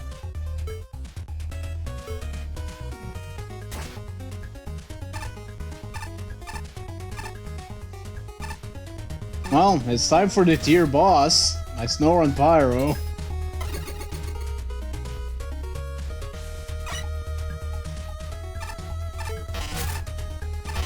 Wily Fantasy. Oh boy, Wily Romance. Wily Art. This is promising. Oh hi. Don't you know not to slam doors in the library? especially when I'm handling dangerous tomes of dark magic. Ain't you in that much of a hurry to ruin my carefully planned organization like every arrogant warrior in this tournament? I am this close to unleashing a curse of silence. It was an accident. Those doors never close that fast. I'm here to fight for the tier rank, so it's not going to stay calm in here anyway. Stay calm in here? Things haven't been calm here ever since Ernest showed those charmless simulations in every corner of this library. You run book fairs here, it'll be basically the same, he claimed. This is what the book fairs have hundreds of people scampering about on top of bookcases. I've been up to my hat's tip in work. Just look at what people have wedged into the shelves next to actual spell books.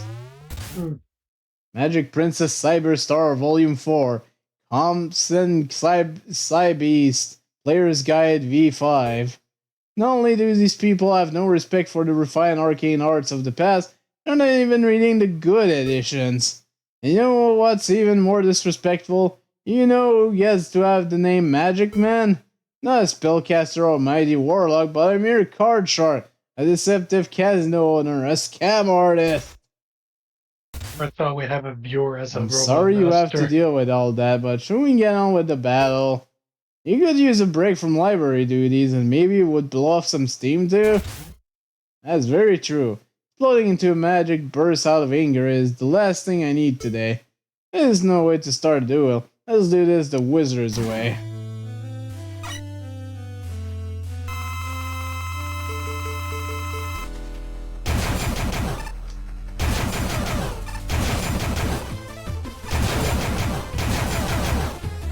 I wonder from which fan game this is.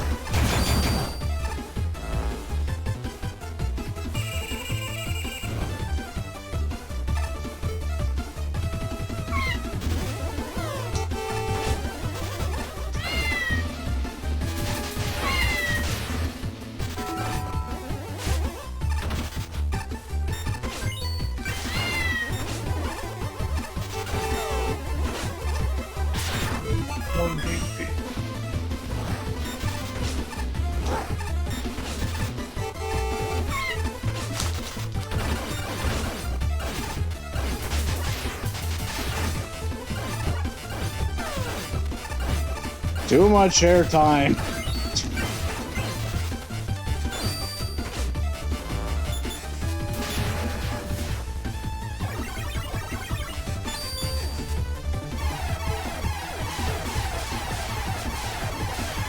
Oh good, PK Starstorm.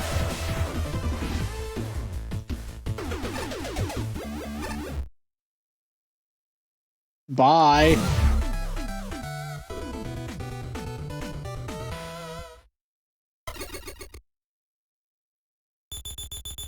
Meanwhile...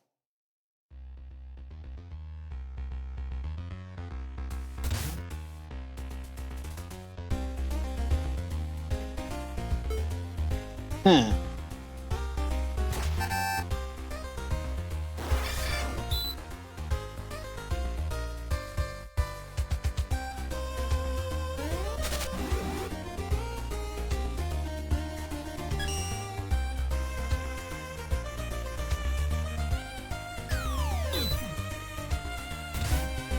Ugh.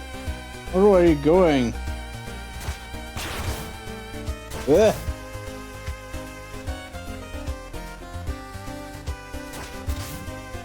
Oi, oi, what kind of attitude is that?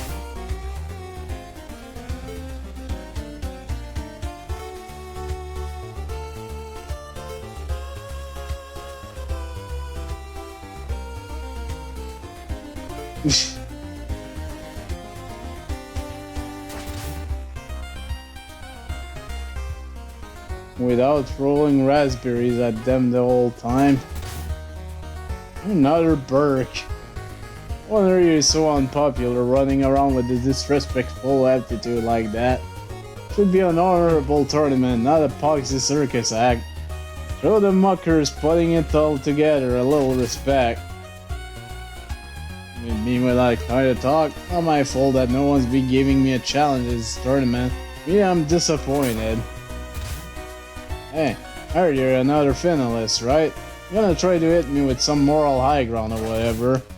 Hey, you guys all have a chance to prove if you're right or not when we meet a match, huh? Those are fighting words if I ever heard them. Trust me, with all you've been acting, I'm more than willing to bash your mug in with the hammer. Glad to hear that. Hope we can actually make a dent. You're a complete nutter. The nerve! I had enough of these ridiculous gauntlets! Drove into this nonsense for one reason and one reason only, so what's with all the stupid tests? What are you looking at? Oh, it's you, a fishy looking muppet. Are you supposed to be a tournament contestant or... regrettably. I blew through all those ranks as fast as I could before my brain could short out from boredom. Only putting up with this tournament because it's another chance of pounding Megaman into the dirt. What is that naive loser anyways? Almost done with this clown show, I hope. Makes two finalists with a bad attitude.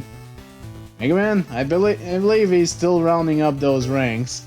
Good sportsmanship about it, I might add. I think someone here could learn a thing or two about that, Mr. Cranky Cod. Hate your attitude, you sound just like him. You know, what's getting into him? What happened to just blowing up a city, letting me loose and being out with it? You're yamming nonsense, mate. You sure you got your bounce screwed up right? Yes, I'm not sure we're on the same page here. I don't see the appeal in being let loose.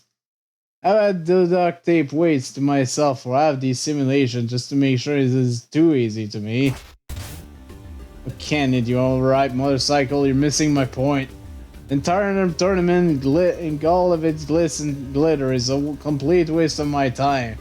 That blue chump doesn't take the bait, then it'll be even more of a waste. Alright, you got some explaining to do, Blue Nose. Are you on about Megaman? Sounds like you're scheming something beyond all that gigging. I'm the schemer? Let's bury my idea in the first place. Imagine your boss coming up and ordering you to take part in their ridiculous TV show.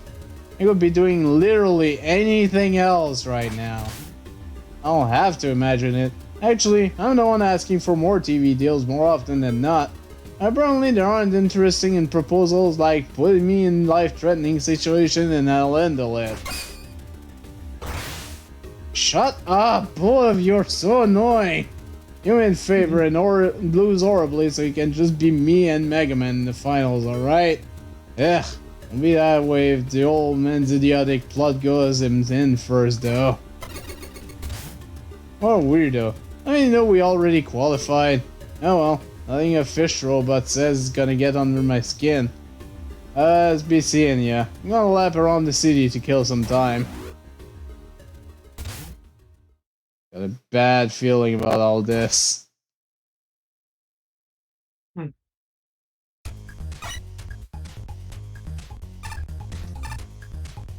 Okay, yeah, I gotta stand on this. Okay, so where's Proto Man for this tier?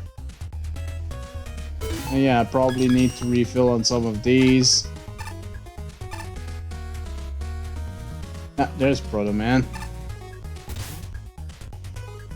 Robot definition for a fight, each one in a different gauntlet. You find one of them here, but the other is busy elsewhere. I don't think you'll have trouble spotting them though. You should give them the spark they desire. They aren't the only ones who'll benefit from it. I think we've actually fought one of them, so yeah.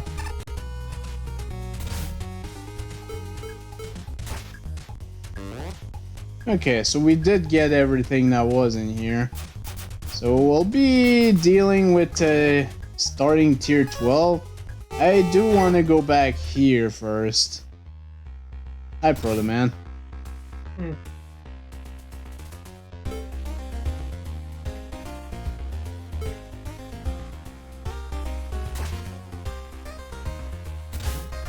Shock, man.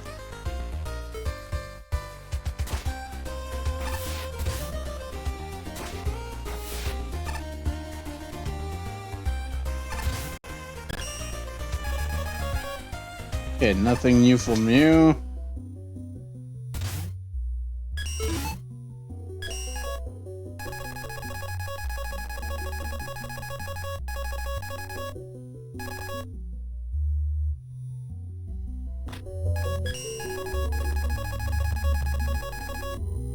Mm-mm. What the hell is that?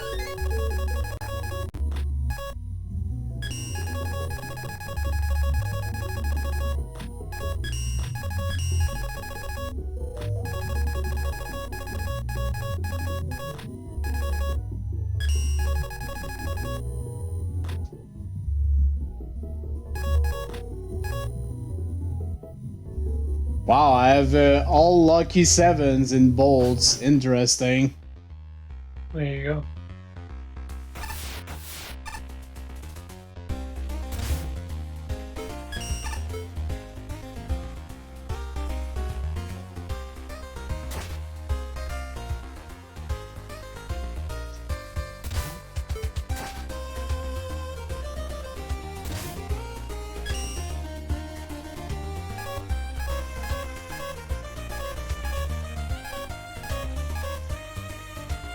I haven't seen those bosses yet.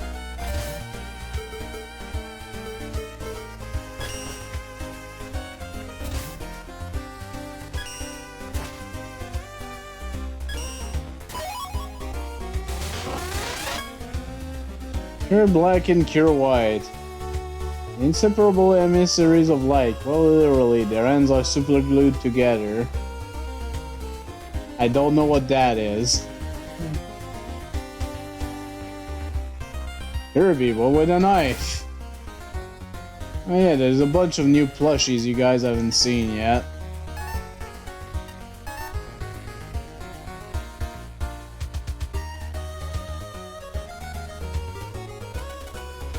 Including Gamma.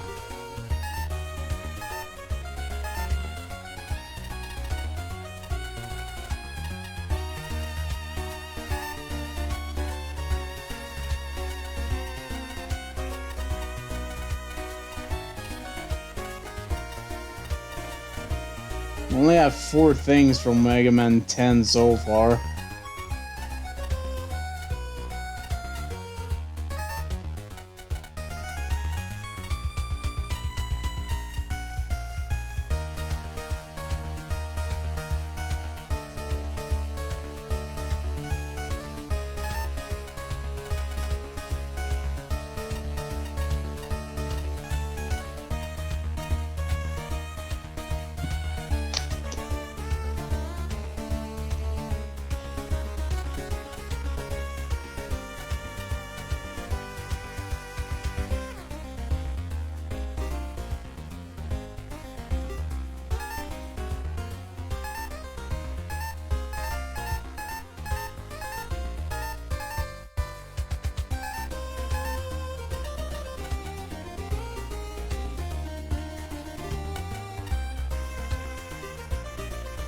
I made this.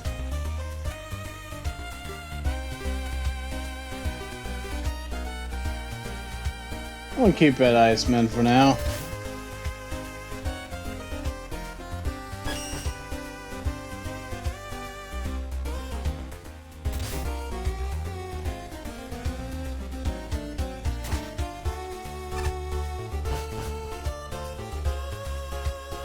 Oh hey.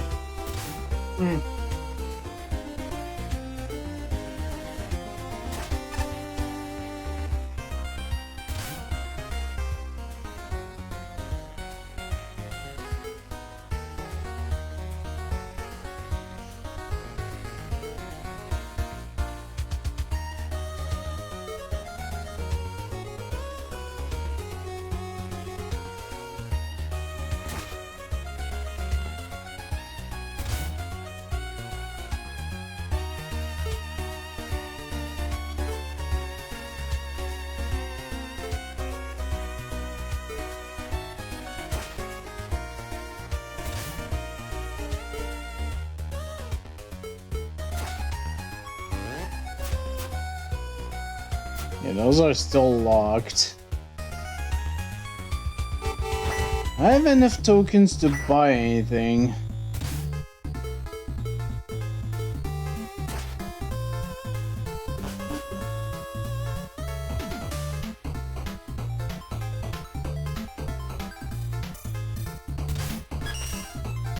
I have 38.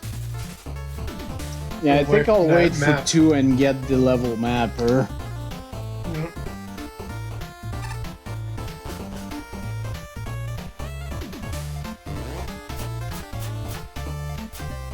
Okay, well, tier 12, the power plant.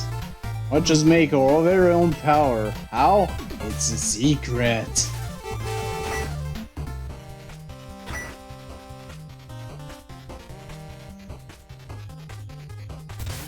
Circuit man.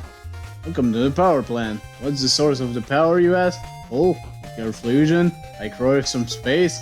I have no idea. I don't work here. I got lost on the way to Taco Wonderbell. I see you, Dynamo Man. Sludge Man by SC Midna. Score 67.20. 72, 76, 66, 54, 68. Well, Flashman has the lowest score. 1 element, 3 tokens. Let's do this. We've got a skip token teleporter.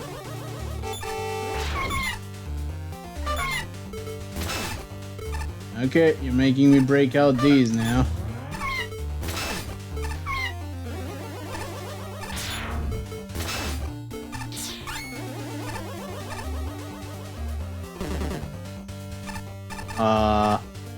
Hi there, you're new.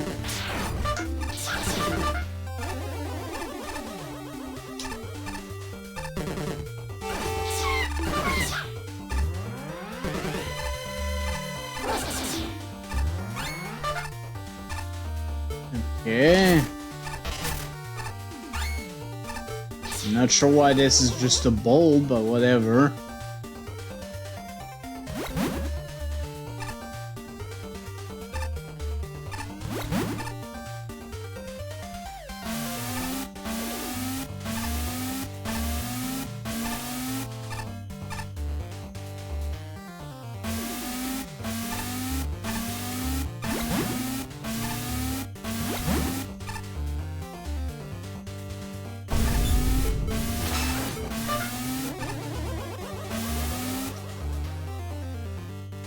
Okay.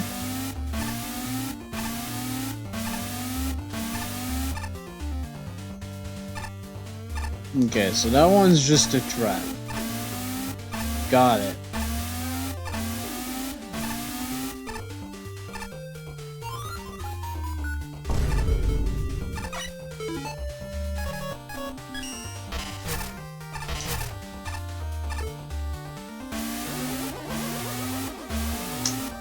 Oh no.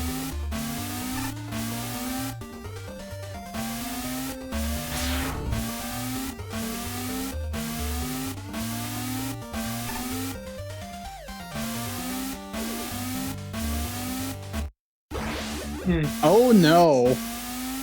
Too soon. This is rather uncomfortable.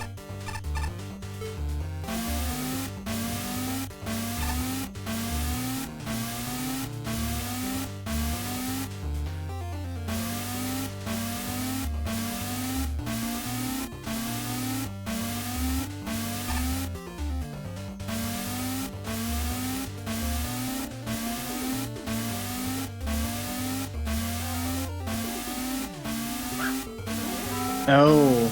Oh no.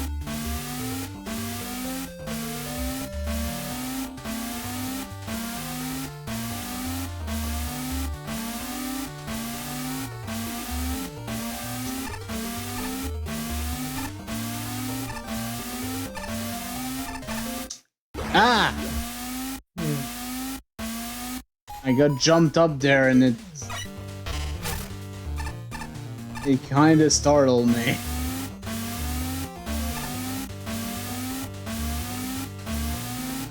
Oh, this is gonna be a thing. Oh, jeez.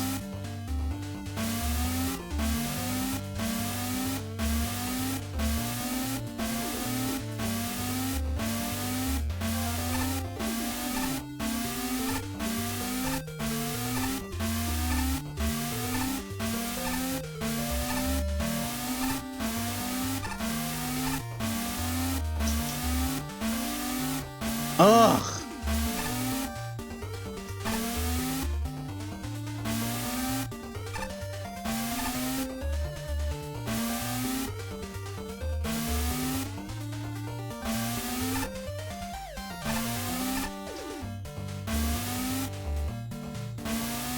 This is a bit on the annoying side.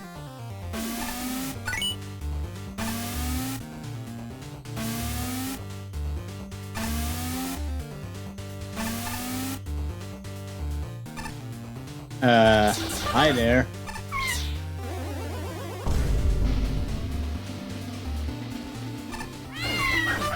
Okay, you essentially act like Gaviol.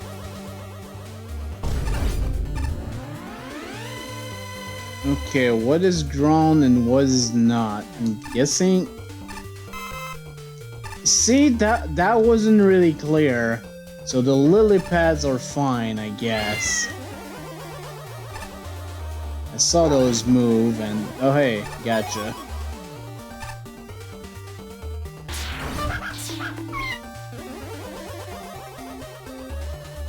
And you go down here. And... okay. It would be death if I went down there. Gotcha.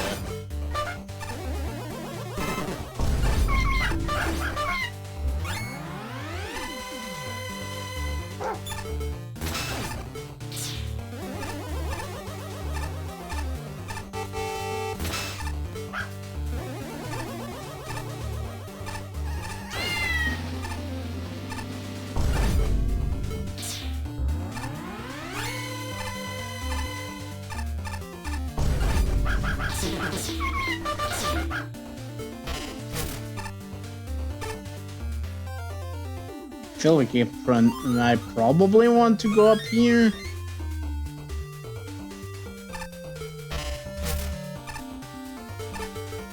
Okay, so that's ice wall.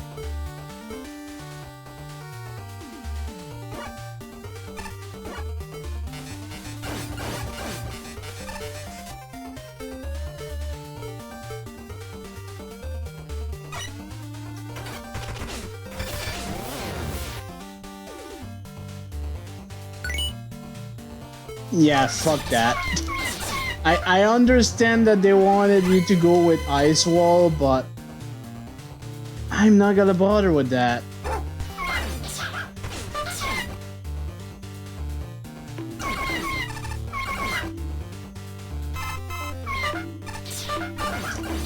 And there's still one token left. So far, nothing as bad as that first token, but still. Okay, well, we got a brand new mini-boss here. I can get behind that.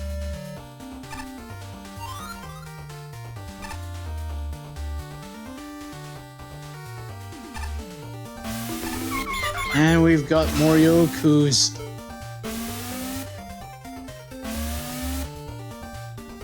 It does seem like it's a simple... Oh, and we've got underwater physics too, so yeah. Simple enough.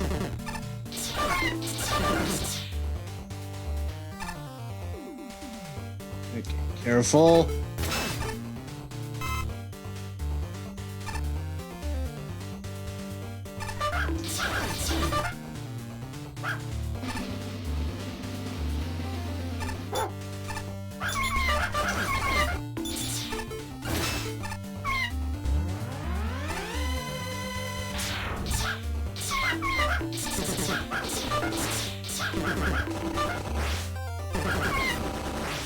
Okay, screw this noise.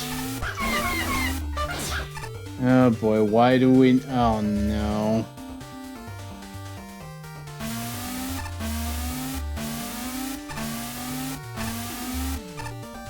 Okay, that one was not too bad, but I'm guessing there's gonna be worse coming up here.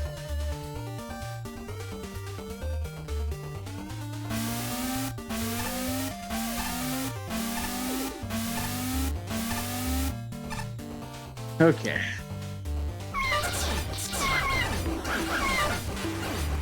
Oh god.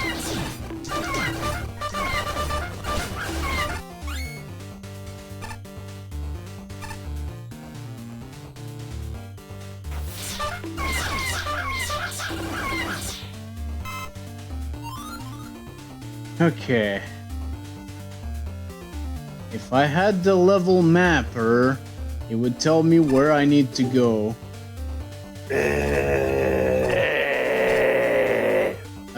Hi.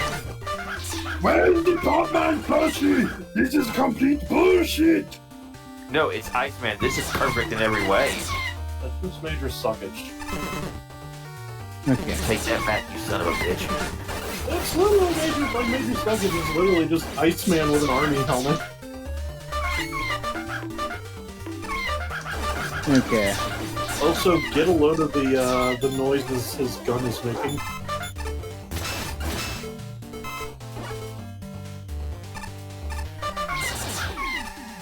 Oh my god. I'm sneezing Ow. just hearing this. Okay. I figured as much. Oh, okay, that got weird for a moment. Okay, this is solid. So what's this character's name that you're playing as? That's Kalinka. Kalinka. Cossack's daughter. Okay. You rescue her in Mega Man 4. Oh, okay. Still have not played Mega Man 4. Which ones have you played? 1 and 2, and 1, 2, 9, and 10. Ah. Played 9 and 10. It's good, but it's also buggy as hell and Why very do I poorly need unfinished. you? Oh. Why I is know that slug floating? Okay, game. Okay. I have questions. This is a Pokemon ability if I've ever seen one. Slime Trail? Yeah, there you go. Yeah, Slime Trail. Okay, let's respawn you. He looks so chill until he sees you, and then he's like...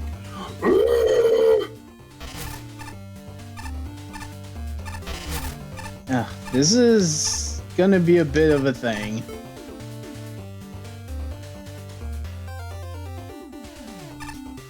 Aruga.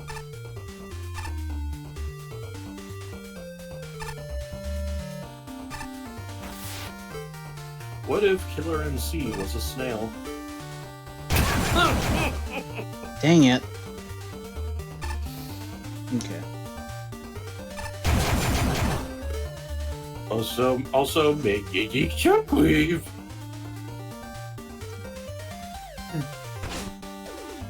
Also, how come this thing can fly?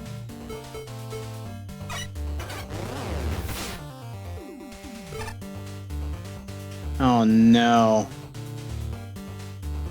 Wait, what are you intending me to do here?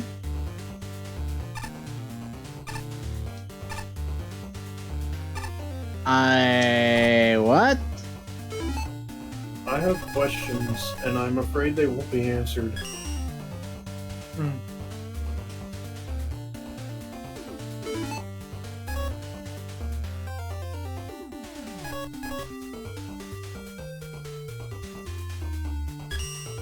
I'm starting to see why there's a skip for. Oh, right, that doesn't work. You can't fire the buster from that anyway. What? Just switch off in the wall spheres. Okay, let's try. Oh, right. Oh, it's true. What?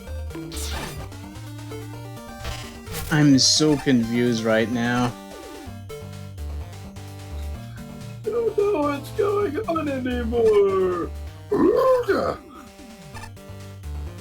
Aruga!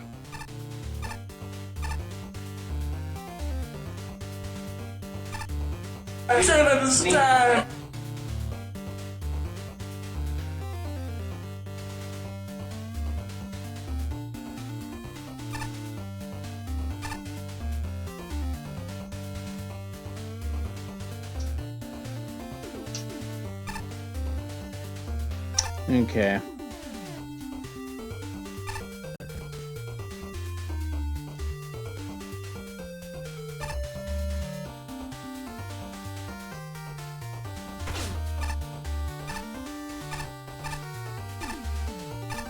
What the flippity flop is even going on?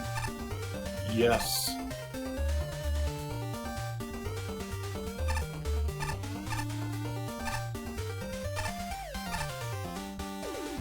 Okay. What the fuck?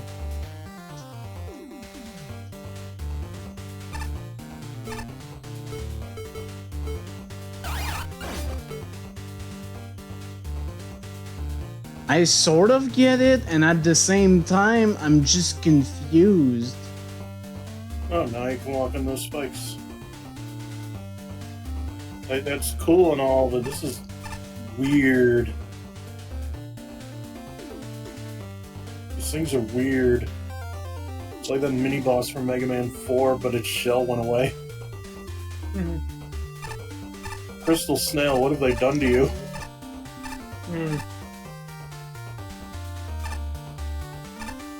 I don't know how to get this bolt. Oh, it's you again.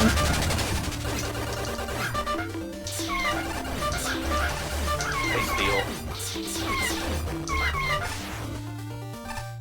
Oh, shell gone. Yeah. Oh man, all that for one token. Oh.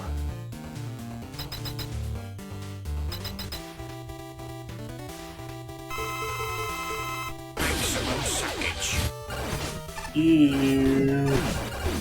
Well, this stage is called Sludge Man after all, so...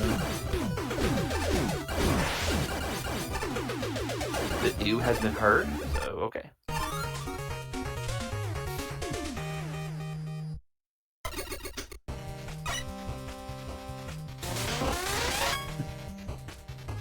Regice. And wingdings. I think I Time out. wrote Registeel as well, but...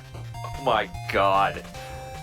But where's Pumpman? I'm not reading shit because I already, like, ruined my throat doing Pumpman voices. God It damn it. kinda here's hurts. Mick. Ay. Blah, blah, blah. Wow. Weird and dumb. Next. Yeah, I know. That's what I'm like saying. Fine, I'll ruin my voice then. Well, that Okay, was a no, weirdly quaint swamp. Sludgeman is a blend of the new and familiar, all put together in a fun little block with a rockin' tune, and for the most part, it's decently designed. I enjoyed the new metals and the mosquitoes, especially the mosquitoes. The box makes excellent distractions, works well in tight space, and considering my utter disdain for the real-life creature, it's so satisfying to slaughter them here. The Lily enemies were a clever idea, rewarding players for paying attention, and I rather enjoyed the sludge and the slugs that make it. The enemy type being a nice twist on this gimmick. Top it off with a solid boss fight, although screen obscuring smog does not combine well with random speed bombs, and this had a good start going. Sadly, the rest of the stage leaves me wanting more, even considering how long it is. For smaller issues, the frogs are a cool idea, but my blind run almost never saw their tongue slap attack. Similarly, the Lily enemies proved too easy to destroy, so they didn't end up adding much outside of one Lily who attacks you from spots you can't just buster snipe him, and the yoke blocks, when not combined with Numidol, ended up generally boring. My main issue lies with the underwater sections. Across the board, they were dull. Their yokus were devoid of challenge, spikes and pits are not a substitute for a clever pattern, and the catfish enemy tends to die before it can do any real damage. The only thing I enjoyed here was the catfish mini-boss, and even then his earthquake was a bit annoying. The other thing I need to talk about is the token. The first one is fun enough for a yoku challenge, besides the weird several second long trap around the token. And the second one was a neat little ice wall moment. But the third one, I'm okay with waiting around to learn the puzzle, but just waiting for the slugs to slime the area was boring. Considering the sheer length of that section, it ends up being too much for one token, and it drains a significant portion of fun from the experience. I like the idea behind the slugs, revealing an invisible platform, but I think this needed to be faster. Shinryu. Aside from a couple hang-ups here and there, this is a pretty solid level. One of the strongest aspects is the theming. The overall look of everything is great, from the tiles to the custom enemies. While I wasn't much of a fan of the Numetals, the rest of them were fairly entertaining to fight, especially the Catfish mini-boss.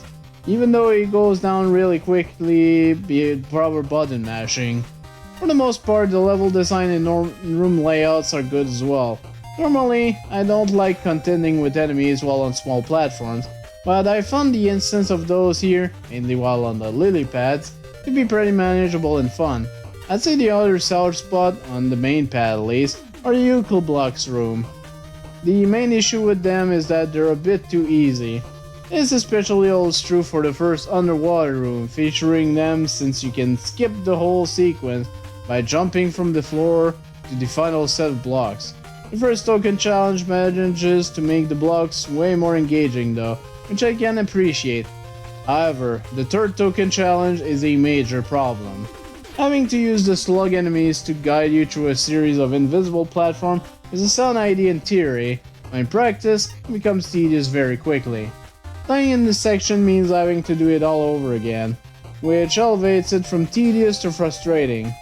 This would have been a lot more bearable if the section's length had been cut down some, but in its current state it's a huge fault in an otherwise fun stage. Aside from that, there's also Sludgeman himself.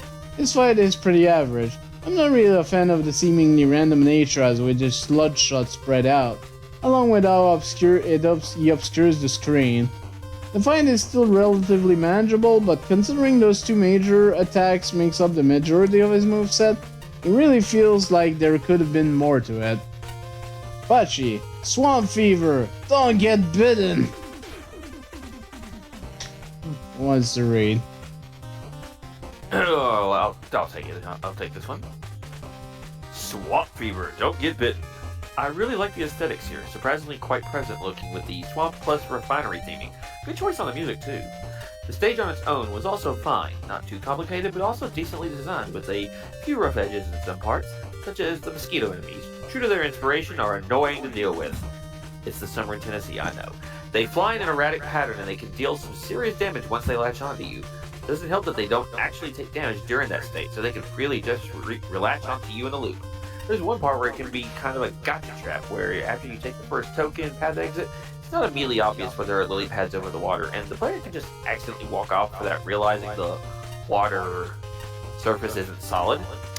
If you take the normal path, however, the stage actually does show you that there is in fact water you can fall through around the lily pads, so a bit of oversight there regarding the order of the paths that the player can take. The sludge gimmick is pretty bog standard with how it impairs your movement. It can easily be worked around by jumping and sliding, so they're just kind of there and don't offer much. The Yoku block segments are pretty tame, and that's fine really. I'd rather not have any mosquitoes placed around the blocks that are ready to knock me out into the pits.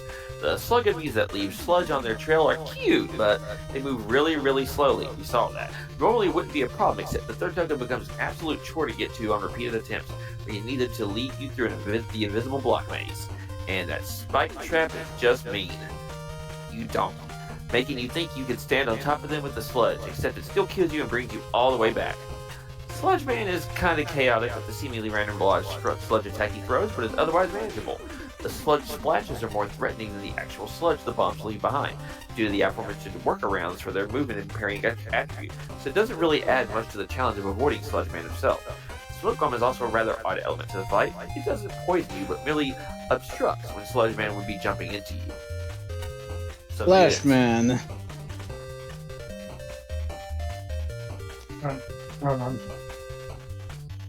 This level is full of frustrating contradictions. Power-ups are everywhere except where they are needed most. Yes, its selection has enough creative potential to justify the large screen count. Yet a third of the level could be easily cut without losing anything. The Sludge Man fires 5 consecutive sludge bombs instead of, say, 3. His otherwise excellent pattern feels way too spammy. Theming and gameplay focus are superb within individual sections, and disjointed when taken as a whole, unless it gets contaminated later on. Crystal clear water is hardly appropriate for a level called Sludge Man, and I'm not a fan of the water surface looking deceptively solid. Yoga blocks never really click for me, and they're usually too safe and isolated from everything else. However, combining them with water physics is a nice start. I like the concept of the one token path. Difficulty progression along the main route is gradual to a fault, but the alternate paths, notwithstanding the rather pleasant iceful area, start at maximum difficulty and don't know when to stop. Moreover, the learning curve only works if you stay on the main path and avoid the temptation to bypass almost the entire level with Rush Jab.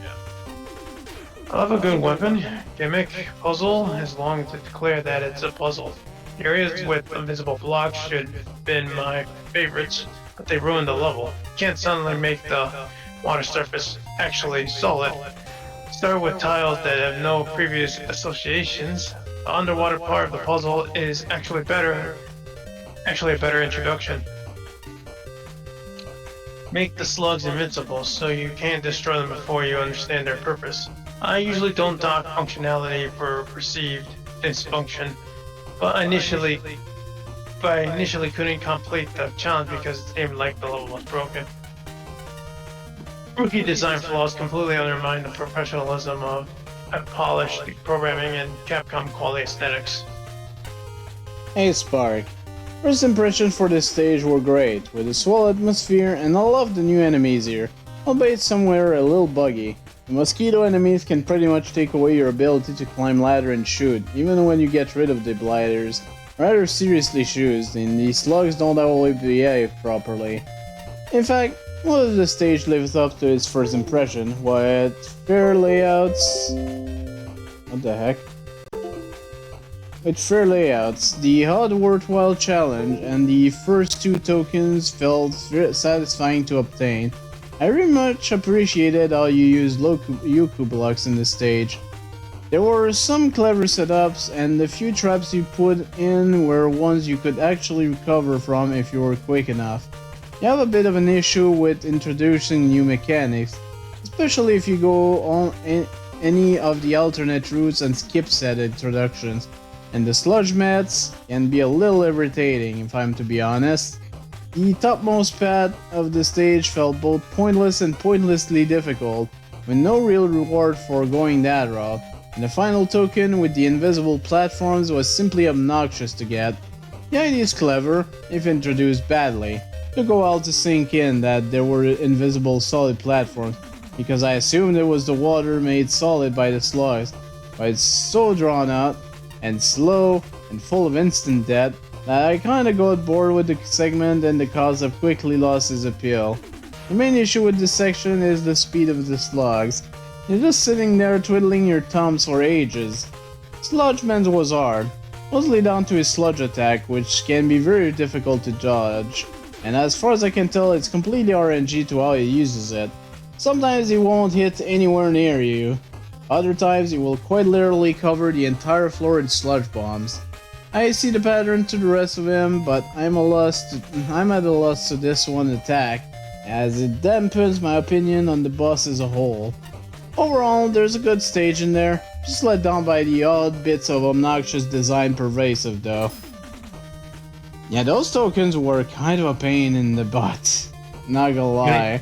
How many tokens did you get in this level? That was 3, so yeah, I can actually go and get a thing. Yeah. You can go buy that map. Dude, it's time for Whoa, more where's solitaire now. Yes, soldier! I'd gladly take it over reading reviews. Mm-hmm. I'll take reading Rainbow over reading reviews right now.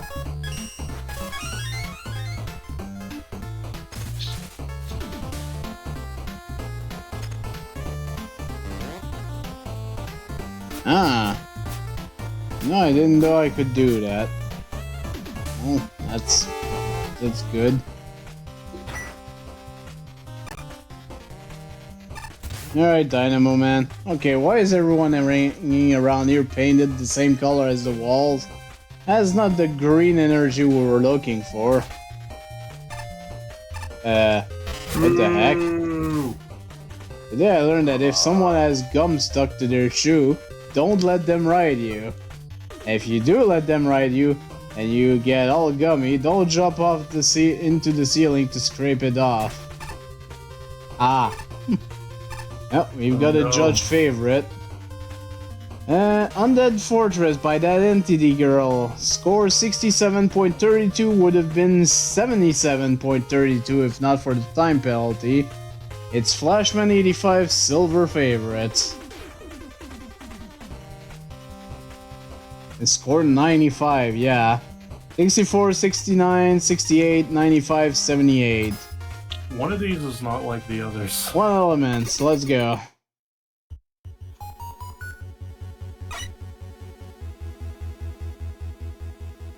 Hi Guts, man.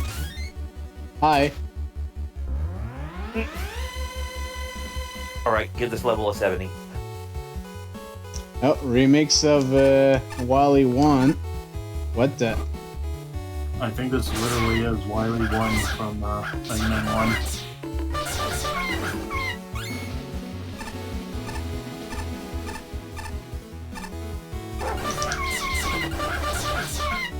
Hey, getcha. This is Pumpman! No, this is Wily 1. Oh. No, this is Patrick. Oh. Okay, bye.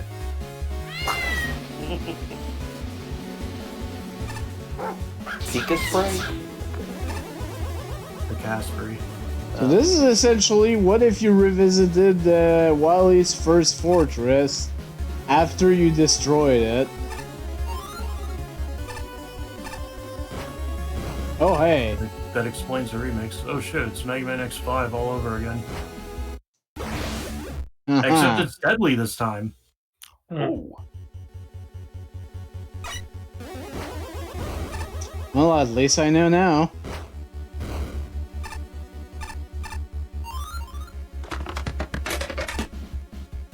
What the hell?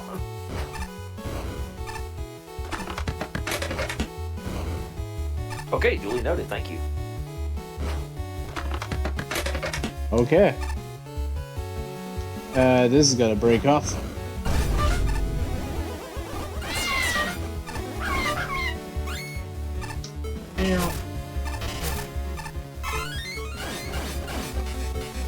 Not quite what I meant to do, but sure.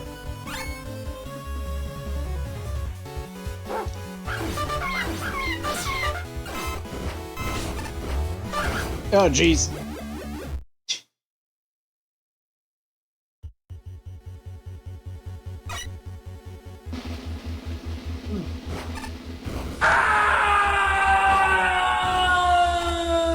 No, I wanted to change costume and I forgot to do that.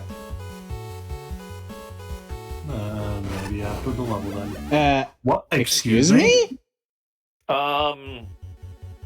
Oh, there's the functionality points that were deducted.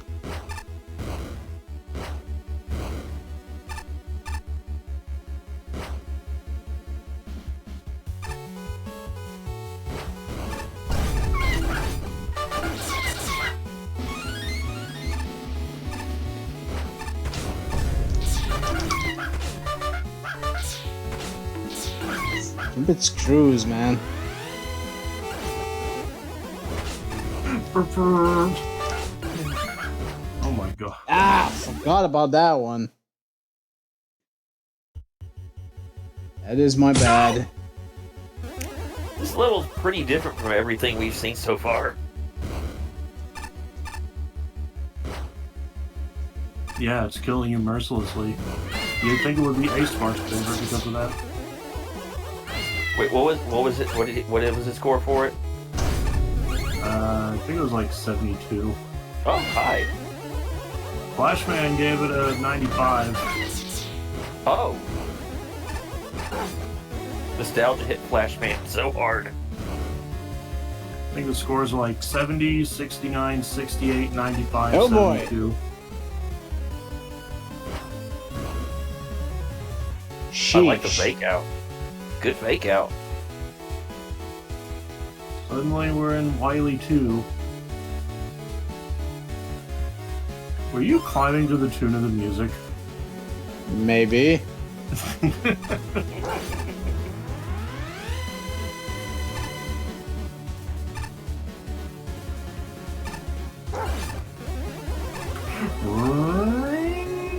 Roof!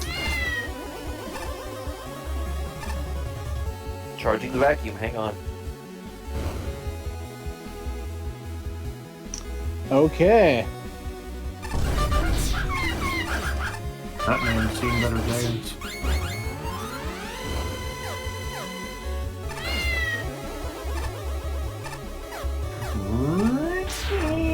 Meow.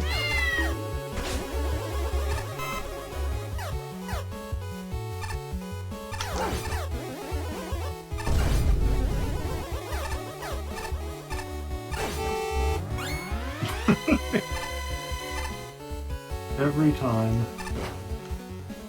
Whoop. Oh. Alright, we drew that in the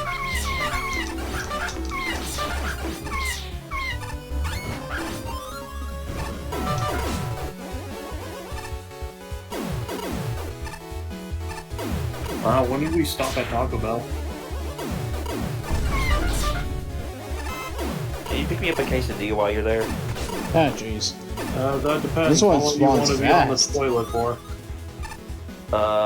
Just give me the chicken one, that'll be okay.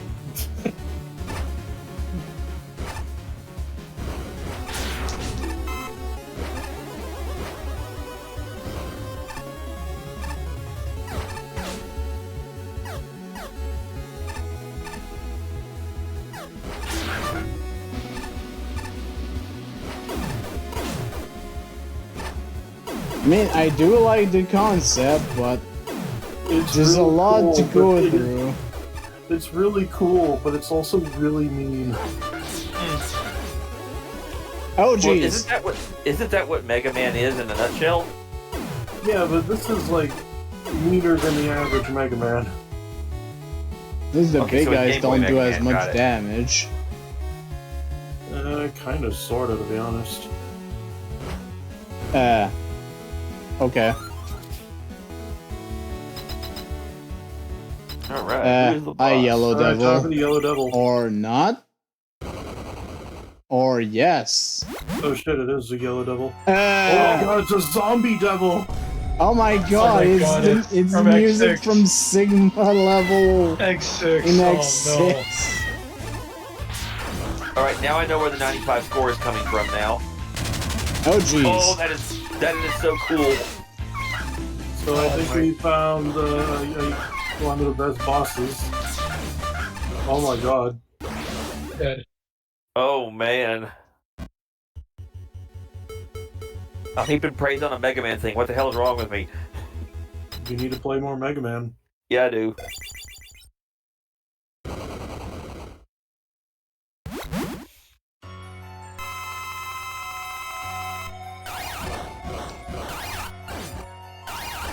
So we're gonna get a second form where the game just rocks out.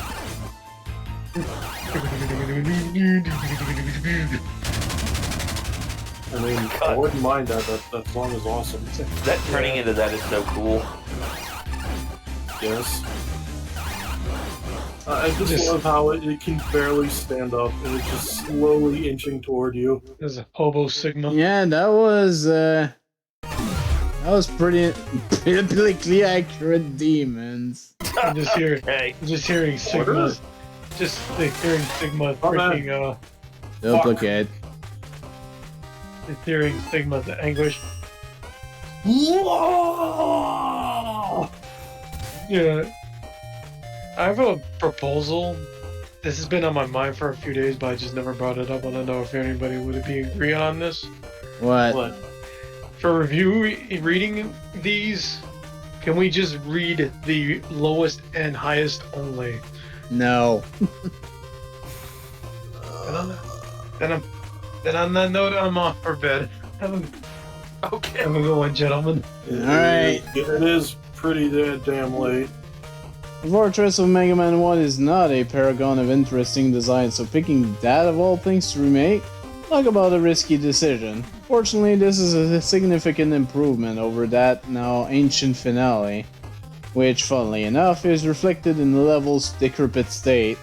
The crumbling fort has a solid mix of old and new, rearranging and modifying familiar layouts to add new tricks, plus a handful of new damage in the level that shows how far the place has fallen. The falling blocks are nice enough gimmicks, though I sometimes found the required reflexes a teensy bit much. They can cause some downright bizarre screen transitions. But the core problem with this level is how it relies on total destruction at the expense of all health. All the gimmicks set up easily surpasses the original, particularly by getting actual use from the fire bars. The enemies, while they certainly look cool, are overall unmemorable in execution. Big guys and fleas aren't enough to keep the first part of the stage interesting, even if the falling apart terrain. And while it tries to get better in the second half with bladers, Susies, and screw bombers, most of them can be easily dispatched from safety is a bit dull. And again, that was like that in the original game. Combined with the lot of what feels like empty padding in the earlier half, as well as just being plain long, I get that the team is undead, but even the undead still have a little more life in them. Last parts before the boss, thankfully, are much more interesting than the earlier portions. The difficulty curve is a bit weird. I found the super long falling ceiling was less of a threat than all of the falling platforms before it. Really? It was more of a hurry the fuck up in my case, but anyways. It's a solid climax all the same. More prominently, Zombie Devil outstrips the level's quality by a mile. Not only is he wonderfully unnerving, but he's also a devil fight that isn't tedium incarnate. The dodges on his attack can be a bit uncomfortably tight, but overall he ends the place on a high note. As far as remake levels go, he's probably one of the best. Shinryu. Where I really like the premise of the stage, you can't help but feel it's missing something. Don't get me wrong though, it's a pretty decent level as a whole. I think it could have been a lot bigger as well. The biggest issue I have with the stage is how some of the collapsing floors and ceilings are used. They're implemented really well in the early parts of the stage, as they all have obvious placements and are unlikely to catch you out, with the exception of the first falling green ceiling. I did phase through one of the crumbling floors at one point. Okay, so it wasn't just me. But everything was going well otherwise. That changed when I got near the end of the stage though. It's very easy to get blindsided by some of the final sections, especially when enemies are thrown into the mix. One hit can sometimes slow you down just enough to ensure you won't make it to safe ground. Thankfully, the checkpoint placement is generous enough to relieve any potential frustration. Other than that, the rest of the stage is alright. It's nothing spectacular, but it doesn't do anything wrong either. I like the take on the whole zombie theme, which is using to good effect with the visuals here.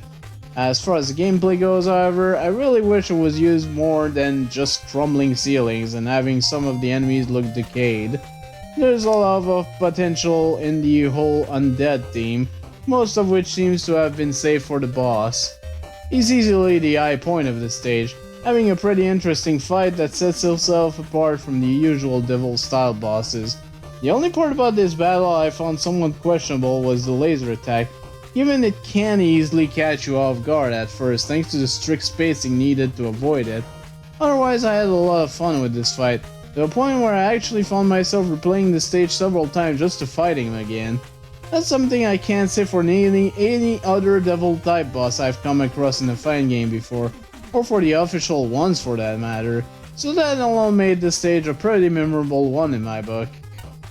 Puchy. Alright. Oh All boy, memories. that face. Come, old memories come haunting back. Whoa, that was a legitimately creepy stage. You really got the atmosphere right, hands down. The combination of the disturbing remix of Mega Man 1 Wily, Mega Man 1 Fortress, the layout replicating said fortress, and the worn-down zombie-looking MM1 enemies, it does a very good job of giving off that creepy vibe of an abandoned place.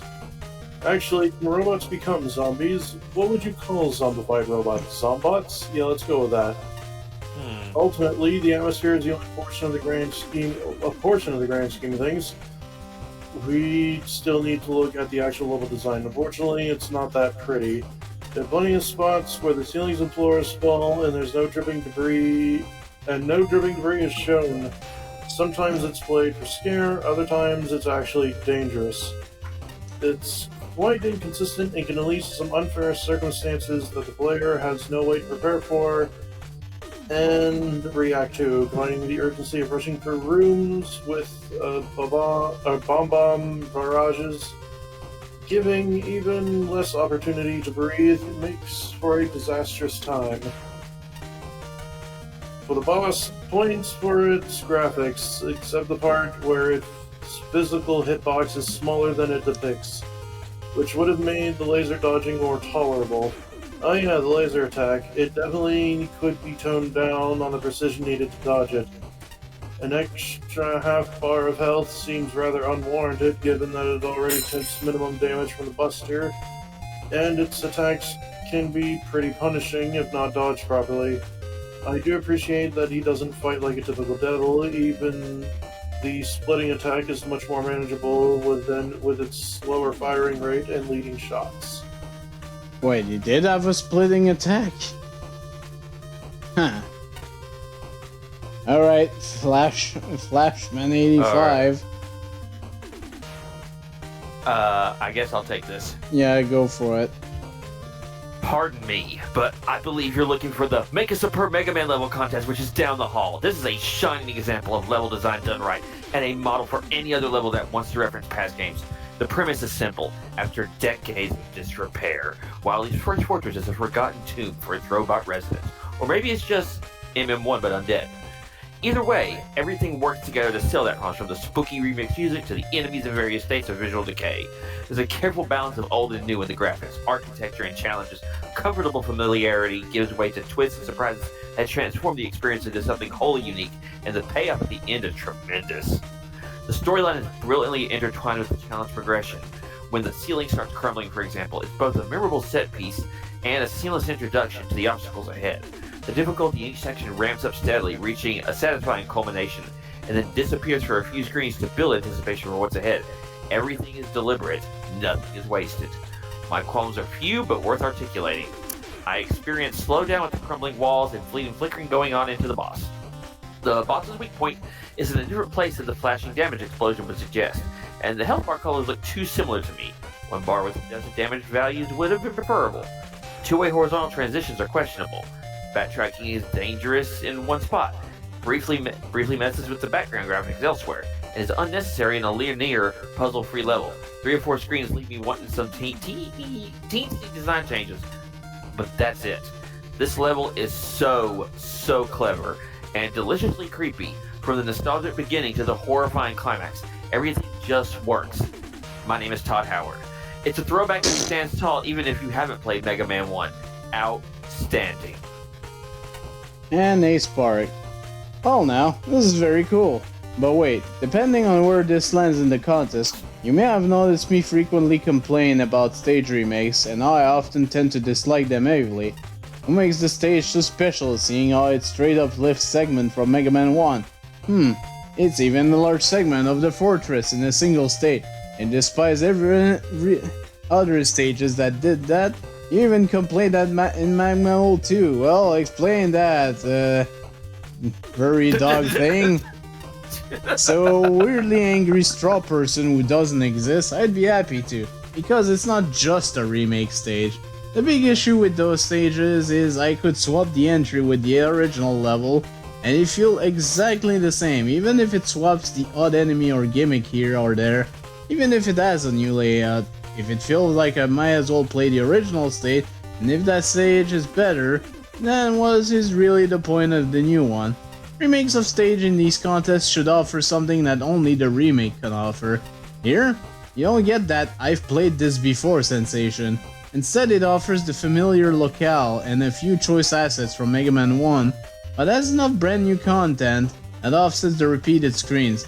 And those repeat screens, it plays with those expectations and design of those screens by doing something that is new to this level and this level alone. You can't just swap this stage with Wily Castle. And that's really the rub of it. This level offers a new experience. I haven't played this before.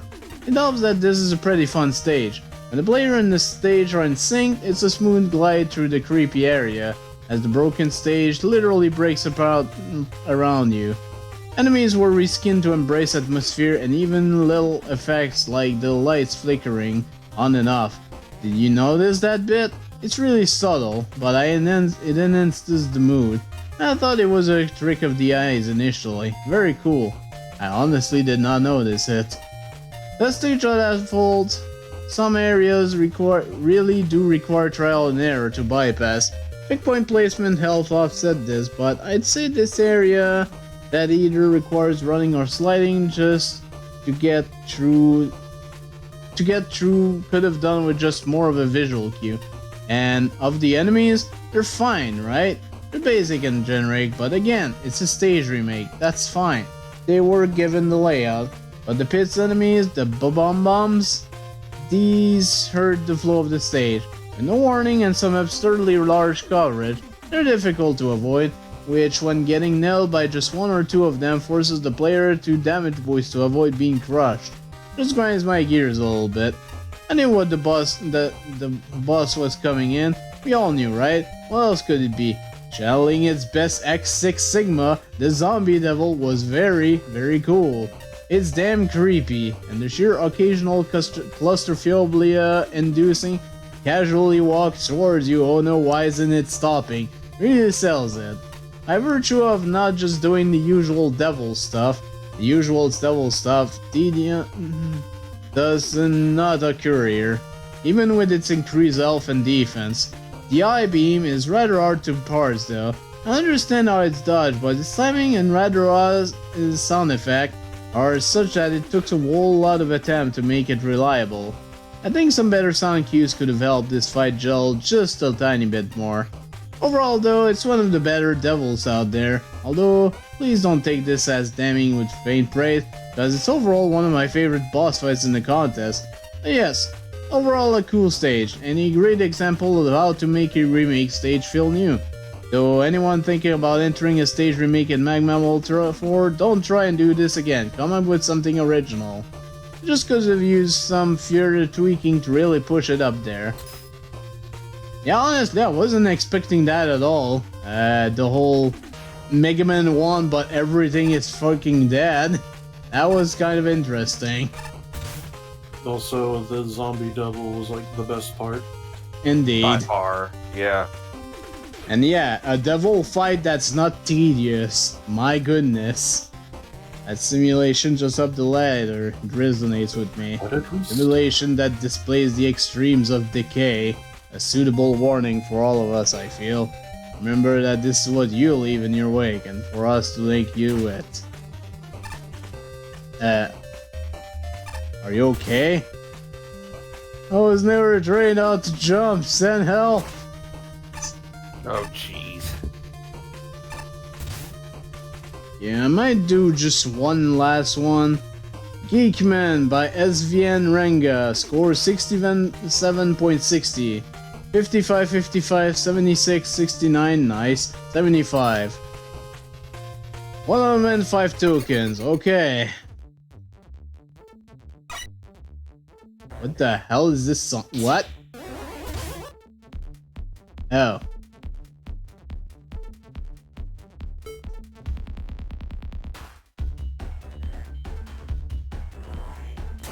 Oh, okay.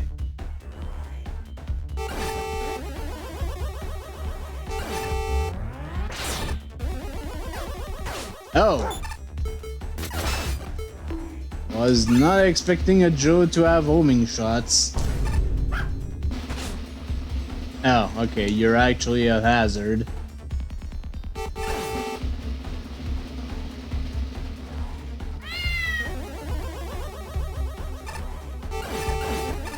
I mean, I did just say this was gonna be the last stage I do, so...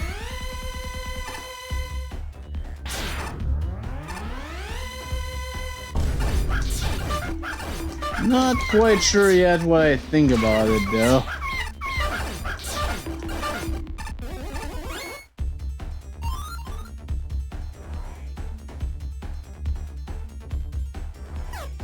And we've got a footholder.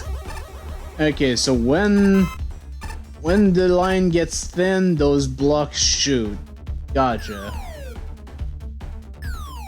Okay, they do spawn in a constant basis.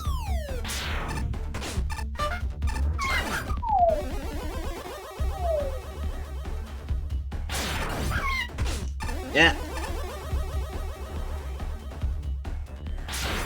Alright, y'all, I'm gonna head off of here for the night. Y'all have a good one. Alright, later. Okay.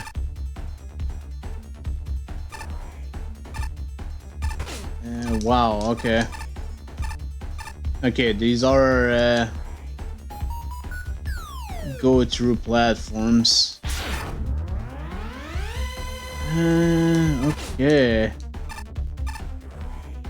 Not too bad overall, but...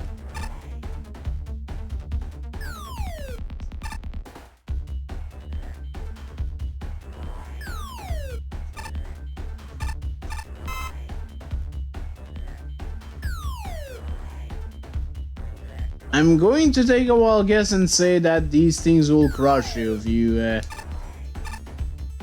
if you get under them.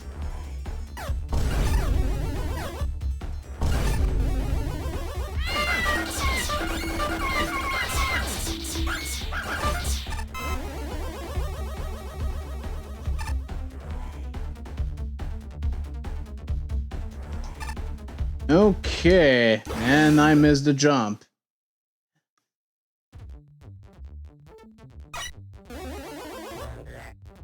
Still not sure what to think of that music.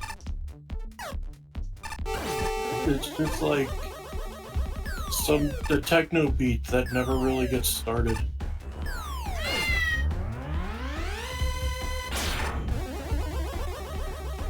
I mean, at this rate, you might as well just say, what music?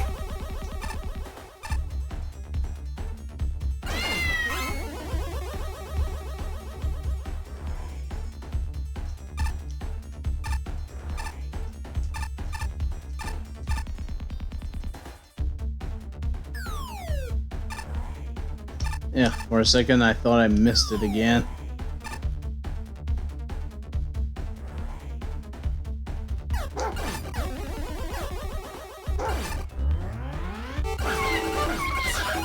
I gotcha. Oh, it's going to be me!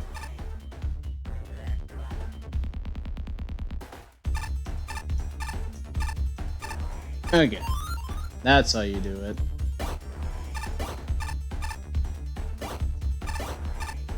Oh my god, it's those platforms from Mario 3D World. Oh boy.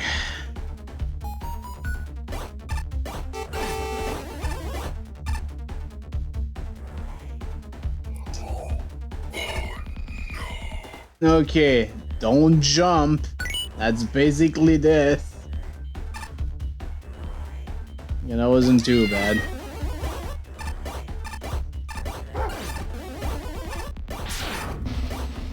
The only problem is there isn't 3 other people messing with the platforms. Yeah, because apparently co-op does exist for this, so... Oh, good god. I can't even begin to imagine this stage. You die. That's it. Oh boy.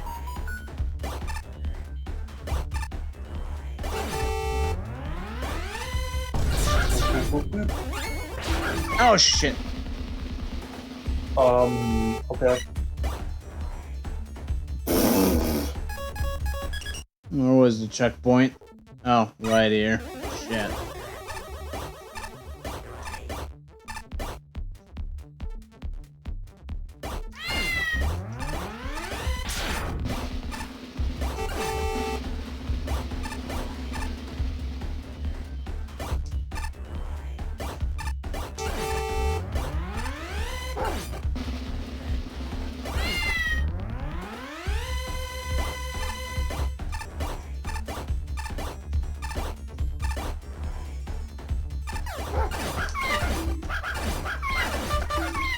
Oh, hey, another gacha. Oh, Bugman!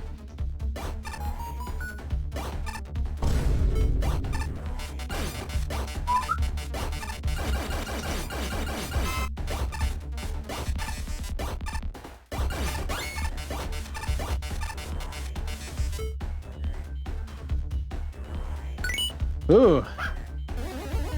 That was kind of involved.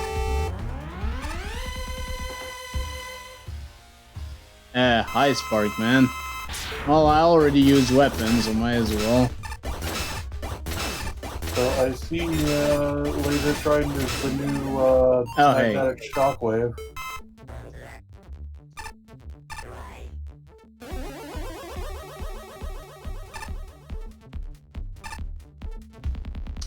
Okay.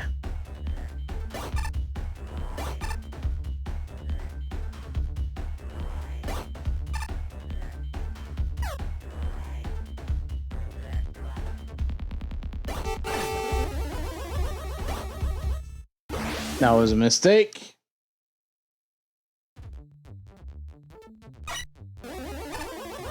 This is kind of an involved stage. Okay, blue is already activated.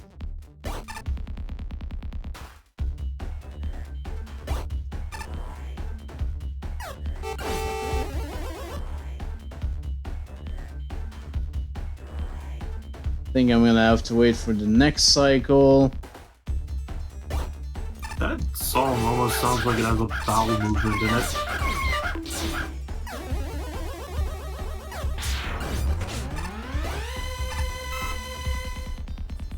Thank God for damage boost.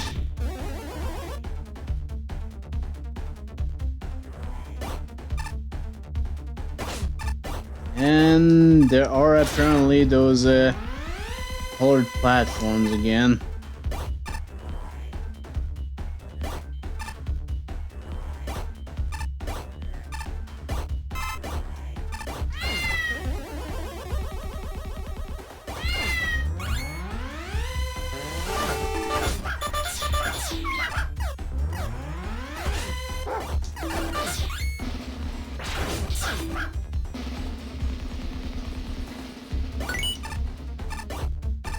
Whew. And there's the final token.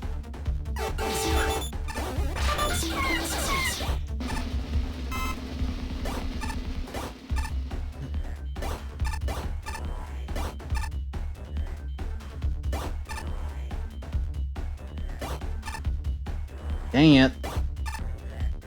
Oh my goodness.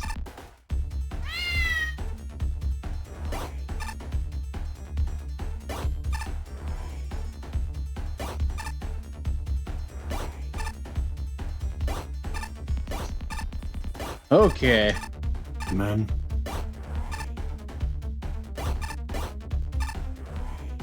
Man. Man.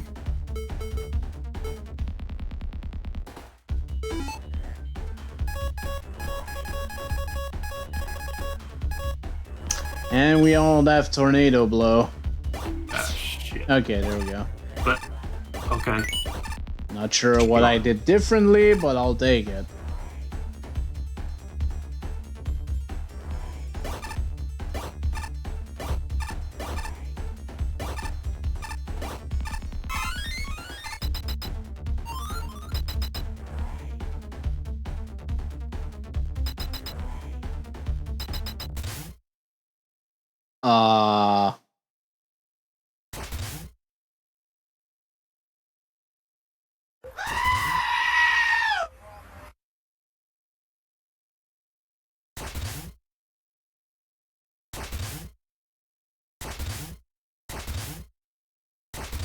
VR zone.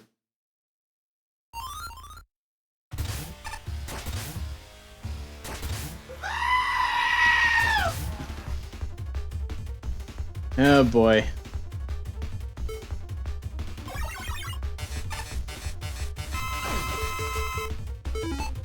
I don't have that weapon.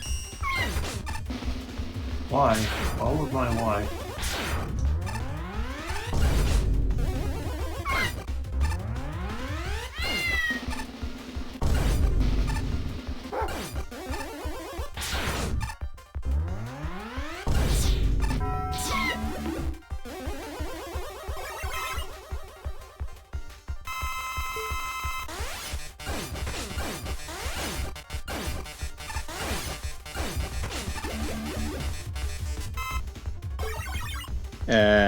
Who are you? What?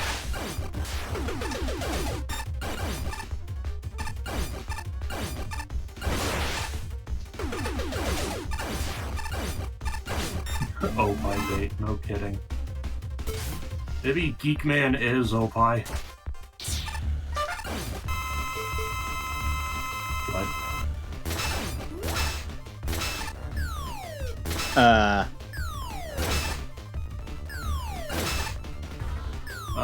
The Atari 2600 called it once it's right back.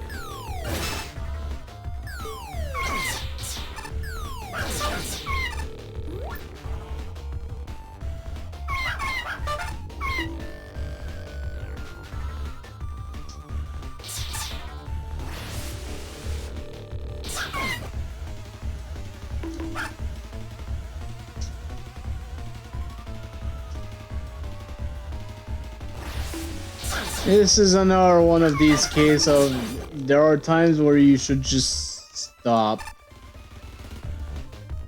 This is one of those especially times. when the earlier parts weren't good in the first place.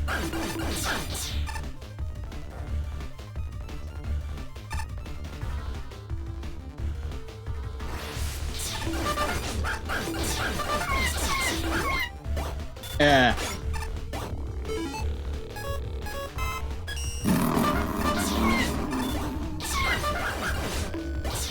Okay, at least these are damage spikes, they're not insta-kill spikes.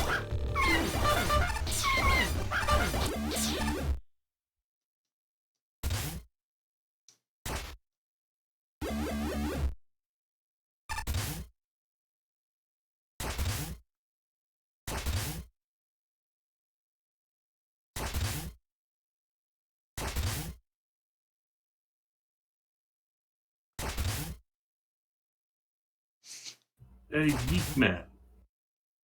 Fuck you, man.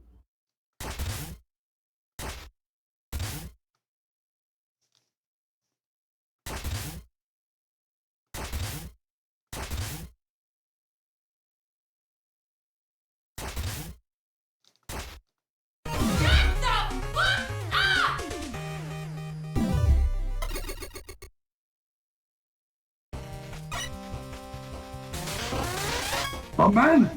Fuck. Oh man!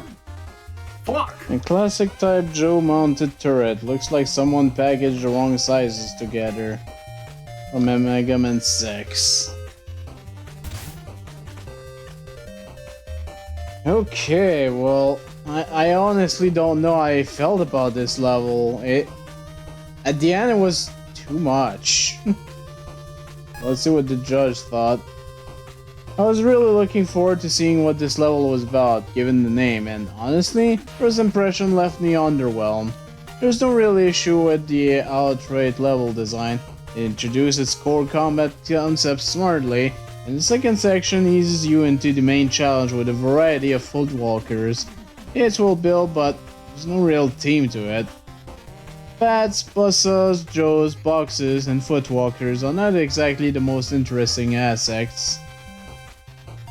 Especially paired with a nondescript fortress background. That means that while the design is alright, it doesn't stand out half as much as one would hope. Fortunately, the Mario-esque switch blocks gave us a more geeky element at the halfway point. This is more or less what the level needed, and it gets a massive variety of mutation that culminate in one long footwalker switch block segment. Unfortunately, this is a lot more effective in Mario's games. For a reason, Megaman just doesn't have the same level of aerial mobility, since a single wrong button can get you killed practically in the length of jumping rooms. These are significantly more nerve-wracking than intended, and the end result is awkward to play. Ironically, this improves immensely once the gimmicks combine with the footwalkers, which highlights how off-kilter that middle piece is. Still, that's one area where the level design outright falters, otherwise this plays fine from start to finish. With the big issue being the nondescript fortress setting. The boss fights, thankfully, are the kind of interesting I'm looking for. Really? I don't know, I thought it was too much personally. Sparkman is a nice oh, you mean the Sparkman one. Sparkman one has a nice spin on the switch blocks, far more suited to Mega Man's gameplay. For Geekman, I'm surprised Mega Man 3 thinks geeks are less threatening than bubbles in 20XX. As for the fight itself, it's decent, but oh my goodness, is it ever long. This is about 6 phases on 5 L bars. Too much to do in one life. The individual fights aren't bad, the only OC that wasn't fun was the toe, which felt like a Wily capsule. And I Wily capsule problems, and Geekman himself was a wonderful challenge of mastery. If it were split by a checkpoint, I'd be happy, but instead, dying to Geekman shoves you back to the other OC, which is a lot of progress loss. Still, where the boss lags in design concentration, it makes up for it by being interesting. It was a good way to end the level, and I wish the rest of it was this geeky. I don't know about that. I'm not sure if I have much to say about this one, to be honest. It's a little on the generic side, but it's still a perfectly serviceable level at the end of the day. To be fair, there's some pretty decent ideas and gimmicks applications going on here. The jump switch blocks are used in a way that helps keep things engaging.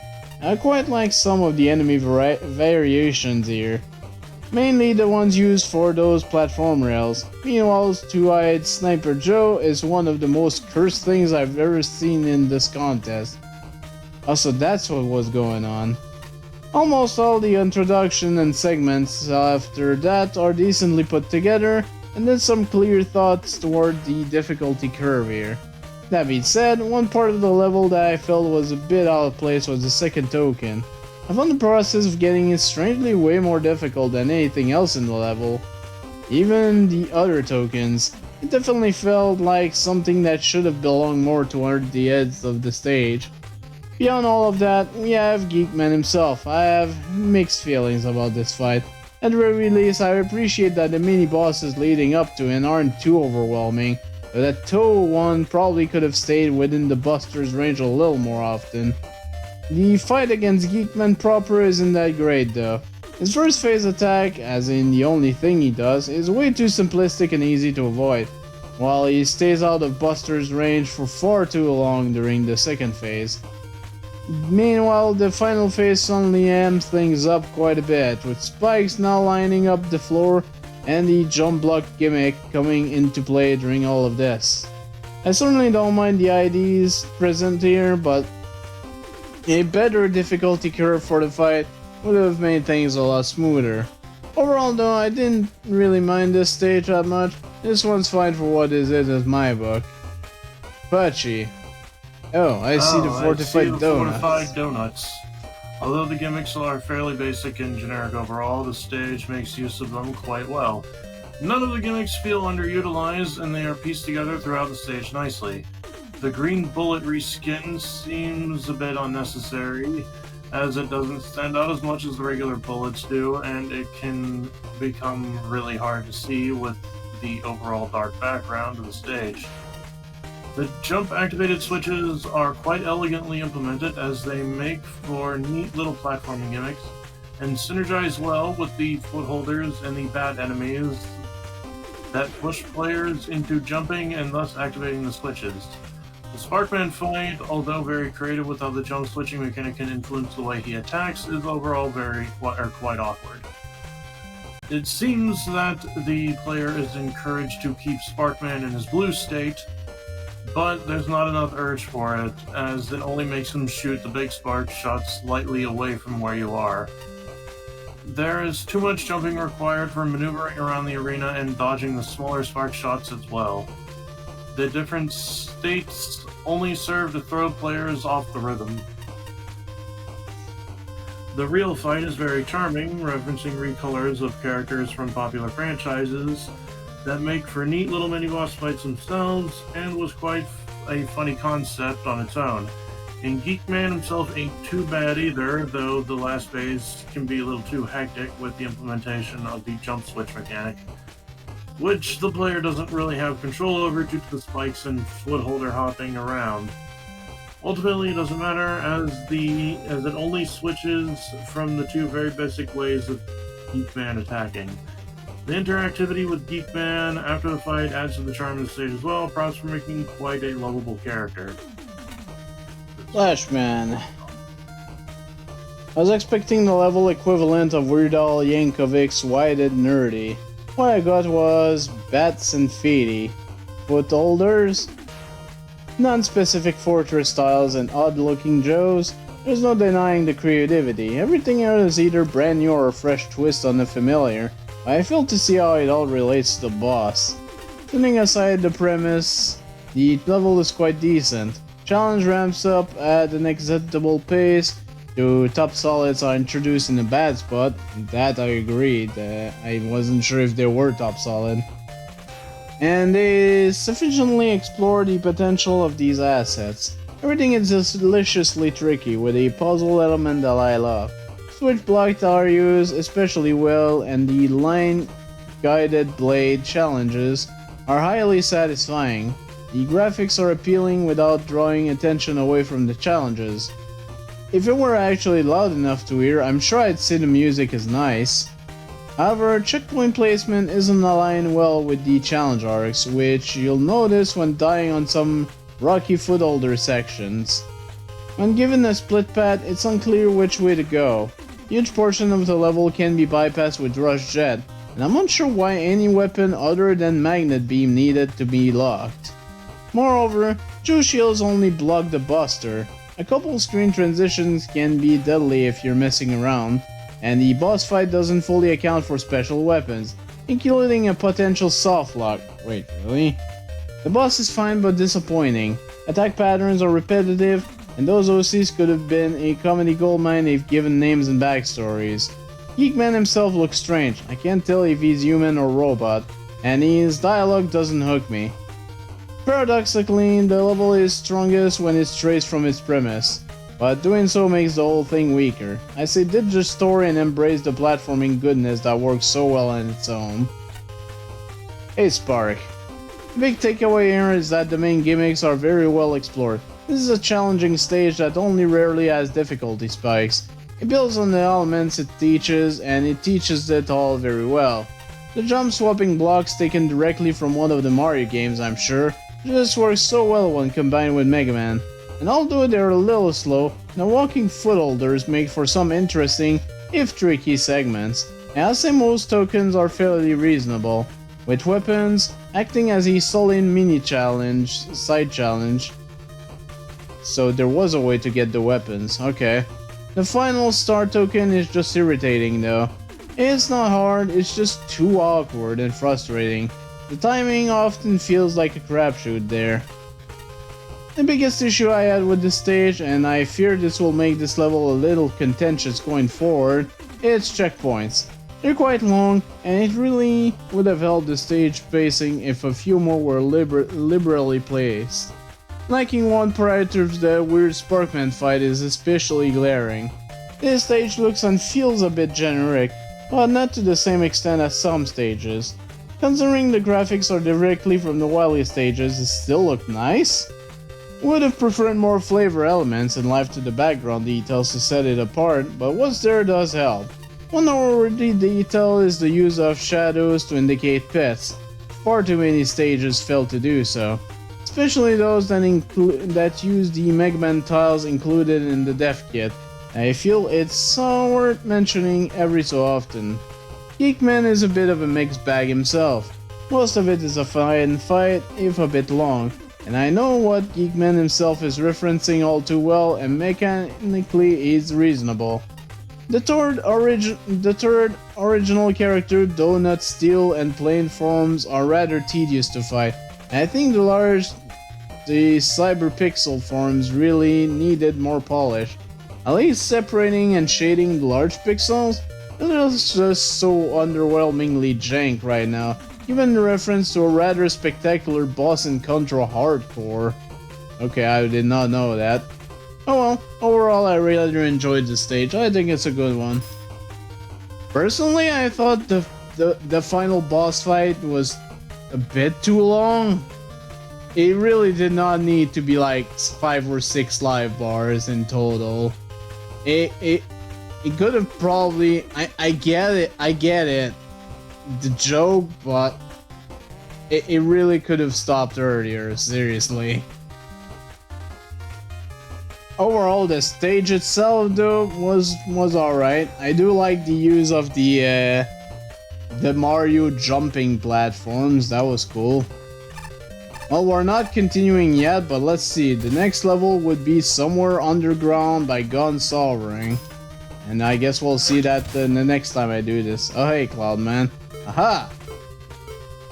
Forgot what I was going to say. I hate when that happens.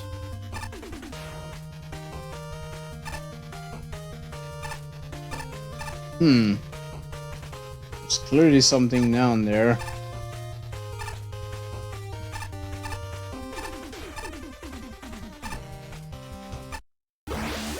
Wow, I died in the ob. Interesting. How dare you?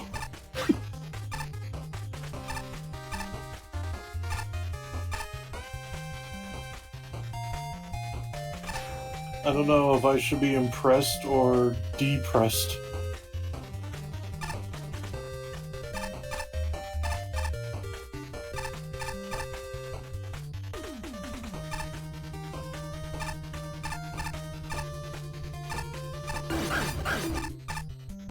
Oh, hey. Oh no, what have you done?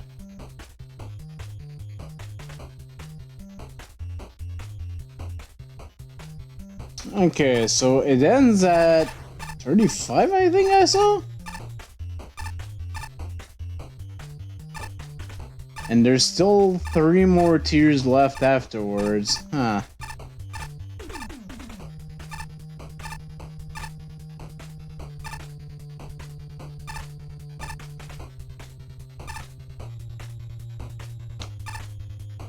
And yet, this is still going.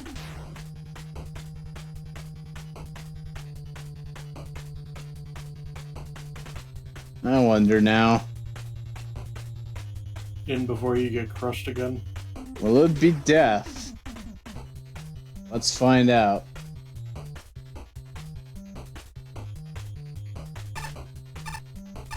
Oh. There is a... Hi! For you. You're small.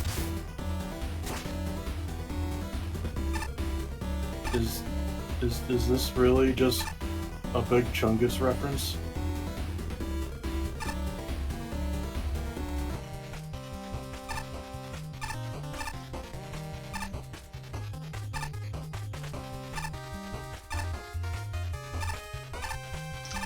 Actually, I wonder if this is still active when it's powered down. Let's find out.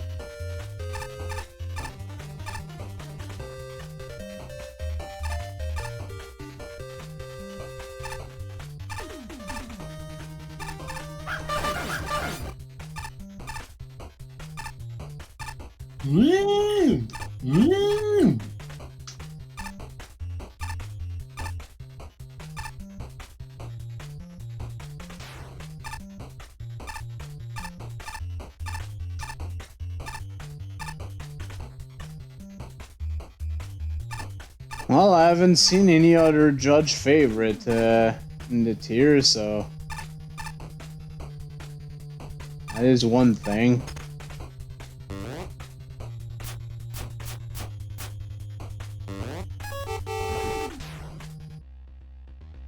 Did I have any new costumes? I forget.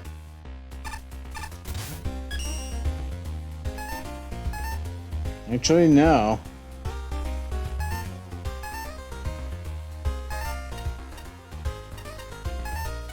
I'll go with Rome, why not? He started his playthrough, I wonder what he's gonna think when he sees his own character in there.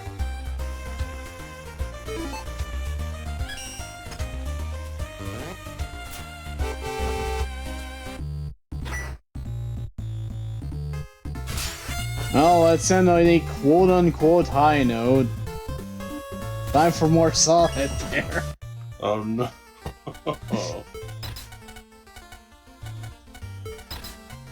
This is gonna be like your one takeaway from beating this game. You'll learn how to properly play solitaire.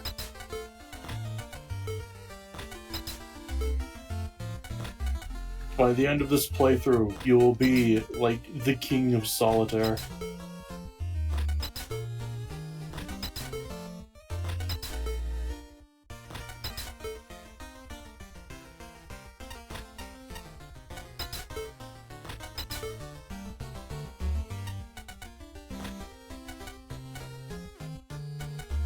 No, never read 8.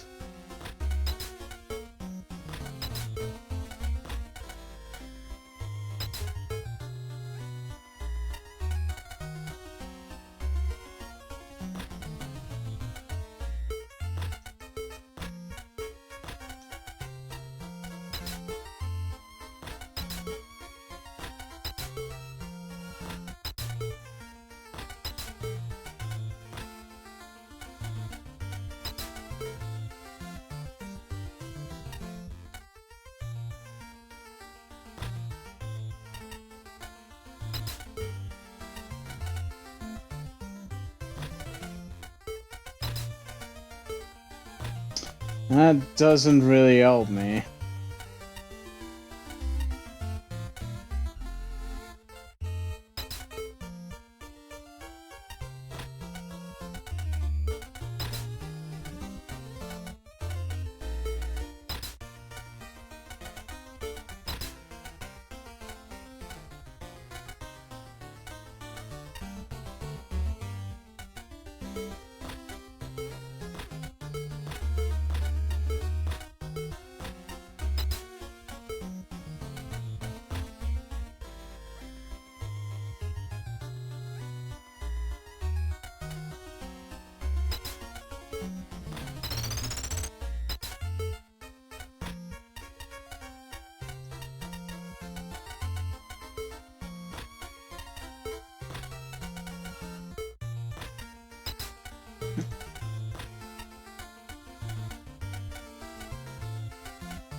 That's Tree of Clubs.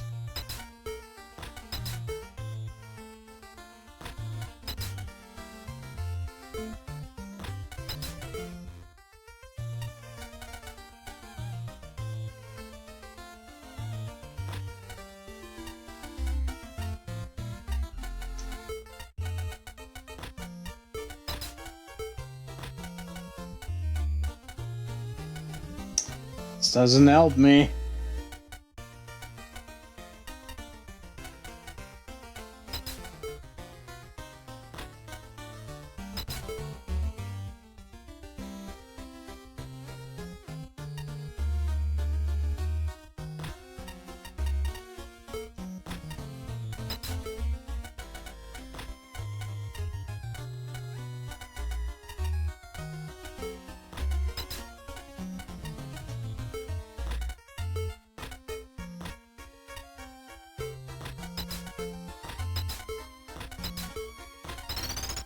I don't think I've got anything anymore.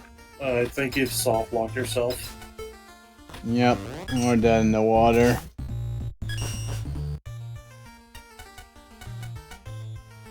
And this is not a super great start.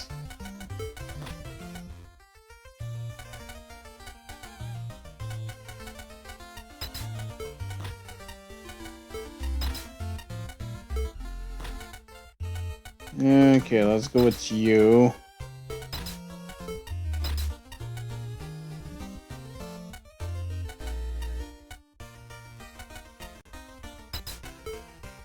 You can move that 9. Good point.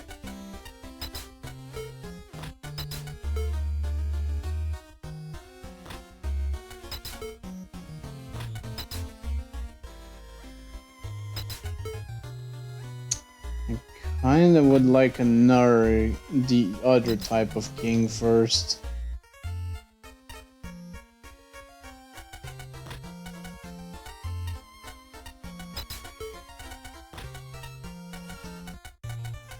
Ace of spade.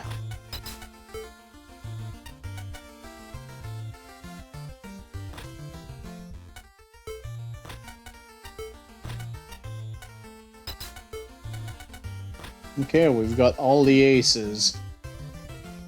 It's an okay start.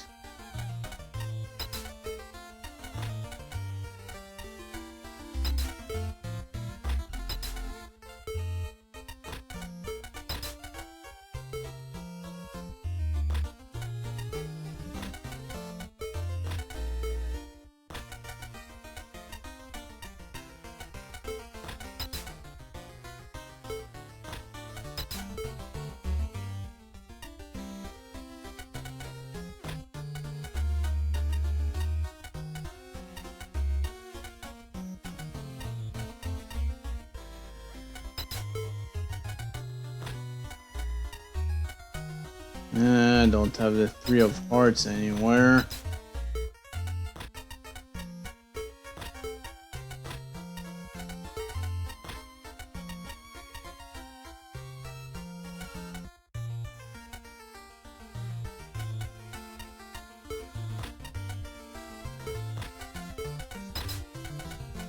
Okay, got a quint.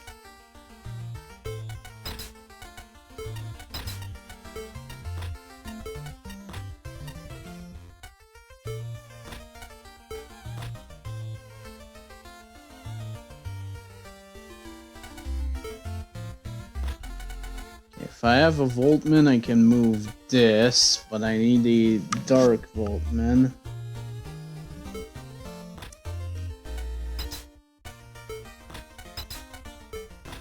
Another Quint.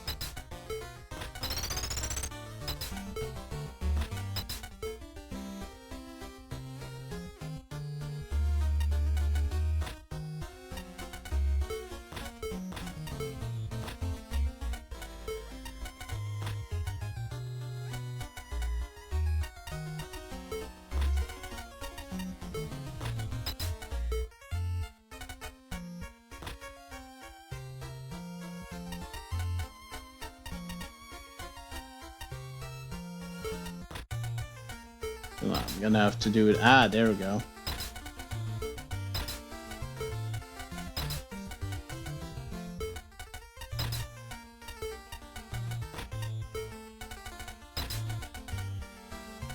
Okay.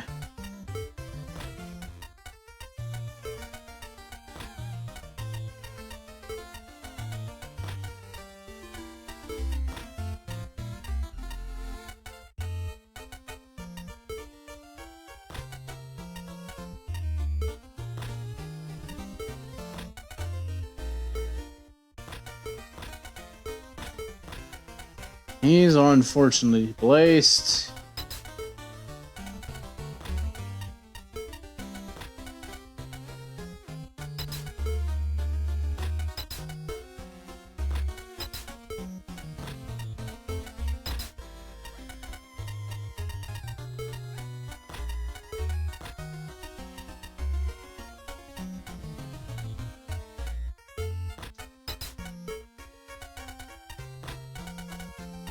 And now I had one of the kings come out earlier.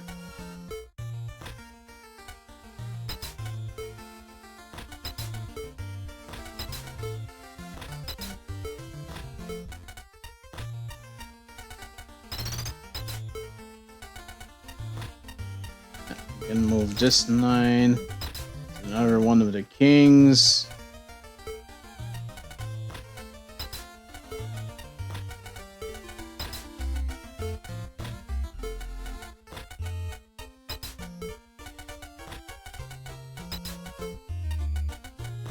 think we got this. Definitely got this.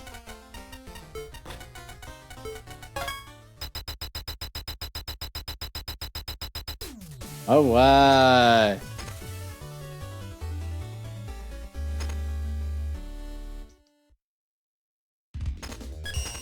Let's do it again. Oh, goodness.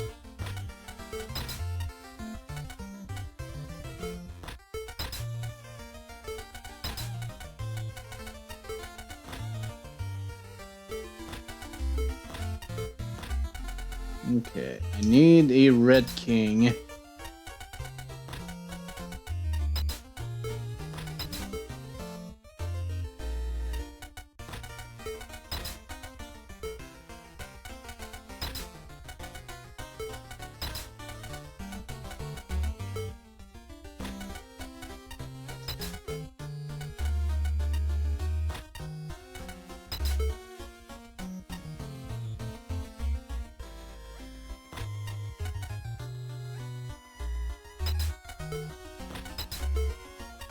Oh, there's my red king. Ugh, too many 8s.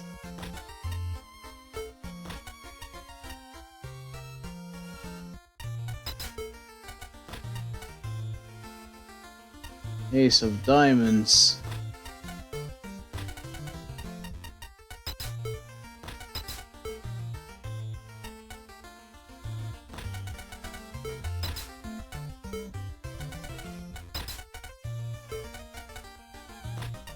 That I can move a king here.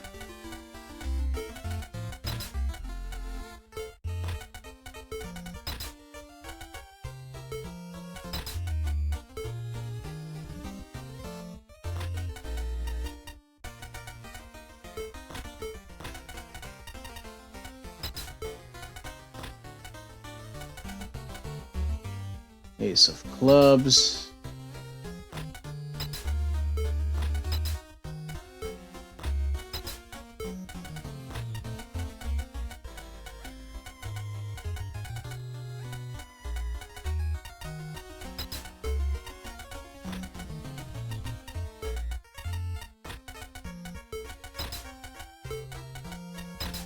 Two of spades.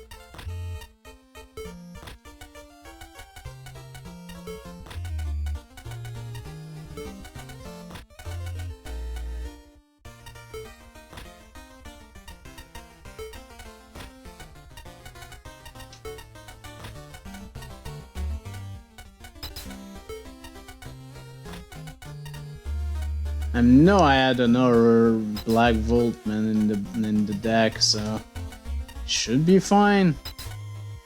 There's the Ace of Hearts.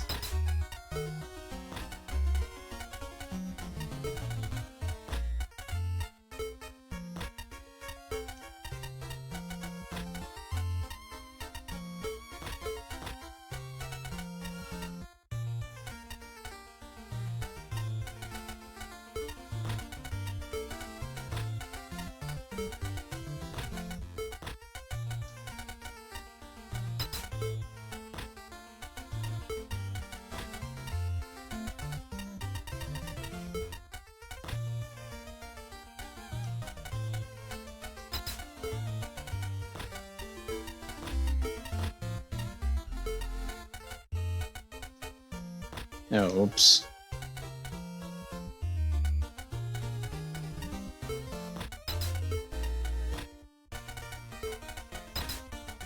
Okay. Final king is out.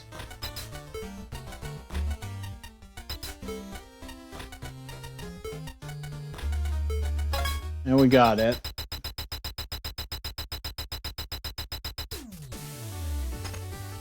I gotta keep going until this streak goes.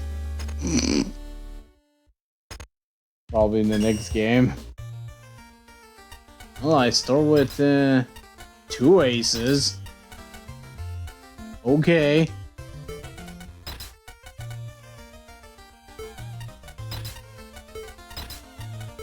Okay. Okay.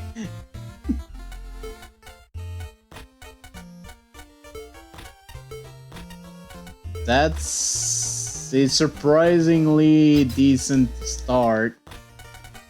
I don't know what else to think about it.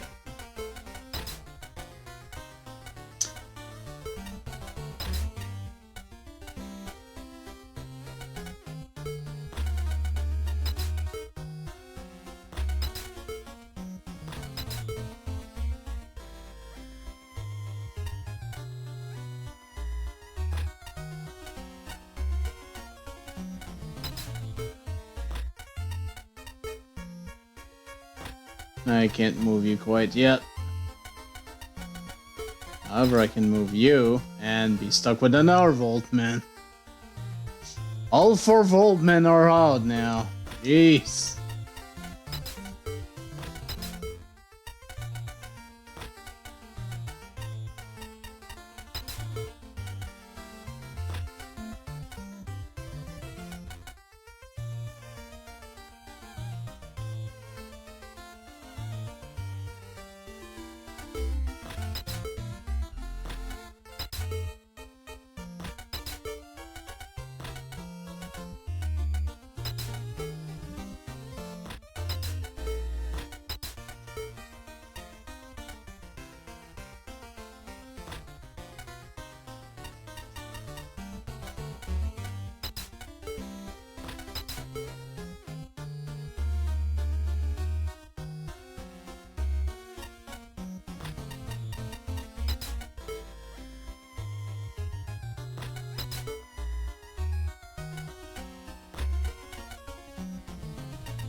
Okay.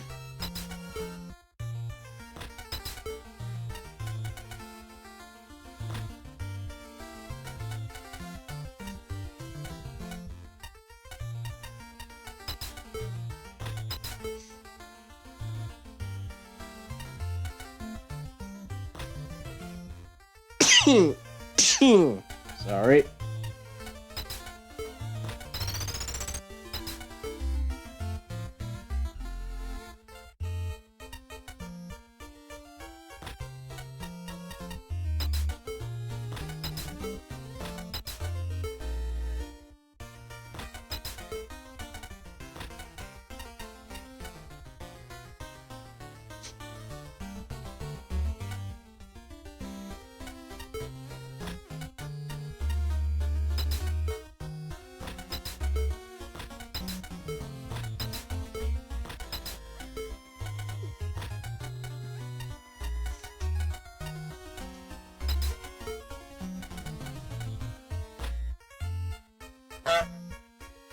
Huh. High energy volt.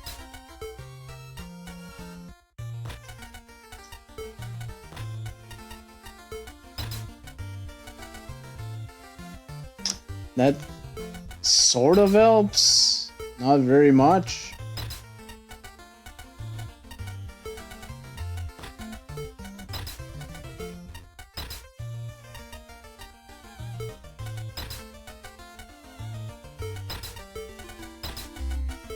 There's the Ace of Hearts. Okay.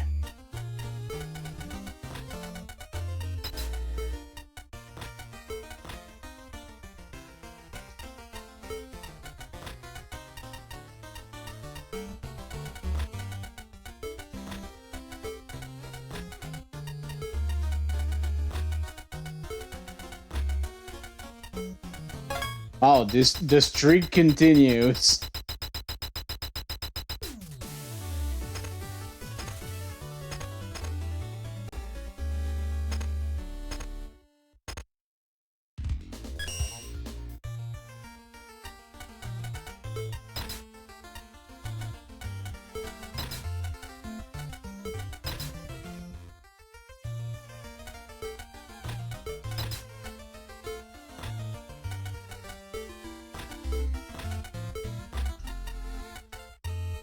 Okay, that's all I'm getting for the initial romp.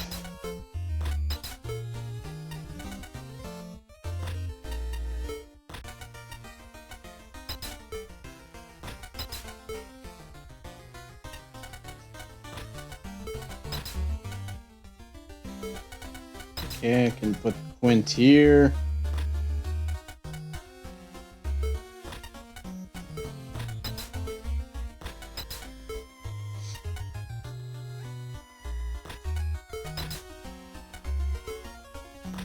Yeah. Not ideal.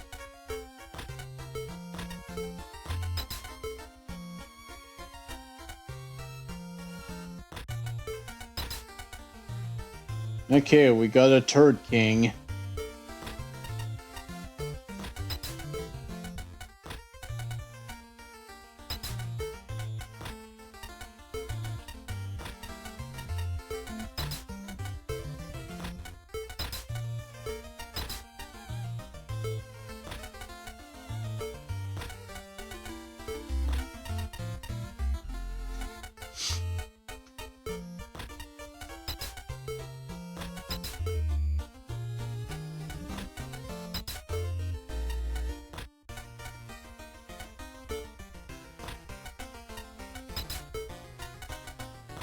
Okay, just let me move this, which means I have the two of spades.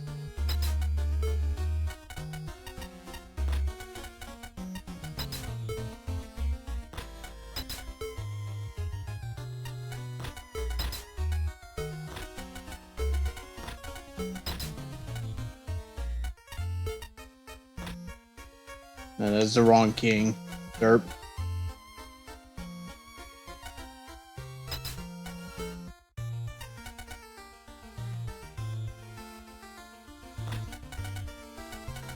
I can move this.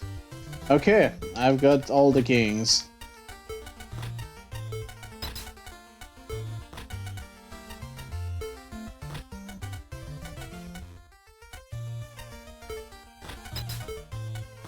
Ace of spade.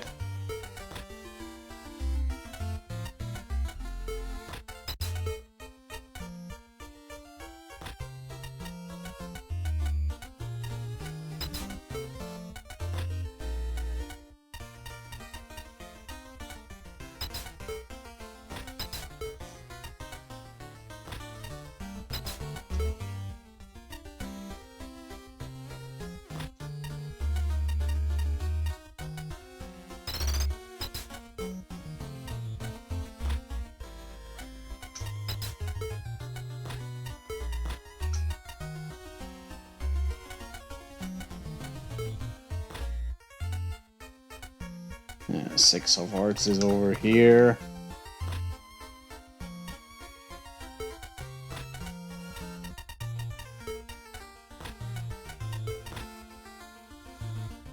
Not that that helps me very much.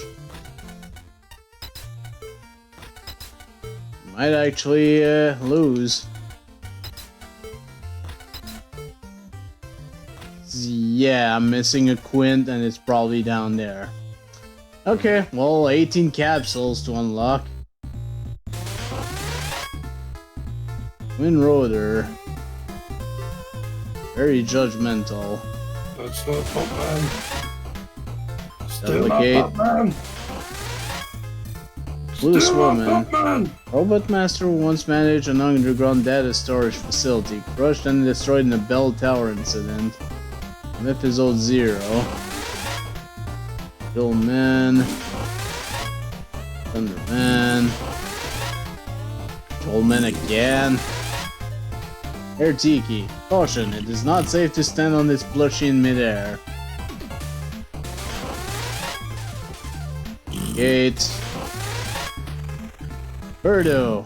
Features egg launching action, loud mouth, squeezer, and bow. From Magmammal 1. Really? Mistaken for no common tire on many occasions, this wheel has a real need for speed, from Kirby's Adventure. Meteor 2. The hard hat on this plush is not strong enough to withstand punches and kicks. Careful. Battle Network. Already a duplicate. It floats. Floats? It's tough wool. How is it floating? Street Fighter cross Megaman. X-Man.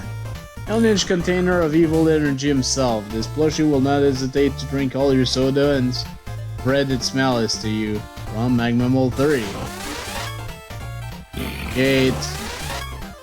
Gate. A super plastic recreation of this robot's one goal in life. Spin the wheel. Megaman 5. Duplicate. Oh, I have 11 duplicates.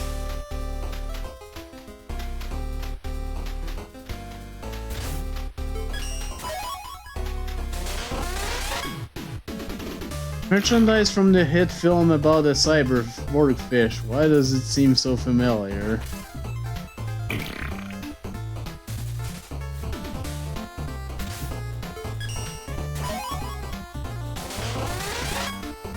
Pepsi Man Diet.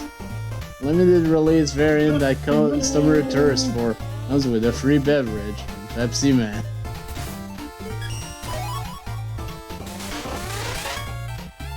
Hater Man. The origin of this plushie remains a mystery of cosmic proportion in this contest.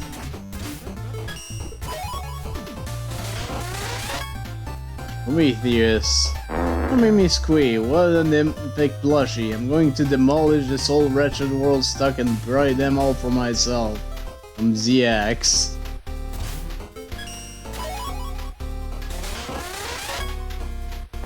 Green Eddie. Popular accessory figure feed for Ruby brand Megaman toy baby doll.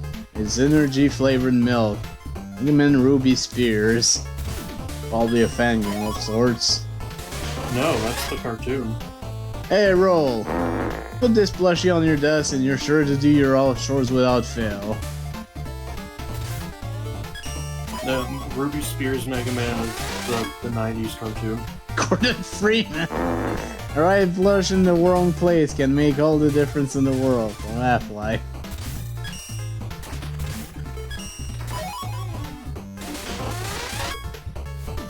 Metal K1000 train set.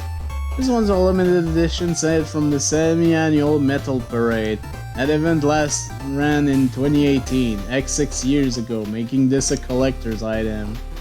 Megaman 5. Rib. Type B Vaga fighter, get fired up. Zero Ranger. Hypno Woman. Hope you're a wrong therapist. Don't look it in the eyes for too long. No, the CGI cartoon. Horror. A cursed plushie dug up from an ancient tomb. In stores now for 499 zillies. No, the cartoon again. Damn.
Rob-based humor.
Well, I think that'll do it then. Unless I decide to play more solitaire. Nah, not gonna do that now. Might do it more off screen though.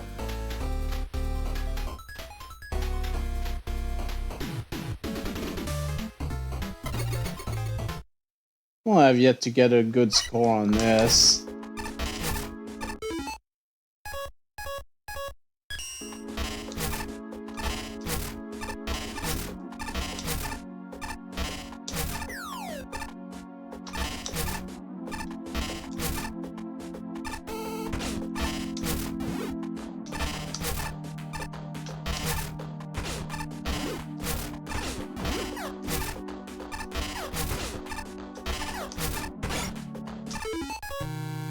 Ah, of course.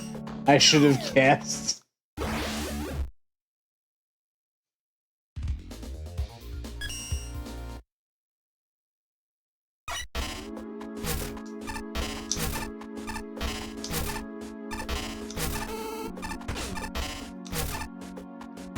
Yeah, jeez.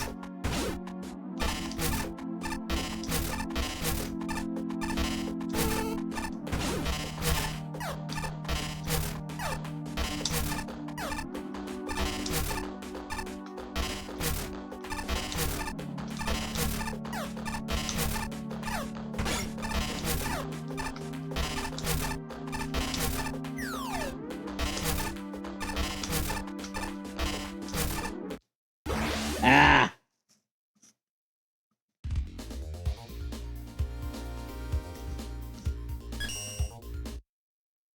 I wonder how long I have to survive for, because I think there is an achievement linked to this, so...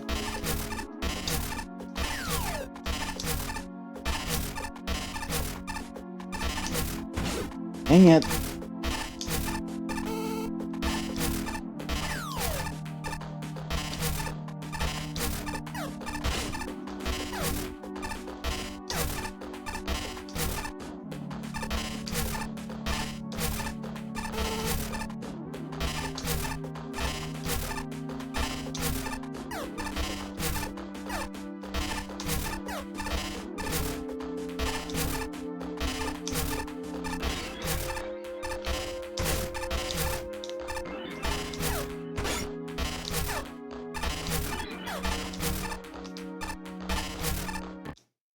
Ah! Well, that was better at least. Okay.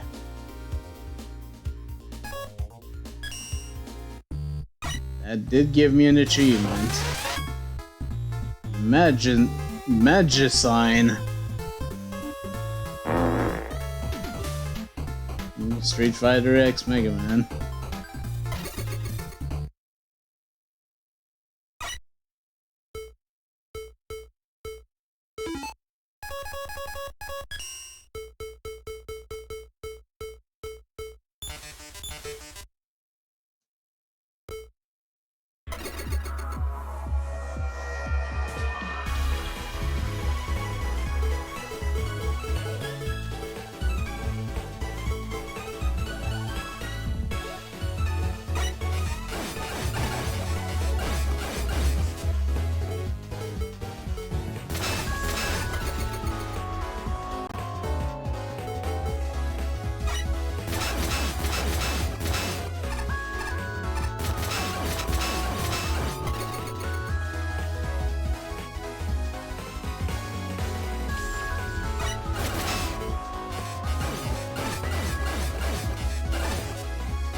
Not quite what I meant to do.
I'm going to run out of bullets. For sure.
So what the hell was that I picked up other than a Yishishi?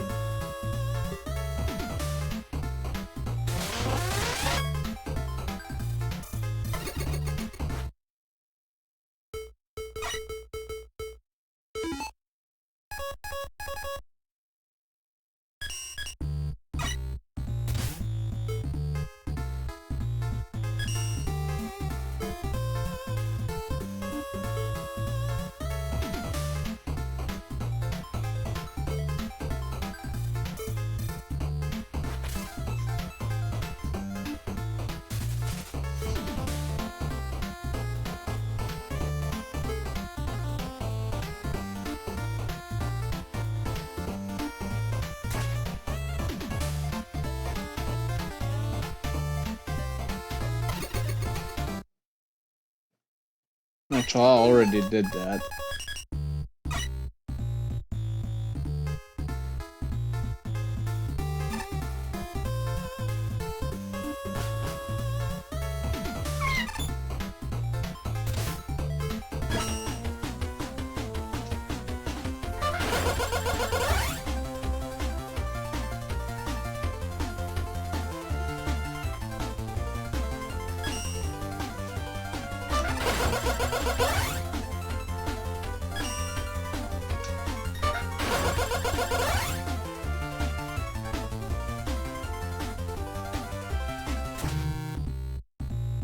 I'll fish.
Oh, jeez.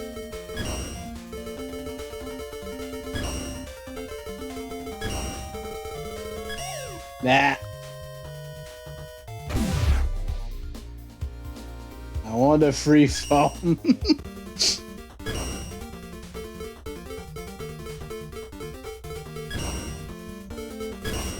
Ah, jeez.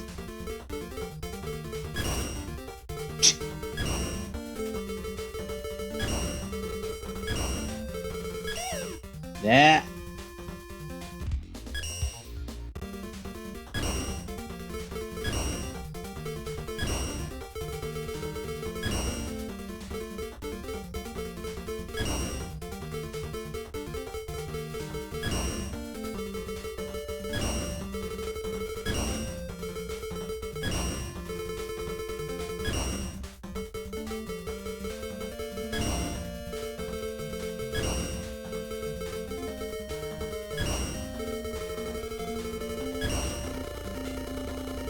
Yeah, sure.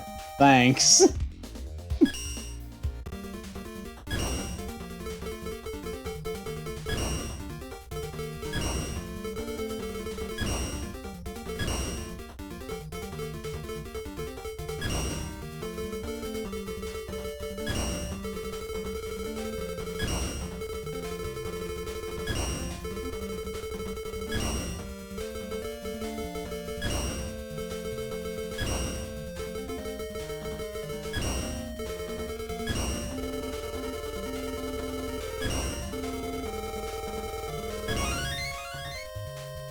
Hey!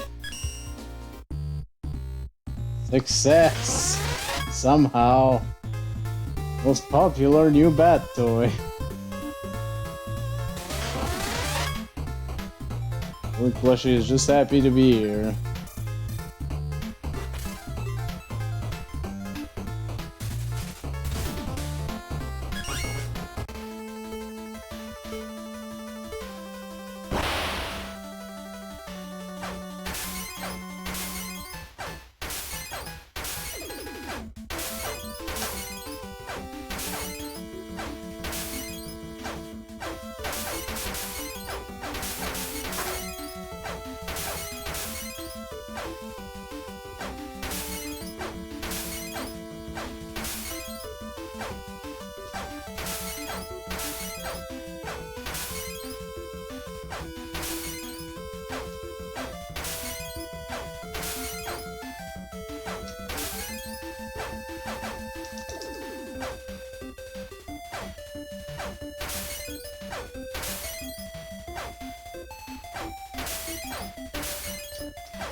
Oh man.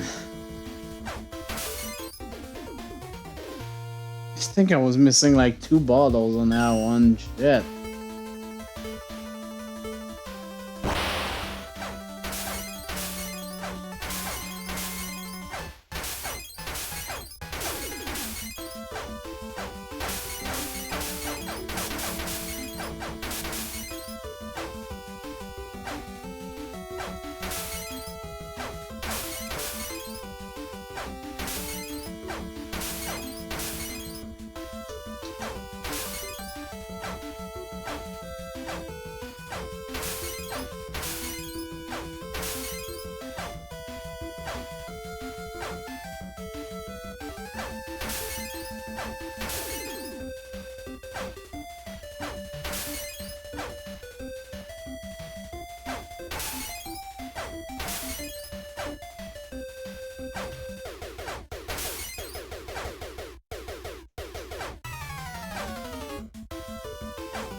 And I'm just not good enough.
Oh, come on! Man, this is rather difficult.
Hey!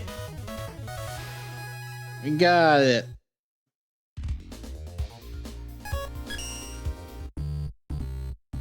I'm guessing the score is also affected by how long you took.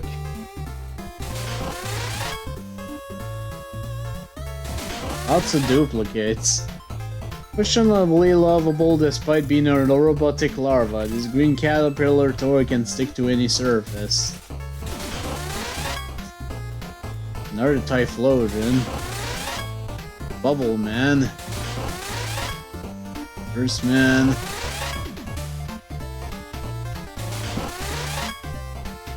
Reggie Drago, okay.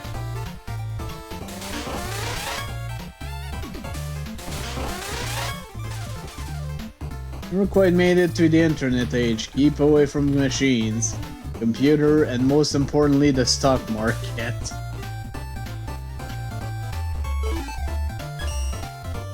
And 9 spare capsules, sure. We'll do that one last time before leaving for the night. One last time to maybe get Pump Man if it's in the game. I hope it is. Well, the Obra Robot Masters have been so far. Spike Pusher. No point for guessing what this one does.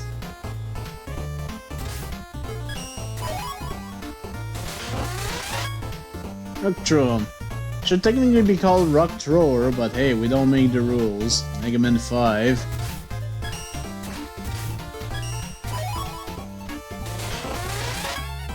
Smog.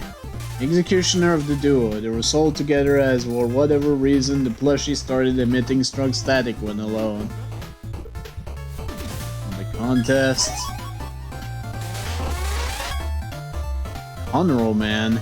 The success of his comic books had led Conroe Man to branch out into merchandise, starting with this marketable plushie. Challenger from the future.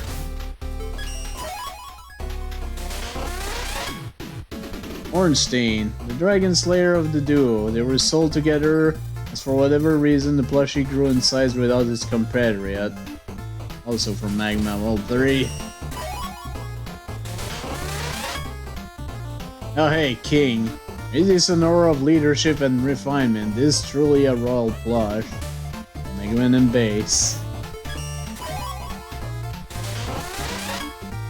Sailor Moon, okay. Moon plushie power, makeup. This adorable guardian fights for love and justice.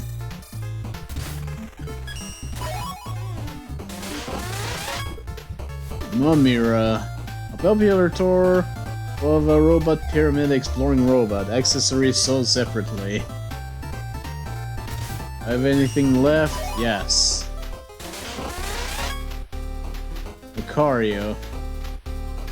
Only those with good auras are allowed to own these. And that's it.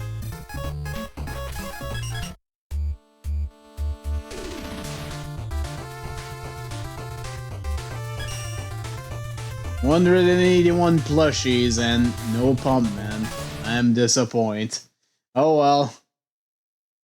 We're done for the night. Thank you very much.